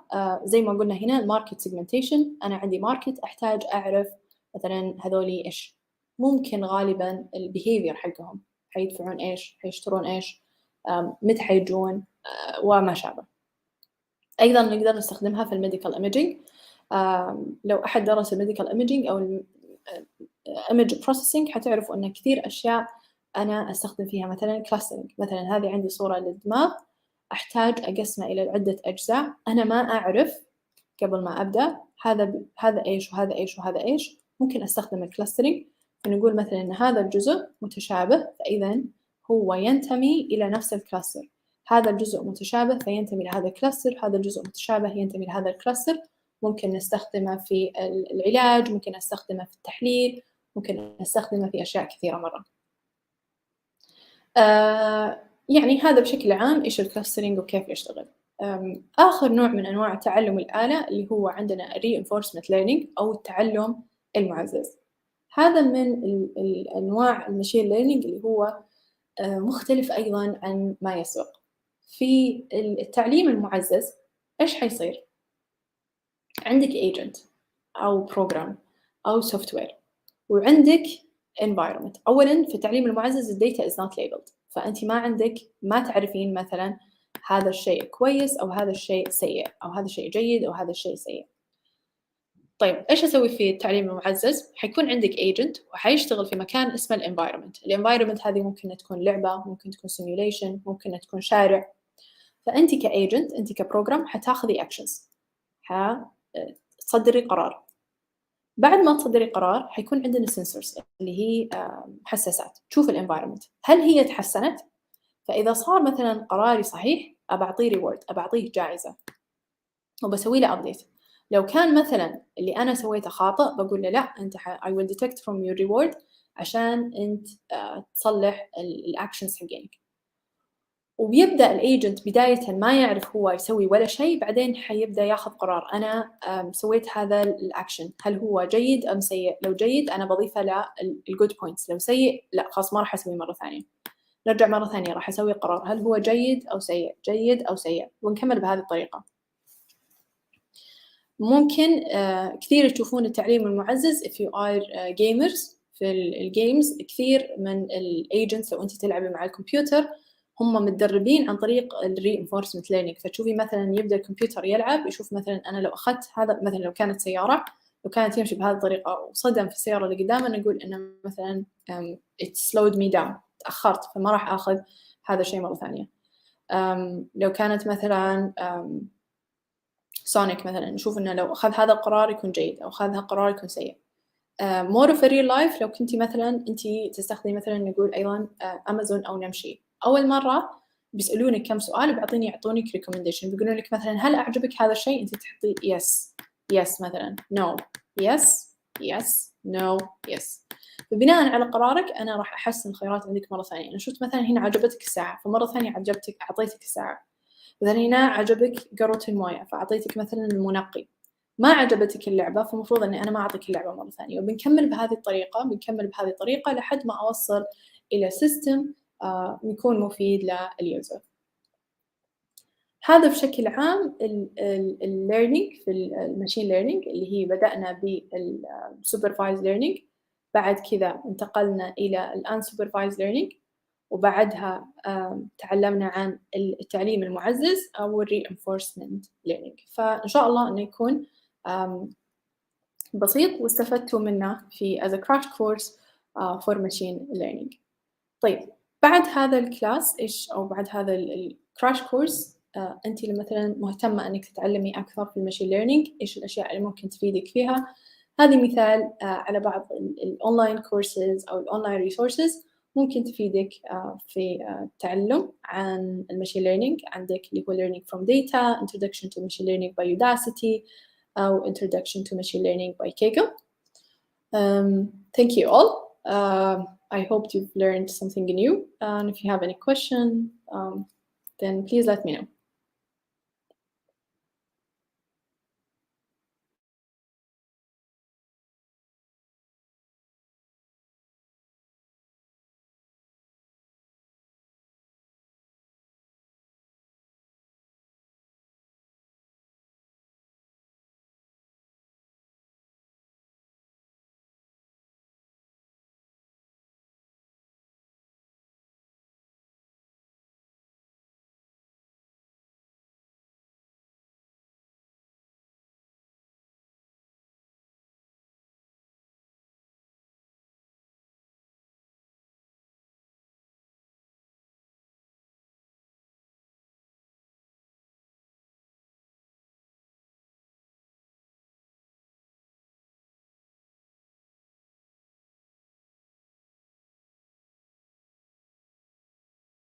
طيب في هنا سؤال، هل في لغة برمجة معينة خاصة نستخدمها؟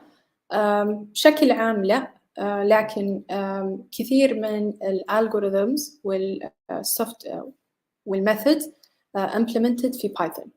فمثلا عندك بايثون تعتبر من أفضل لغات البرمجة لتوفر كثير من الباكجز اللي الماشين ليرنينج موجودة فيها. من بايثون عندك libraries كثيرة ممكن تستخدمينها scikit-learn, keras, tensorflow, pytorch، كلها تقدري تستخدميها في machine learning.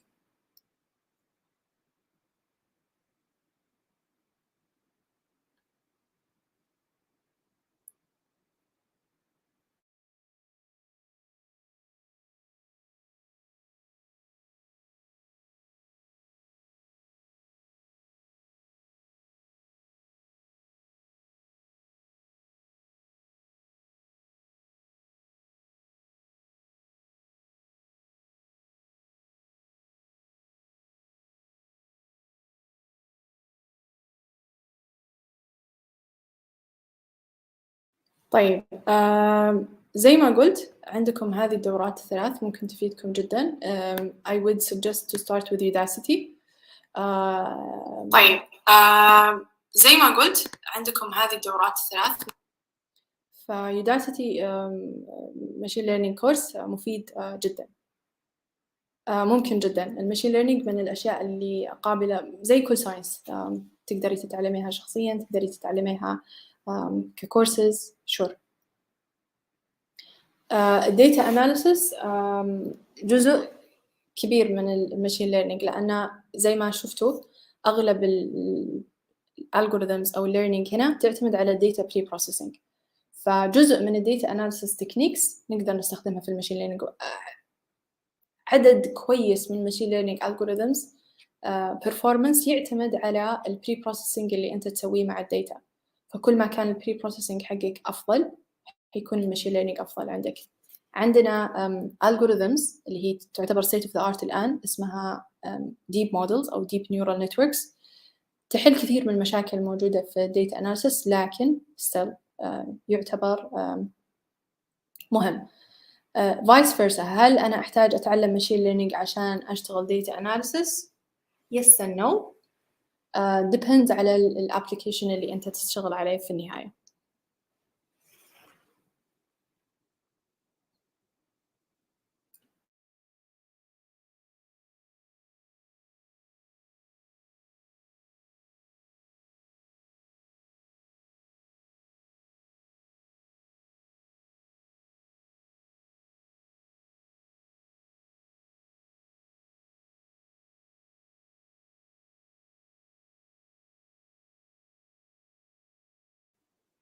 medium level، يعني في سؤال هل أحتاج أتعلم بايثون يكون عندي basics أو advanced؟ لو كان عندك البيسكس الأساسية حتقدر تتعلم إلى شكل كبير، لكن طبعا لو كان عندك advanced skills حيكون التعلم مرة أسهل، بحيث تعلمك مع الأوبجكت وكذا ممكن تتعلمينهم يعني في نفس الوقت، لكن تحتاج شوي يكون عندك basics في بايثون قبل ما تتعمقي في البروجرامينج للماشين ليرنينج.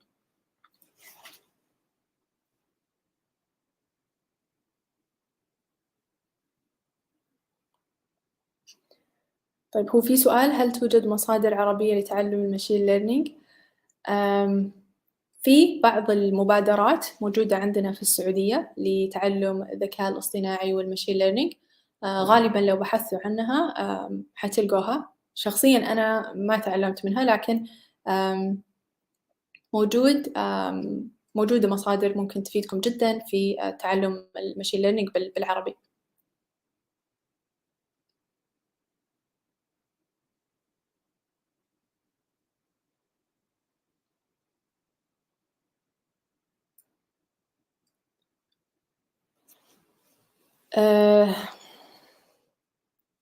Creating a smart algorithm or something smart is very interesting.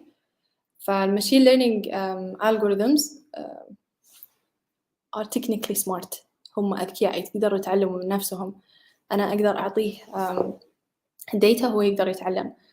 أيضا حل المشاكل الموجودة في الماشين learning، عندهم قدرة كبيرة جدا إلى حل مشاكل معقدة بشكل كبير، وجودة تفوق أيضا جودة الخبراء الموجودين عندنا. مثلا عندنا في الكانسر ديتكشن، السكين كانسر ديتكشن اللي هو تحليل سرطان الجلد، كان فيه algorithms موجودة في الماشين ليرنينج تفوقت على أطباء في التحليل أو التشخيص. فجميل جدا إن الإنسان يكون عنده القدرة إنه ينتج algorithms أو applications تشتغل بهذا المستوى من الذكاء.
طيب شكرا لكم، شكرا لحضوركم. أتمنى أن كان الموضوع مفيد لكم، وإن شاء الله نراكم في دورات ثانية. السلام عليكم.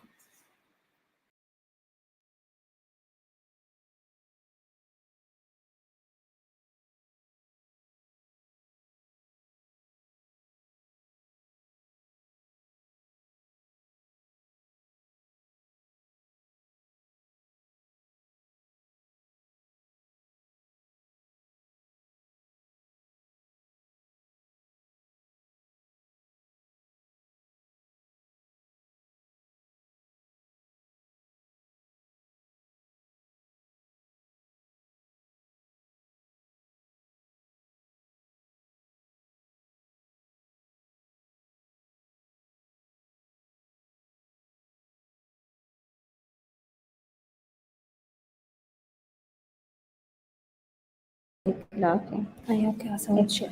تمام خليني اسوي لك. تمام. بسم الله الرحمن الرحيم. صوت واضح؟ بسم الله الرحمن الرحيم. الحمد لله والصلاة والسلام على أشرف الأنبياء والمرسلين سيدنا محمد وعلى آله وصحبه أجمعين.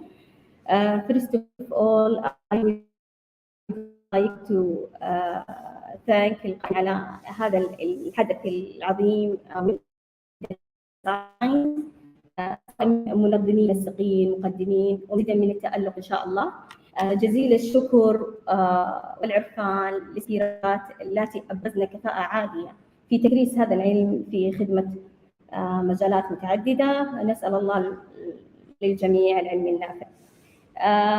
هنا زي ما تعرفنا عليكم نود أنكم تتعرفوا علينا وعلى جامعتنا.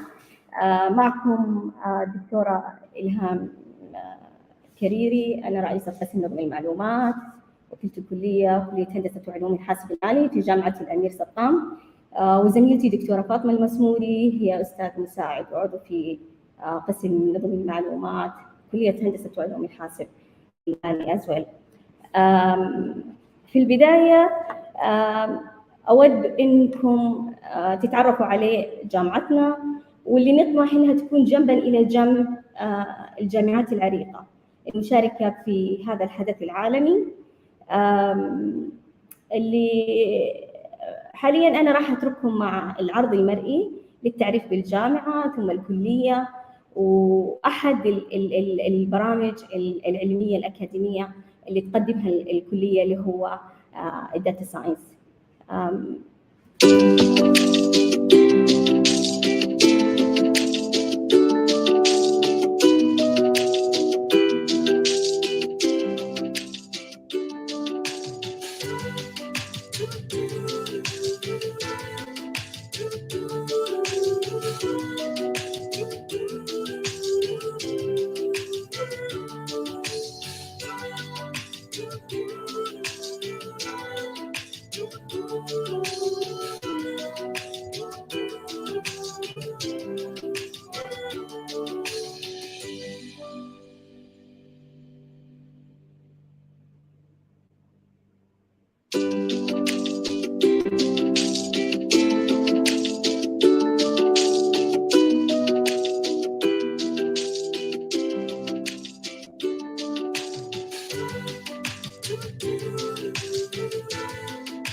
الله يعطيكم العافية. زي ما شفنا إنه عندنا في كلية هندسة وعلوم الحاسب الآلي لدينا أحد البرامج الأكاديمية في مرحلة الماستر اللي هو برنامج علم البيانات.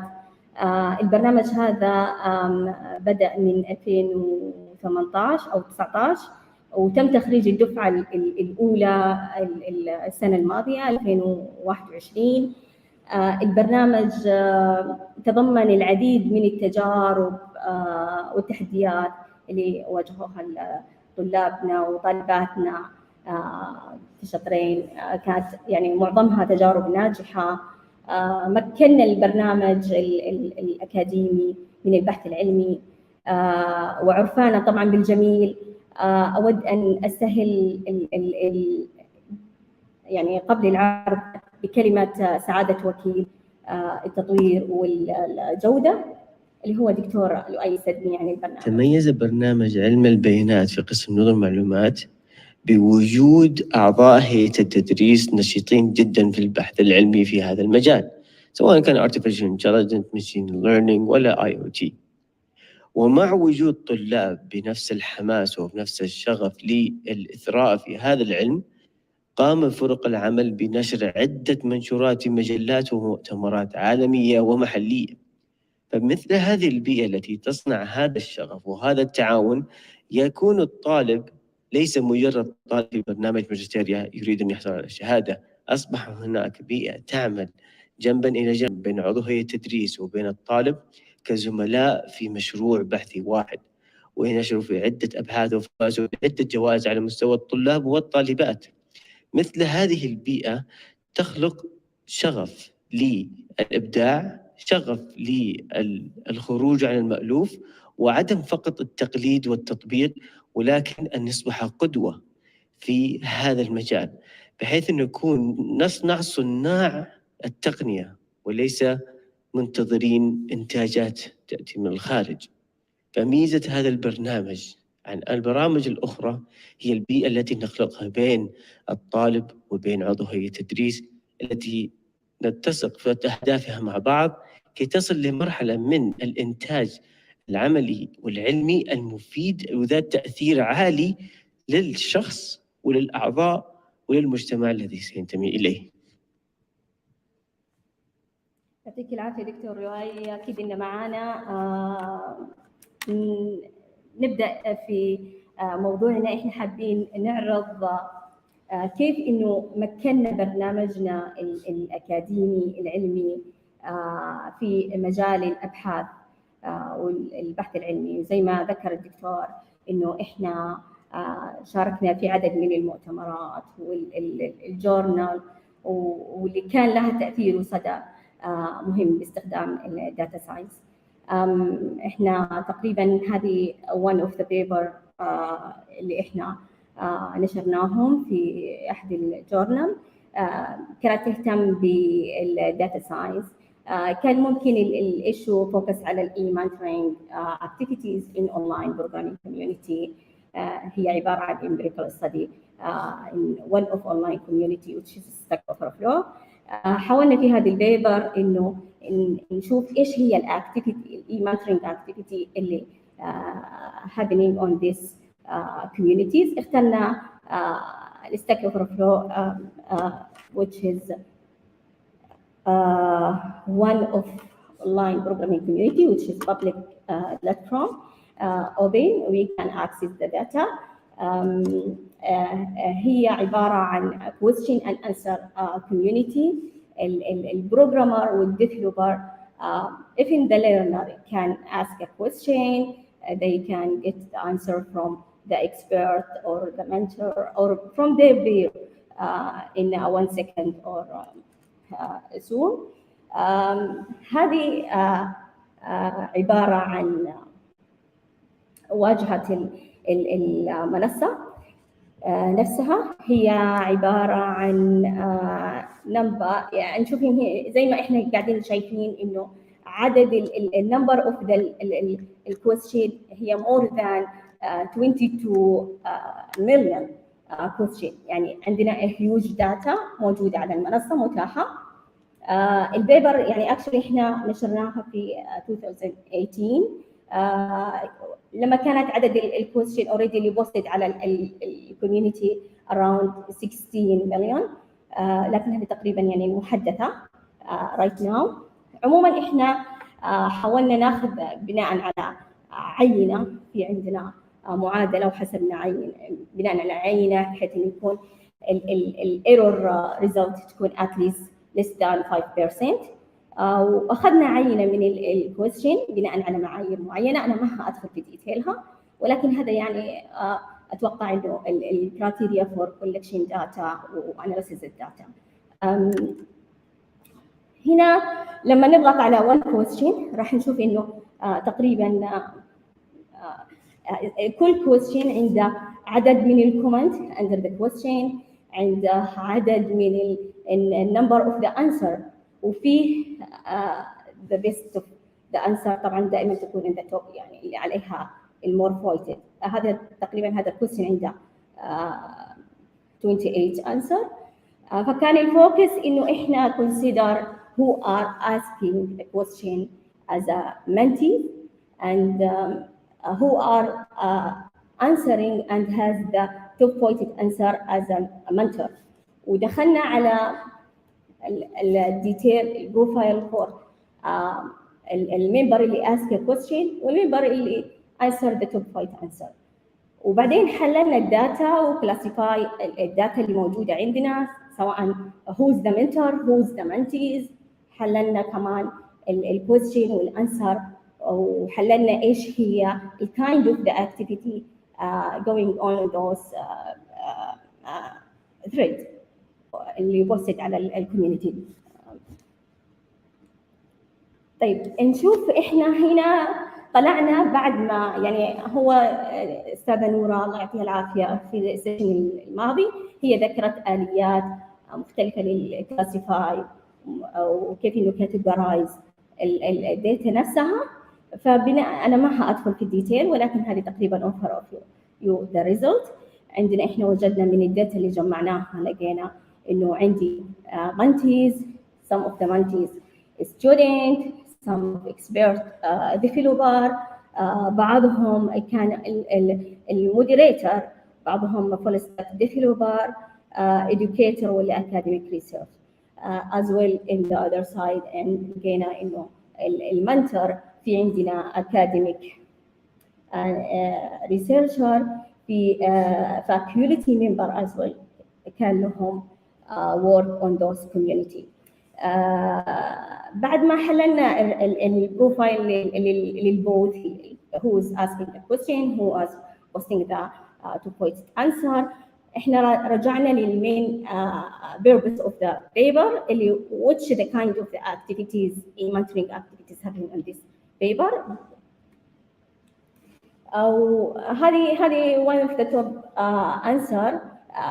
For example في activity it's linked to existing answer which is see this question answer for more information وحاط له اللينك، ولا add example حاط له example to الانسر للكويستشن.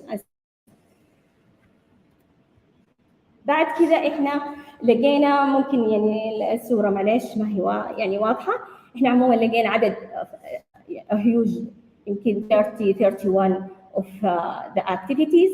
We classify those activities under of the 10 main category.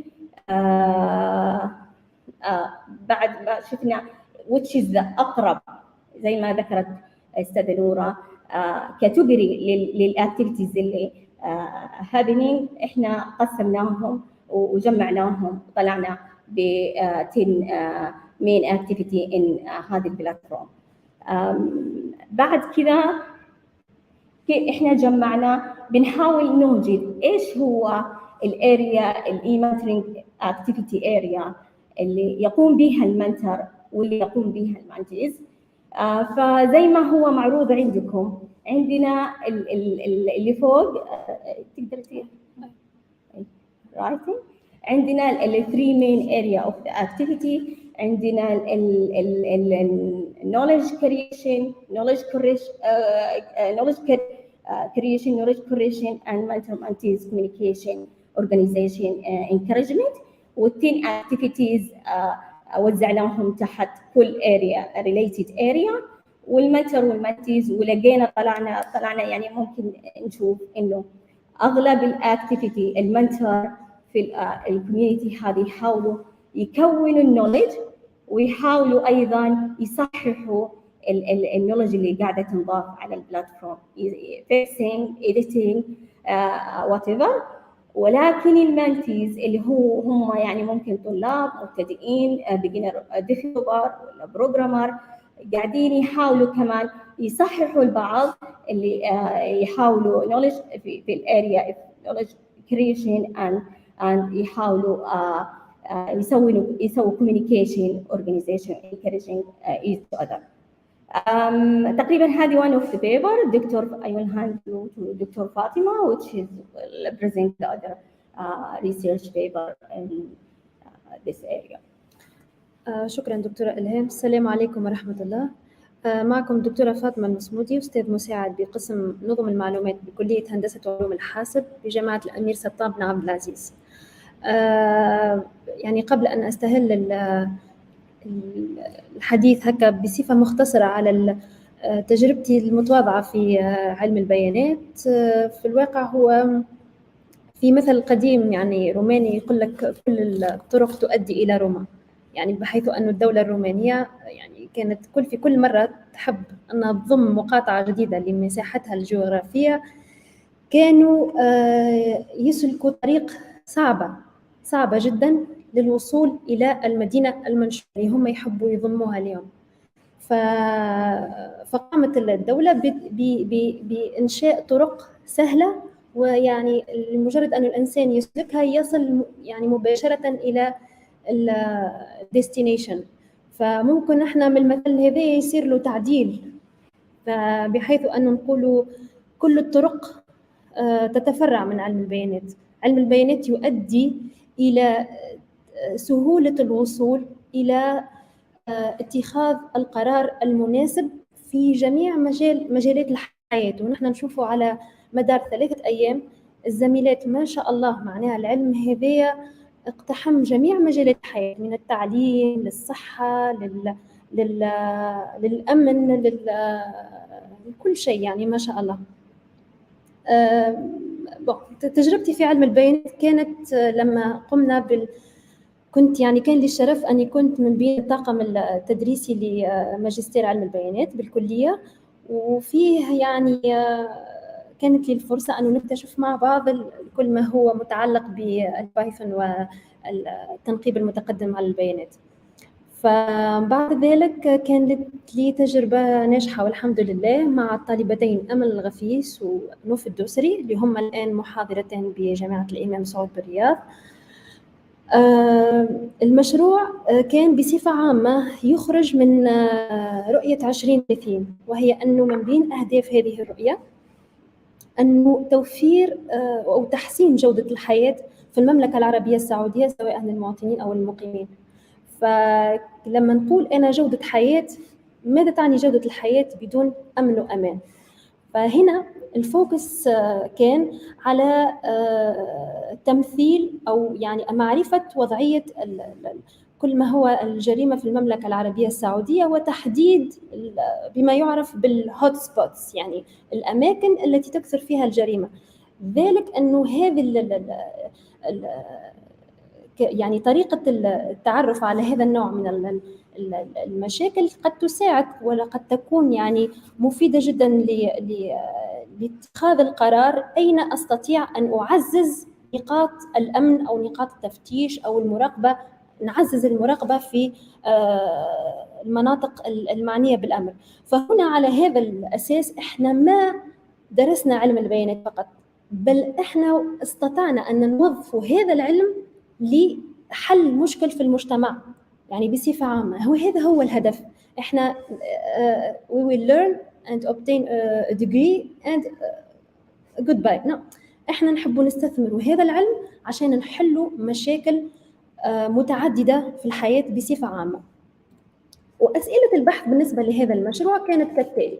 أول حاجة كيف يعني how to help Saudi security organizations to understand the situation of crime in Saudi Arabia.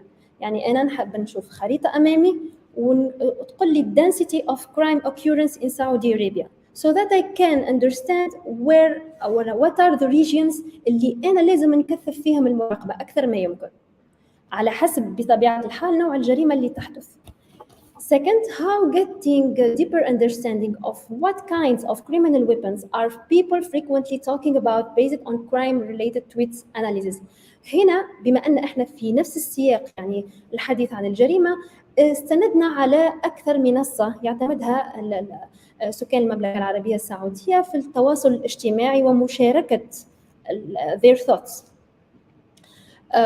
منها ممكن يعني بما يعرف أنه منصات التواصل الاجتماعي هي أكثر حاجة تعكس السوشيال ديفلوبمنت للأمم بصفة عامة. فهنا استطعنا أن نخرج نوعية السلاح المستعمل من الجريمة عن طريق text mining approach.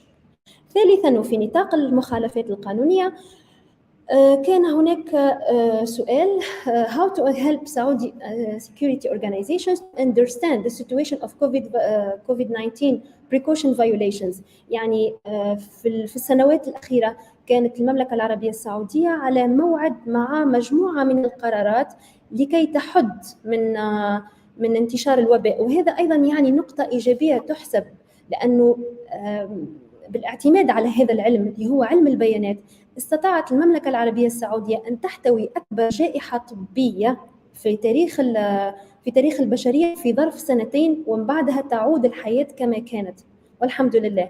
فهنا بما أنه في خاصية الكاميرات في الشوارع في المملكة العربية السعودية، إحنا ليش ما نضيف الخاصية أنه عوضاً على أن أستثمر موارد بشرية وتكاليف مالية إضافية تكون الكاميرا بحد ذاتها، الصور التي تأخذها الكاميرا هي اللي تحدد لي في الأخير عن طريق الإيمج بروسيسينج، تحدد لي هل ترى الصورة المأخوذة صار فيها احترام للتباعد الاجتماعي نعم أم لا. هذا هو overall مشروع أمل ونوف، حيث أنهم يعني يشكرون على هذا المجهود المتميز، وأنا كنت سعيدة جدا بالتعامل معهم وأتمنى لهم كامل النجاح والتوفيق. فقط هنا قبل أن أمر إلى تجارب الزميلات وطلاب الناجحة يعني ما شاء الله أيضا اللي ما نقدر نستغني عنها، هنا أبغى أني أعرض لكم مثلا visualization among others اللي إحنا قدرنا أن نخرجها. البنات يعني قدروا أنهم يخرجوها على الجهة الأدق، إنه هذه خريطة المملكة العربية السعودية، وكل لون يرمز إلى جهة حتى أنا نقدر أني أميز جهة عن جهة أخرى. فهنا استطعنا، وعلما أنه الداتا سيت اللي إحنا اشتغلنا عليها it's a public data set تضم all the events اللي هم صاروا في العالم. إحنا فقط extracted the events that occurs in Saudi Arabia. يعني عن طريق هذه الفيزواليزيشن نقدروا أن نستخرجوا إيش هي المناطق التي تشهد كثافة في معدل الجريمة في المملكة العربية السعودية، بحيث أنه ممكن نتخذ القرار المناسب، وين نعزز هنا نقاط التفتيش وين نعزز نقاط الكنترول أكثر فأكثر. أيضا هنا لما عن طريق الأناليسيس هذه اكتشفنا أنه رياض city is among the hotspots of crime in Saudi Arabia. So here ثم طريقة أخرى للتحليل، إحنا درسنا يعني استطعنا أن نستخرج تأثير التوزع العمراني ولا other criteria على معدل الجريمة، فبحيث اكتشفنا أنه الجريمة بصفة عامة تحدث بعيدا عن المدارس والبوليس ستيشنز، ويعني يعني بحيث أنه نستخرج كل ما كثرت مراكز التعليم في المناطق يضعف معدل الجريمة. فهذا فكرة يعني تقديم بسيط جدا وسريع على شغل الطالبتين اللي في الأخير الحمد لله تحصلنا على أربع منشورات بحثية في مؤتمرات عالمية من جدة لندن لتو ايفنتس المنظمين من جامعة الملك الأمير سلطان في الرياض. فهذا يعني تجربتي المتواضعة لله الحمد، وإن شاء الله يعني ما تكون الأخيرة. وأنا سعيدة جدا بوجودي في وسط هذا الفريق المتميز والتعامل مع الطالبات المتميزات أيضا.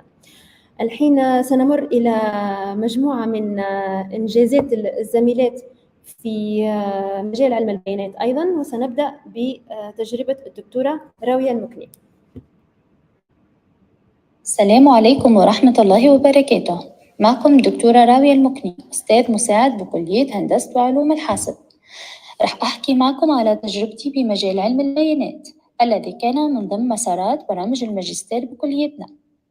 بفضل الله وبحمده كان لي الشرف بتدريس 3 مقررات بهذا المسار، وهم مقرر Advanced Data Science الذي يركز على الخطوات الأساسية والخبرات اللازمة لتكون عالم بيانات ناجح، مقرر Data Analysis Using Applied Statistics والذي يركز على أهم الأسس والتقنيات للتحليل الإحصائي للبيانات، وكذلك مقرر Artificial Intelligence and Deep Learning والذي يشمل إنشاء ودراسة خوارزميات التعلم الآلي والتعلم العميق والتقنيات المتعلقة بها.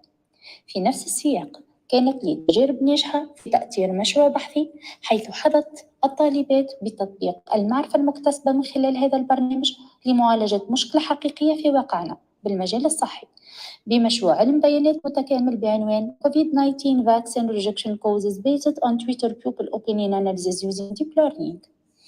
أيضا في إطار هذا البرنامج كانت لي تجارب بحثية ناجحة مع الطالبات تتمثل في الفوز بالمركز الأول بمسابقة عالمية بعنوان Human in Data Science لسنة 2021 التي نظمتها جامعة الأمير سلطان بالتعاون مع جامعة سانفورد الأمريكية بمجال e-learning during COVID-19 pandemic باعتماد تقنيات التعلم العميق، والقيام بنشر ورقة بحثية بمؤتمر The 21st International Conference on Intelligent System Design and Application لسنة 2021 بمشاركة الطالبات ووفاء، إضافة إلى نشر ورقة بحثية بمؤتمر The 6th International Conference on Pervasive Computing Social Networking لسنة 2022 بمشاركة الطالبات نوف، أمل وأشواق.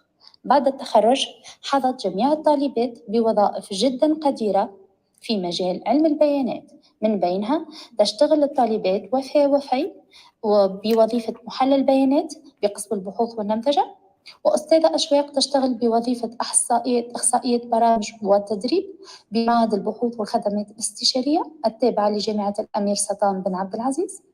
كما حظت الطالبات أستاذة أمل وأستاذة نوف بوظيفة محاضرات بجامعة الإمام محمد بن سعود الإسلامية. وأخيراً أود أن أعبر عن مدى رغبتي بأن أكون سفيرة من سفيرات المرأة في علم البيانات بمدينة الخرج، وشكراً.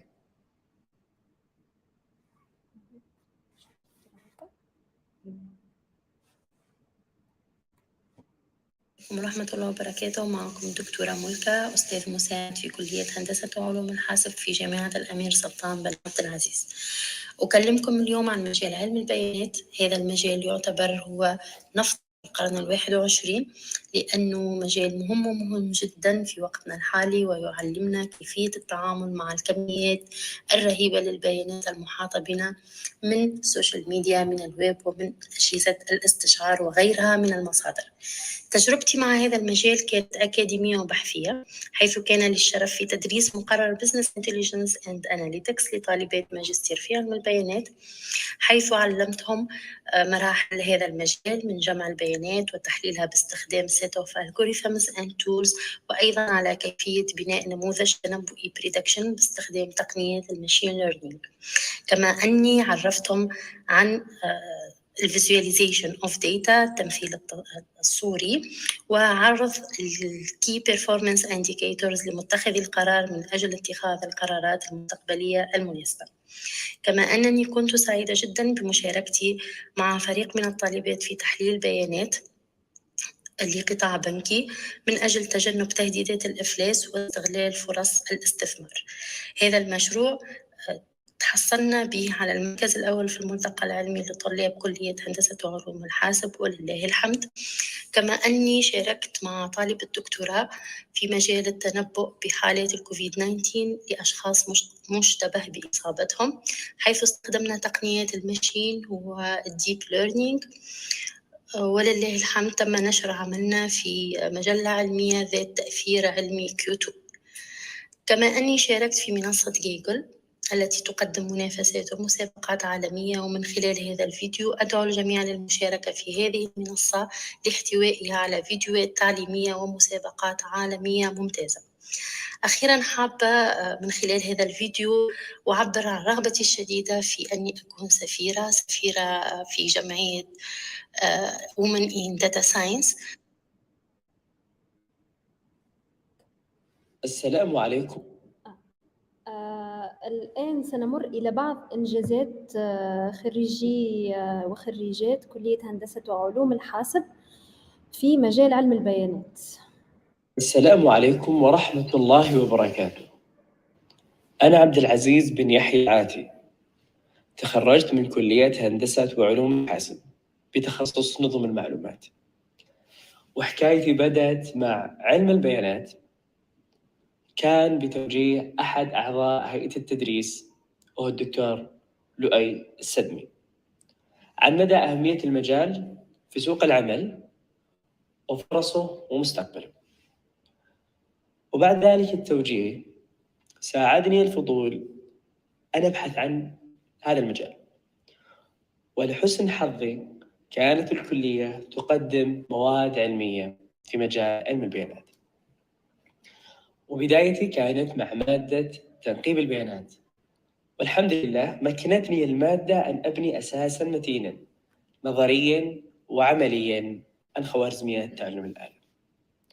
وبعد انتهائي من مادة تنقيب البيانات حصلت هناك قصة في تسجيلي لمادة علم البيانات والبيانات الضخمة عند الدكتور عبد الكريم السديس، حيث كان هناك قصور مني في تسجيلي للمادة وقد انتهى حينها التسجيل. ولكن لحرص الكلية وأعضاء هيئة التدريس أن يحصل الطلاب على فرصة أولى وثانية وثالثة للتعلم، تم تسجيلي في المادة لأنهل من علم الدكتور عبد الكريم السديس الواسع والمتقن. ومنذ تخرجي ولله الحمد حصلت على وظيفة في المجال، وبعد ذلك عملت في قطاعات حكومية وخاصة. وأنا الآن أعمل في الشركة السعودية للذكاء الاصطناعي كعالم بيانات أول. والحمد لله آخر الإنجازات التي قمت بالعمل عليها وبناء شات بوت يجيب عن أسئلة يوم التأسيس. وأرسل رسالتي هذه شكراً وتقديراً واحتراماً لكلية هندسة وعلوم الحاسب وأعضاء هيئة التدريس لدعمهم وتعليمهم وتوجيههم وإتاحة الفرص، وهذا دين أدين به لهم. ومن لا يشكر الناس لا يشكر الله. والسلام عليكم ورحمة الله وبركاته. شهد الحربي، خريجة علوم الحاسب من كلية هندسة وعلوم الحاسب جامعة الأمير سلطان بن عبد العزيز. عجبني علم البيانات إنه مجال ضخم جداً وممتع ومفيد. حصلت على شهادة Big Data Engineer 2021 من IBM Skills Academy. شاركت في مشروع Employees Attrition في معسكر علم البيانات التابع لي Developer Student Club.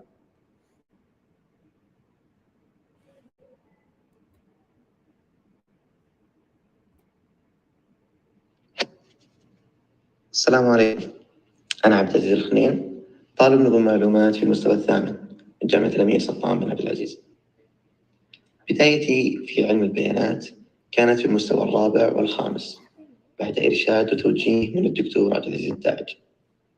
كان يتحدث عن علم البيانات والفرص الممكنة من هذا العلم، هذا ما جعلني راغب وبشدة لهذا المجال، جعلني أبدأ بالتعلم والبحث فيه. فتدربت في الهيئة العامة للبيانات والذكاء الاصطناعي، ثم تخرجت من معسكر T5 لعلوم البيانات. كان للقسم دور كبير في تطوير المهارات عبر طرح المواد لهذا المجال كتنقيب البيانات وتقييد الطالب في عمل مشروع تخرج خاص بهذا المجال.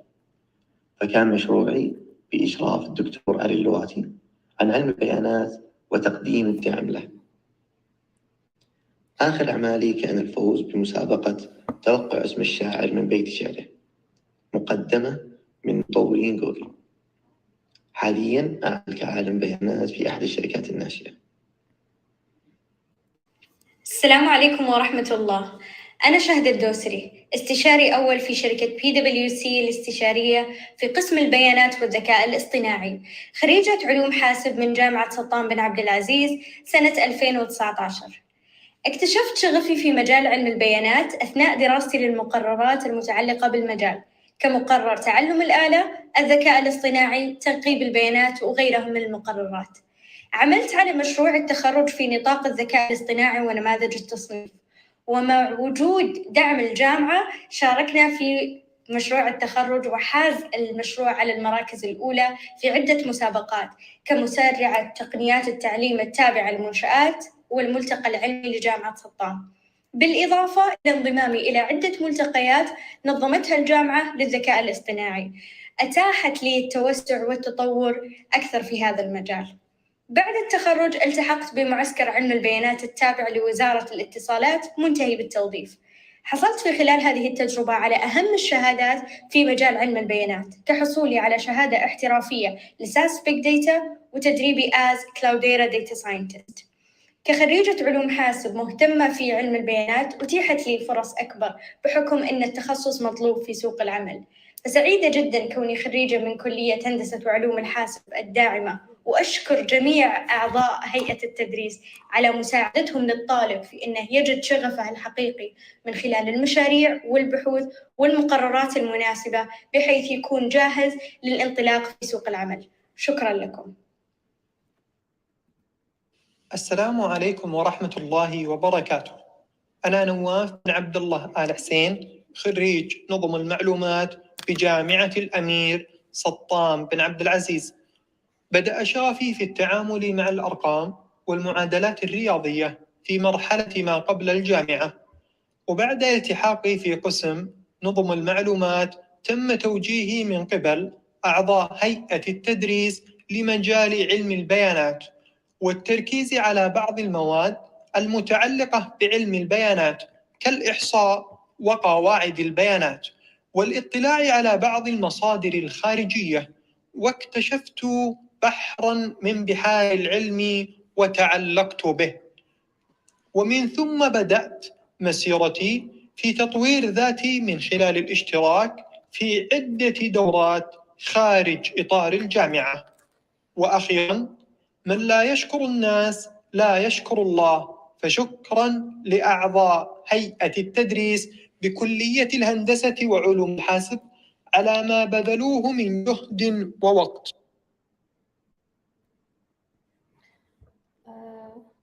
شكرا جزيلا على هذه في الختام نحن ودنا نشكركم، وإن شاء الله نكون يعني قدمنا شيء من جهودنا وربطنا لكم يعني كيف إحنا فعلنا البرنامج مع البحث العلمي، وعرضنا بعض التجارب والإنجازات اللي لخريجينا وخريجاتنا.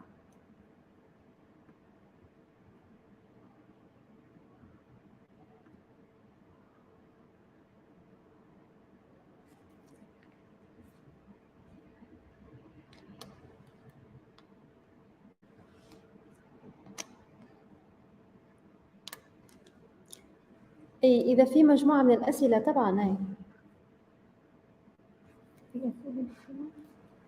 لسه ممكن في أسئلة.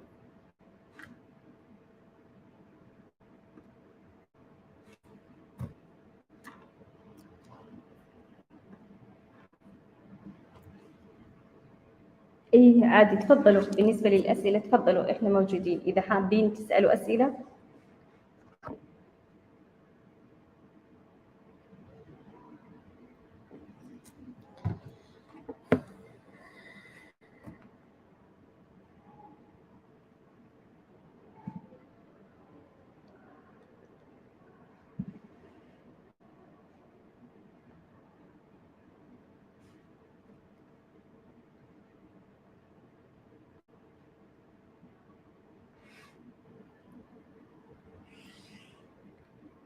يتم قبول الطلاب إيش ما كان التخصص، سواء تخصص في الحاسب الآلي أو تخصصات قريبة. إحنا عرضنا شروط التخصيص اللي هي راح تعلن عليها. البرنامج راح يبدأ التقديم عليه إن شاء الله يعني تقريبا خلال كم أسبوع. من شروط القبول التخصص سواء نظم، علوم، هندسة، أو تخصصات قريبة من جامعات معترف فيها. نقبل معدل 3/5. يقبلوا كمان اختبار اجتياز اختبار لغة آيلتس مثلا أو ما يعادلها 3. يعني الشروط صارت يعني تكون يعني مناسبة للجميع. واجتياز المقابلة الشخصية إذا يعني كان يتطلب مقابلة شخصية.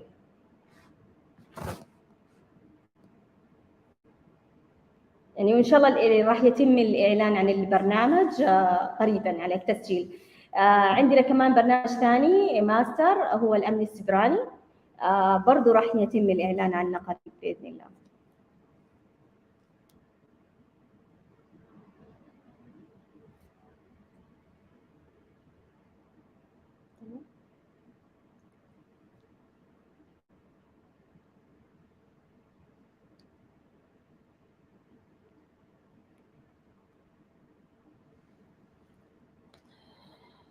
هو في تخصصات تأسيسية، مقررات تأسيسية.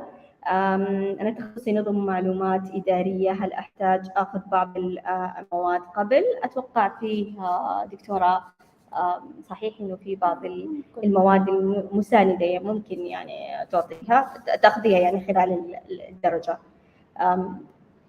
إذا توافقت عليه كل الشروط. ما أتوقع في إشكالية إذا كان في التخصص، يعني ممكن بس يحتاج تطوير مهارات في يعني الحاسب، وإن شاء الله هذه مقدورة عليها يعني.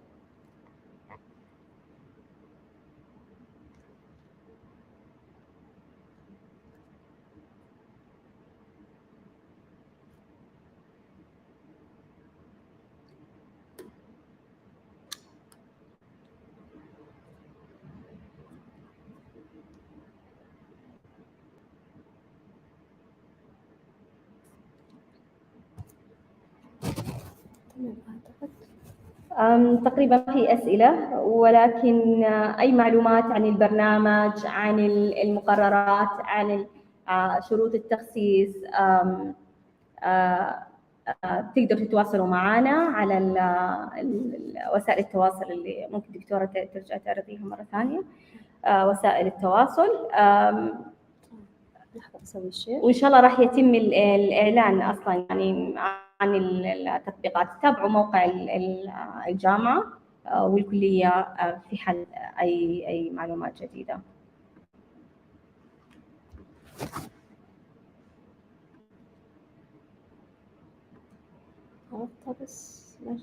طيب خلاص يمكن خلاص انتهى الوقت. الله يعطيكم العافية. تقريبا احنا انتهينا.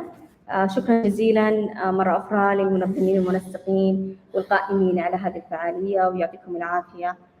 سعيدين وفخورين إنه أتاحوا لنا الفرصة إنه join with us with you.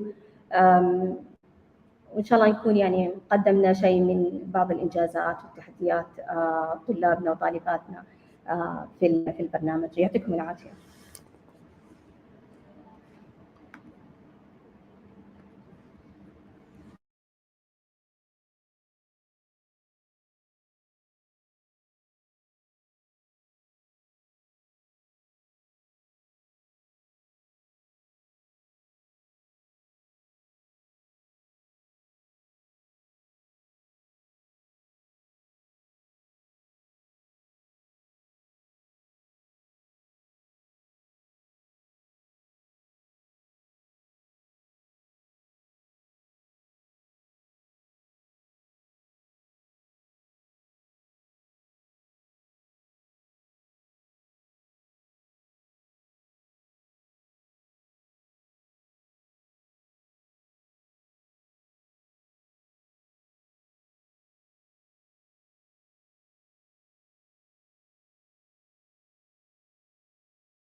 بسم الله الرحمن الرحيم، والصلاة والسلام على أشرف الأنبياء والمرسلين سيدنا محمد وعلى آله وصحبه أجمعين. معكم هديل الحدان من إمارة منطقة الجوف، مديرة دعم القرار بمكتب تحقيق الرؤية.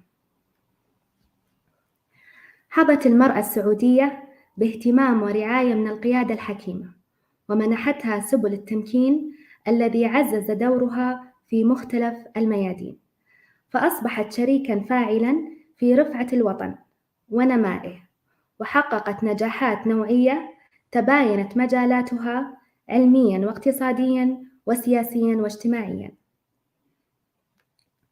ومع تنامي حضور المرأة على المستويات المختلفة، ومنها تمكيني ولله الحمد في مجال المشروعات الحكومية والرأسمالية والشأن التنموي بشكل عام، وهذا أساس مشاركتي لهذا الموسم 2022 في ملتقى المرأة في علم البيانات، والذي من خلاله أنقل لكم تجربتي في استخدام تحليل البيانات في متابعة وتقييم أداء تنفيذ المشاريع الحكومية بمنطقة الجوف.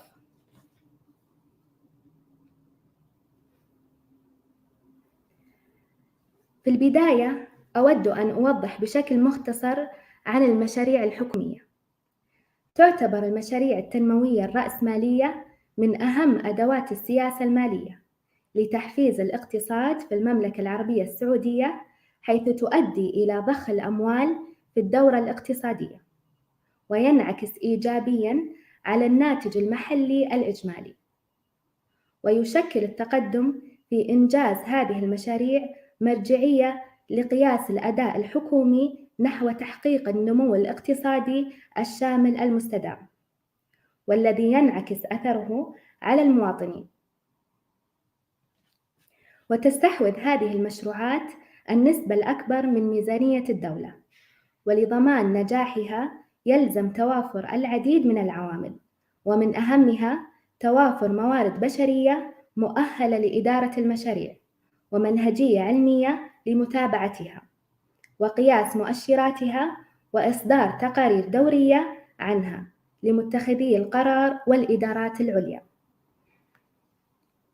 ومما تقدم نجد أهمية متابعة المشاريع التنموية الحكومية وإدارتها بطريقة احترافية تضمن تنفيذها بالشكل الصحيح، ومواجهة العوائق التي تحد من تنفيذها أو تأخيرها، حيث يتم توظيف البيانات وتحليلها للوصول إلى معلومات دقيقة تعطي تصور لآلية سير المشاريع الحكومية، وقياس أداء الأجهزة الحكومية في إنجاز تنفيذ مشاريعها والمعوقات التي تواجهها أثناء التنفيذ.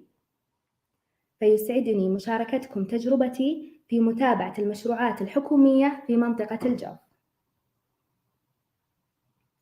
أود أن أوضح مفهوم عملية المتابعة والتقييم. عملية المتابعة هي عملية مستمرة لجمع وتحليل البيانات للمشاريع لتحديد مدى توافق سير مراحل المشروع مع الخطة الموضوعة له، لبيان الوضع الحالي للمشروع، وتركز على التحليل الوصفي للمشاريع ومؤشرات الأداء لرصد التقدم في الأداء. ومن الأساليب المستخدمة في عملية المتابعة والتقييم عمل تقارير ربع سنوية للمشاريع الحكومية عن حالة المشاريع وترفع للإدارة العليا، القيام بزيارات ميدانية لموقع تنفيذ المشاريع بشكل دوري، وتوثيق حالة المشاريع على أرض الواقع، وهي تتم من خلال لجنة ميدانية مختصة وإعداد تقارير عن حالة المشاريع حسب الواقع. أيضاً يتم عقد اجتماعات دورية برئاسة سمو أمير المنطقة حفظه الله مع مدراء إدارات الجهات الحكومية لاستعراض نتائج تحليل بيانات المشاريع الحكومية ومؤشرات أدائها. الهدف من عملية المتابعة والتقييم هو إعطاء الإدارة العليا صورة واضحة عن مستوى أداء الجهات الحكومية في متابعة مشاريعها، والحد من تأخر تنفيذها، وتحديد المعوقات التي تواجهها في تحقيق أهدافها، وفرص التحسين ودعم اتخاذ القرارات اللازمة لضمان التطوير المستمر. بالإضافة إلى المساهمة في تعزيز الشفافية.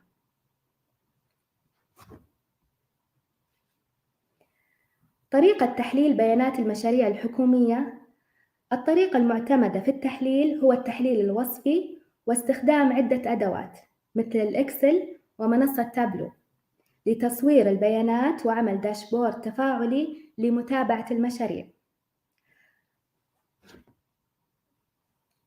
الخطوة الأولى collecting data اللي هو جمع البيانات.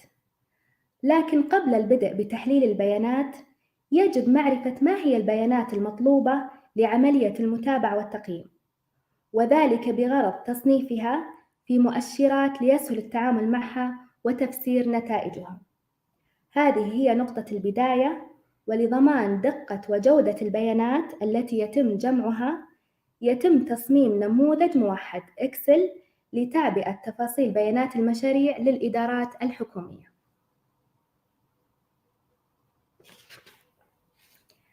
هنا موضح عندنا جدول لجمع بيانات مشاريع كل إدارة حكومية، وهو عبارة عن عدة خانات: خانة لاسم المشروع ووصف المشروع، وخانة لمكان التنفيذ، ومعناته مكان التنفيذ هو موقع تنفيذ المشروع في كل محافظة في المنطقة. أيضاً اسم المقاول، قيمة العقد، وخانة لمدة المشروع بالأيام، ويحتوي على مدة العقد الأساسية ومدة التمديد إن وجدت مع الإجمالي. أيضاً هناك خانة لتاريخ تسليم الموقع للمقاول، وخانة لنسبة الإنجاز، وخانة لحالة المشروع، وخانة للملاحظات إن وجدت، والتحديات والصعوبات إن وجدت. بالنسبة لخانة حالة المشروع معناته أن أي مشروع يصنف إلى عدة تصنيفات، إما أن يكون مشروع منجز أو مشروع منتظم أو متأخر أو متعثر أو مشروع متوقف أو مشروع مسحوب.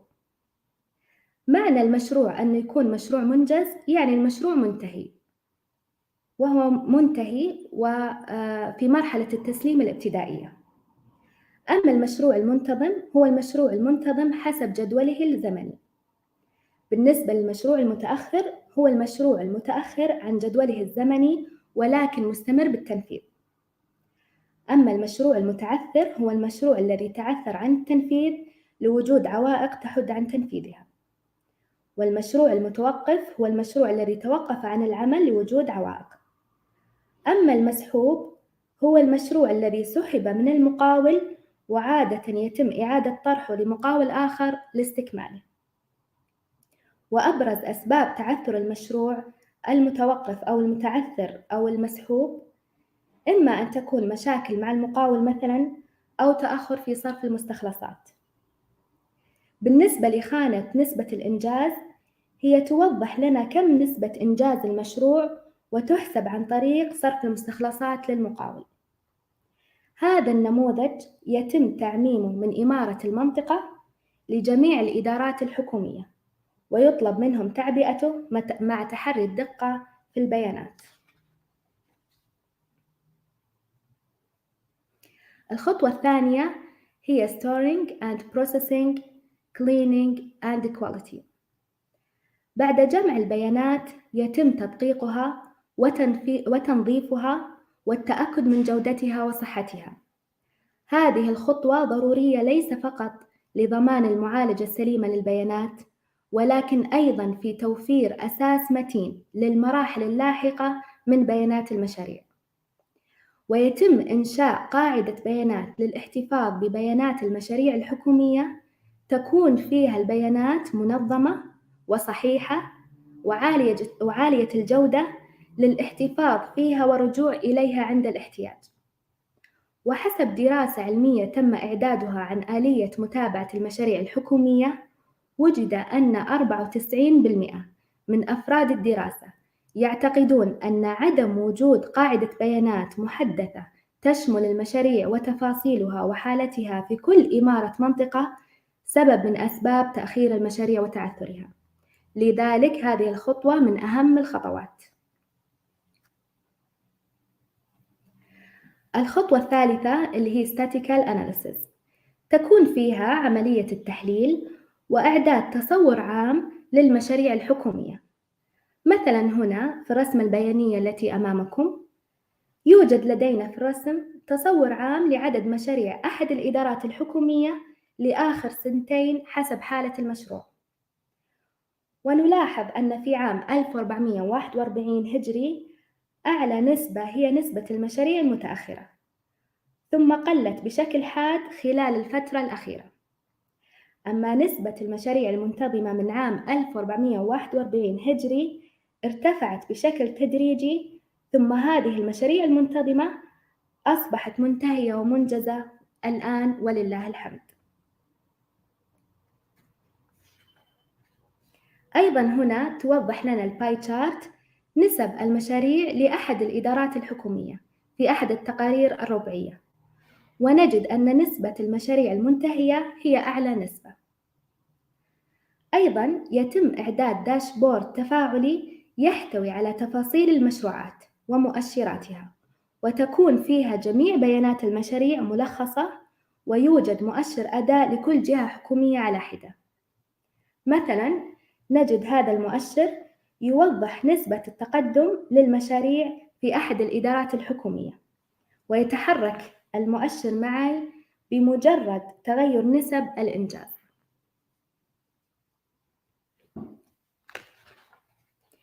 في حالة المشاريع المنتظمة والمتأخرة يتم التنبؤ بالمشاريع التي سوف تنتهي خلال الفترة المستقبلية لكل إدارة حكومية، ووضع قائمة لها.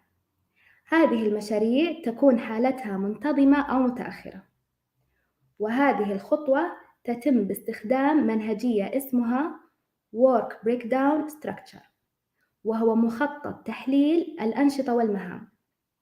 هذه الخطوة تساعد على التقليل من احتمالية تأخير المشاريع أو تعثرها، وإذا تم ملاحظة أن أحد المشاريع في طريقه للتعثر يتم رصد أسباب التعثر أو التأخير ومحاولة إيجاد حلول لها. إذن هذه الخطوة نستخدمها للمساعدة على أن المشاريع التي تم التنبؤ بها بأنها سوف تنتهي بأن تنتهي وتنجز في وقتها المحدد.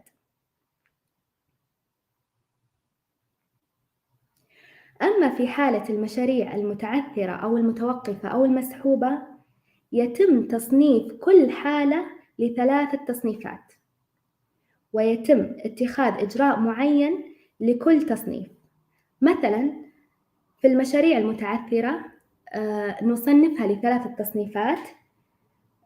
المشاريع المتعثرة التي نسبة إنجازها من 80% أو أعلى يتم التعامل معها واتخاذ إجراءات عليها بشكل مختلف عن المشاريع المتعثرة التي نسبة إنجازها بين 50% و 79%. أيضا يتم التعامل واتخاذ إجراءات محددة للمشاريع المتعثرة التي نسبة إنجازها أقل من 50% بشكل مختلف. وهذه الخطوة أيضا نطبقها حتى على المشاريع المسحوبة والمشاريع المتوقفة. جميعها نصنفها 3 تصنيفات، وكل تصنيف يتم التعامل معه بشكل مختلف واتخاذ إجراءات ووضع حلول لها بشكل مختلف. وعادة هنا يتم إعطاء الأولوية للمشاريع المتعثرة التي تكون نسبة إنجازها عالية، طبعا للمساعدة على أن إيجاد حلول لها وإنجازها.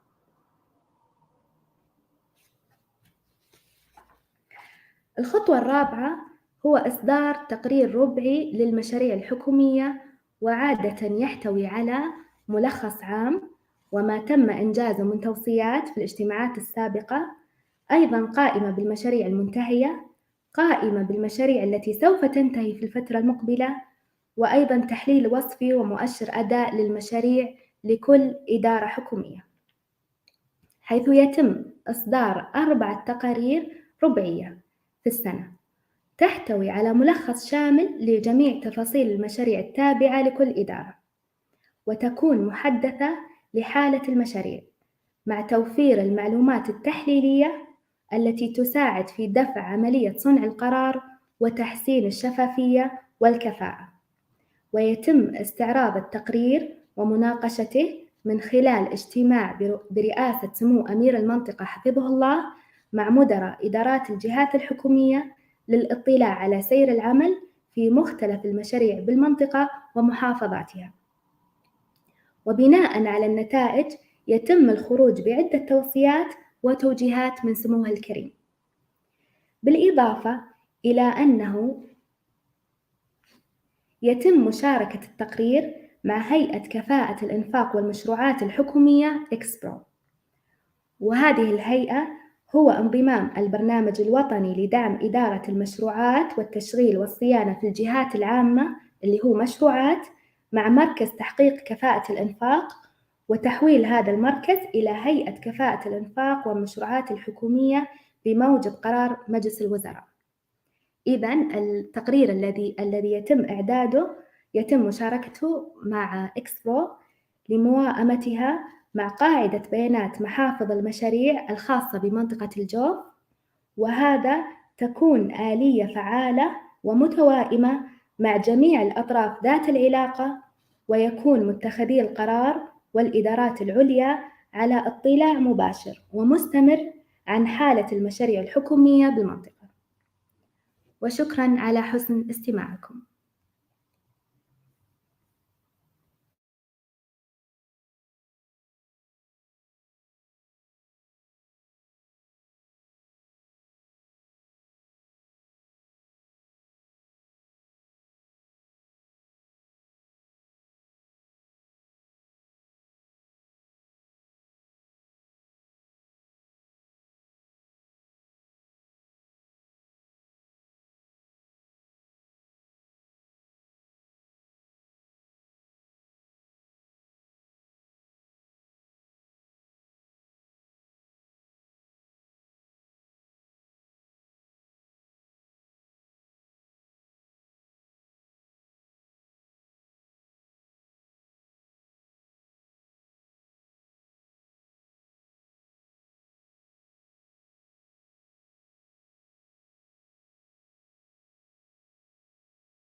يوجد سؤال اللي هو هل يوجد لغة برمجية معينة أو لغة برمجة معينة للاستخدام؟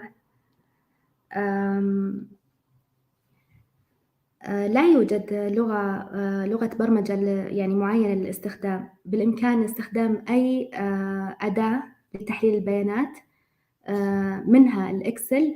أيضا بالإمكان استخدام اللي هو منصة تابلو لتصوير البيانات وعمل فيجواليزيشن لها. هو على حسب نوعية وحجم البيانات يتم استخدام اللغة المناسبة له. يوجد عديد من اللغات مثل الآر، البايثون وغيرها.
حياكم الله جميعا، شكرا على حسن استماعكم، ونلتقي بإذن الله في السنة القادمة.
السلام عليكم ورحمة الله وبركاته. الحضور الكريم، سعيدة بتواجدي معكم في ملتقى المرأة في علم البيانات للاحتفاء بإنجازاتها مع اقتراب يوم المرأة العالمي اللي هو إن شاء الله غدا.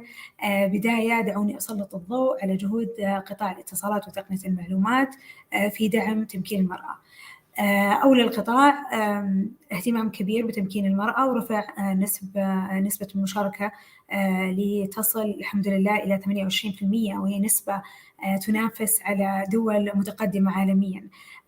طبعا هذا بفضل الدعم اللي شفناه في الرؤية الطموحة، والتي عدت المرأة أحد مكامن القوة في هذا الوطن، والحمد لله انعكست على المرأة خصوصا في العالم الرقمي. لعل ملتقانا هذا والذي يقام على المرة الثالثة للتوالي خير برهان على هذه الجهود العظيمة اللي تبذلها وزارة الاتصالات ومبادرتها المتميزة العطاء الرقمي، والتي هي شريك استراتيجي في إقامة هذا الملتقى مع كل من بيان وسيط الجمعية السعودية لعلم البيانات وجامعة ستانفورد. طبعا استطعنا في هذا انطلاقا من 12 مدينة في المملكة من المناطق، من ضمنها الرياض وجازان وجدة وعدة مناطق، وتقديم أكثر من 66 خبيرة تقنية، كما بلغ إجمالي المستفيدين أكثر من 5000 مستفيد. ما نحصده الآن وهذه الأرقام يجعلنا ندرك يقينا أن المرأة السعودية قطعت شوط كبير، وكان سلاحها والحمد لله هو ثقة القيادة وتمسكها بمشاركة المرأة. لذلك لا يزال الملف مدعوم بعديد من المبادرات والأولويات في القطاع، وهذا يعبر عن إيمان القائمين عليه بقدرات المرأة وبدعمها للمشاركة في نهضة هذا القطاع. ختاما، ليس غريب أن تحقق المرأة خاصة على صعيد التقنية هذا التقدم، لأنه يأتي ضمن إيمان القيادة الرشيدة أيدها الله بضرورة تمكين المرأة، وبأنها يجب تمكينها على مستوى الوطن، وتبقى الرحلة مستمرة إن شاء الله.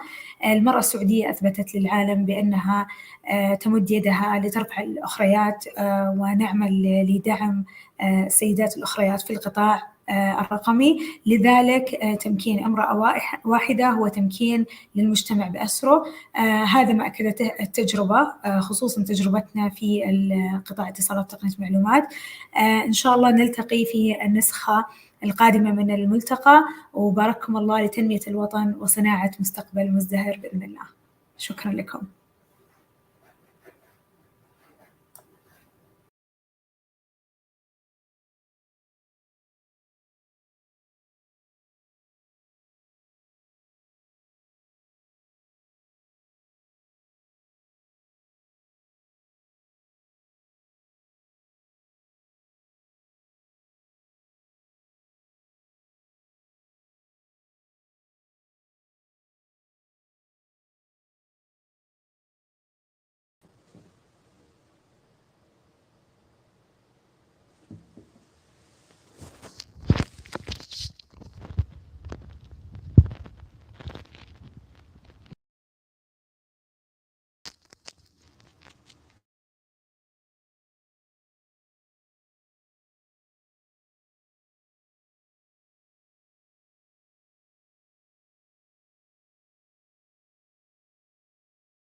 السلام عليكم ورحمة الله وبركاته. السيدات والسادة، منذ العام الماضي لم تختفي رقعة الخطوات المستمرة لم ينلها الصمت ولن يعتليها الإحباط من قلب العطاء والحب والإبداع المستمر من النجاحات المتتالية في ظل الجائحة التي طفت حياة العالم وما أطفت حماس ملتقى المرأة في علم البيانات وأهلها وتشبثت بهم، وكل شيء بفضل الله استمر واستقام، وحلقة الوصل إن شاء الله لها أن تكون بالبعد الأقوى بين كل أفراد وتحقيقها من خلال المأمول.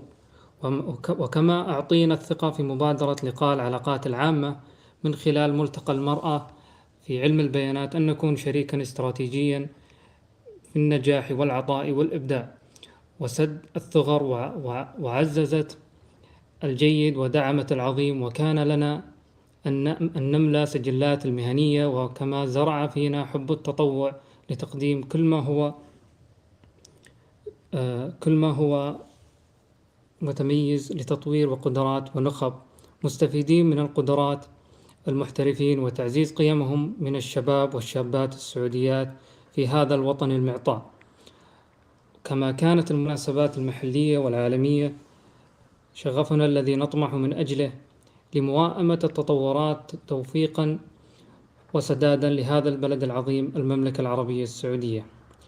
فكانت للأيام العالمية للمرأة المساحة المثلى من بركاتها للعطاء تمكينا واحتفاء، وكان الهدف لتحويل والتحدي إلى فرصة لتميز التجديد على كافة المجالات. وها نحن اليوم نحصد الإنجازات الذي بناها الشابات في العام الماضي، ونتقدم نحن لقاء العلاقات العامة في الشكر الجزيل على الثقة الممنوحة لنا من أن نكون الشريك التنظيمي لملتقى المرأة في علم البيانات لنسخته 2022. كما عززت أيضا المملكة العربية السعودية خلال هذه الجائحة كافة الإمكانيات، وكان ملتقى المرأة في نسخته الأولى أن يكون في قمة العطاء والإبداع خلال الجائحة. ها نحن اليوم ننجز الكثير والكثير من الإبداع في القادات والقيادات السعوديين الذين شاءوا وأبوا أن نكون المثال الأعلى في العالم من الاحترافية والمهنية العالية في ظل الجائحة. وها نحن اليوم في سنة 2022 نحقق الأرقام القياسية في سنة 2022، وأصبح البرهان الرئيسي لنا النجاح الكبير الذي حققه ملتقى المرأة 2022، النجاح الكبير. شكرا جزيلا لكافة العاملين الزملاء والزميلات من أكاديمية بيان والعطاء الرقمي ومبادرة صيت وجامعة الفيصل، وكافة من سددوا هذا العطاء الذي كان أكبر شاهدا للجميع على هذا الإنجاز العظيم. شكرا جزيلا للجميع.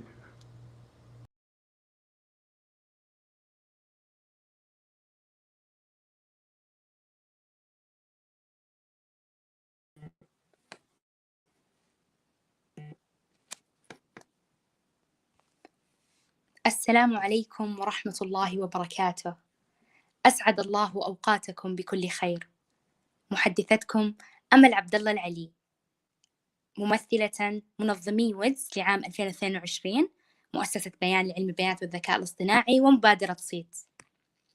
بفضل الله وتوفيقه ها نحن نتم يومنا الأخير في ملتقى المرأة في علم البيانات لعام 2022. 3 أيام تكاد تتجاوز بالمعرفة والعلوم ما يتم تعلمه في 3 أشهر إن لم يكن أكثر. 12 مدينة في ملتقى هذا العام ضمينا، مع جازان وجدة ومكة والباحة بدينا، إلى العاصمة الرياض، إلى أبها، إلى المدينة، فالظهران، فتبوك، ثم إلى الطائف مشينا، ثم الهفوف، ثم الخرج، وفي الجوف رسينا. هذه رحلتنا في 3 أيام على المملكة لفينا، من كل مدينة استفدنا، وبأرقى الناس التقينا.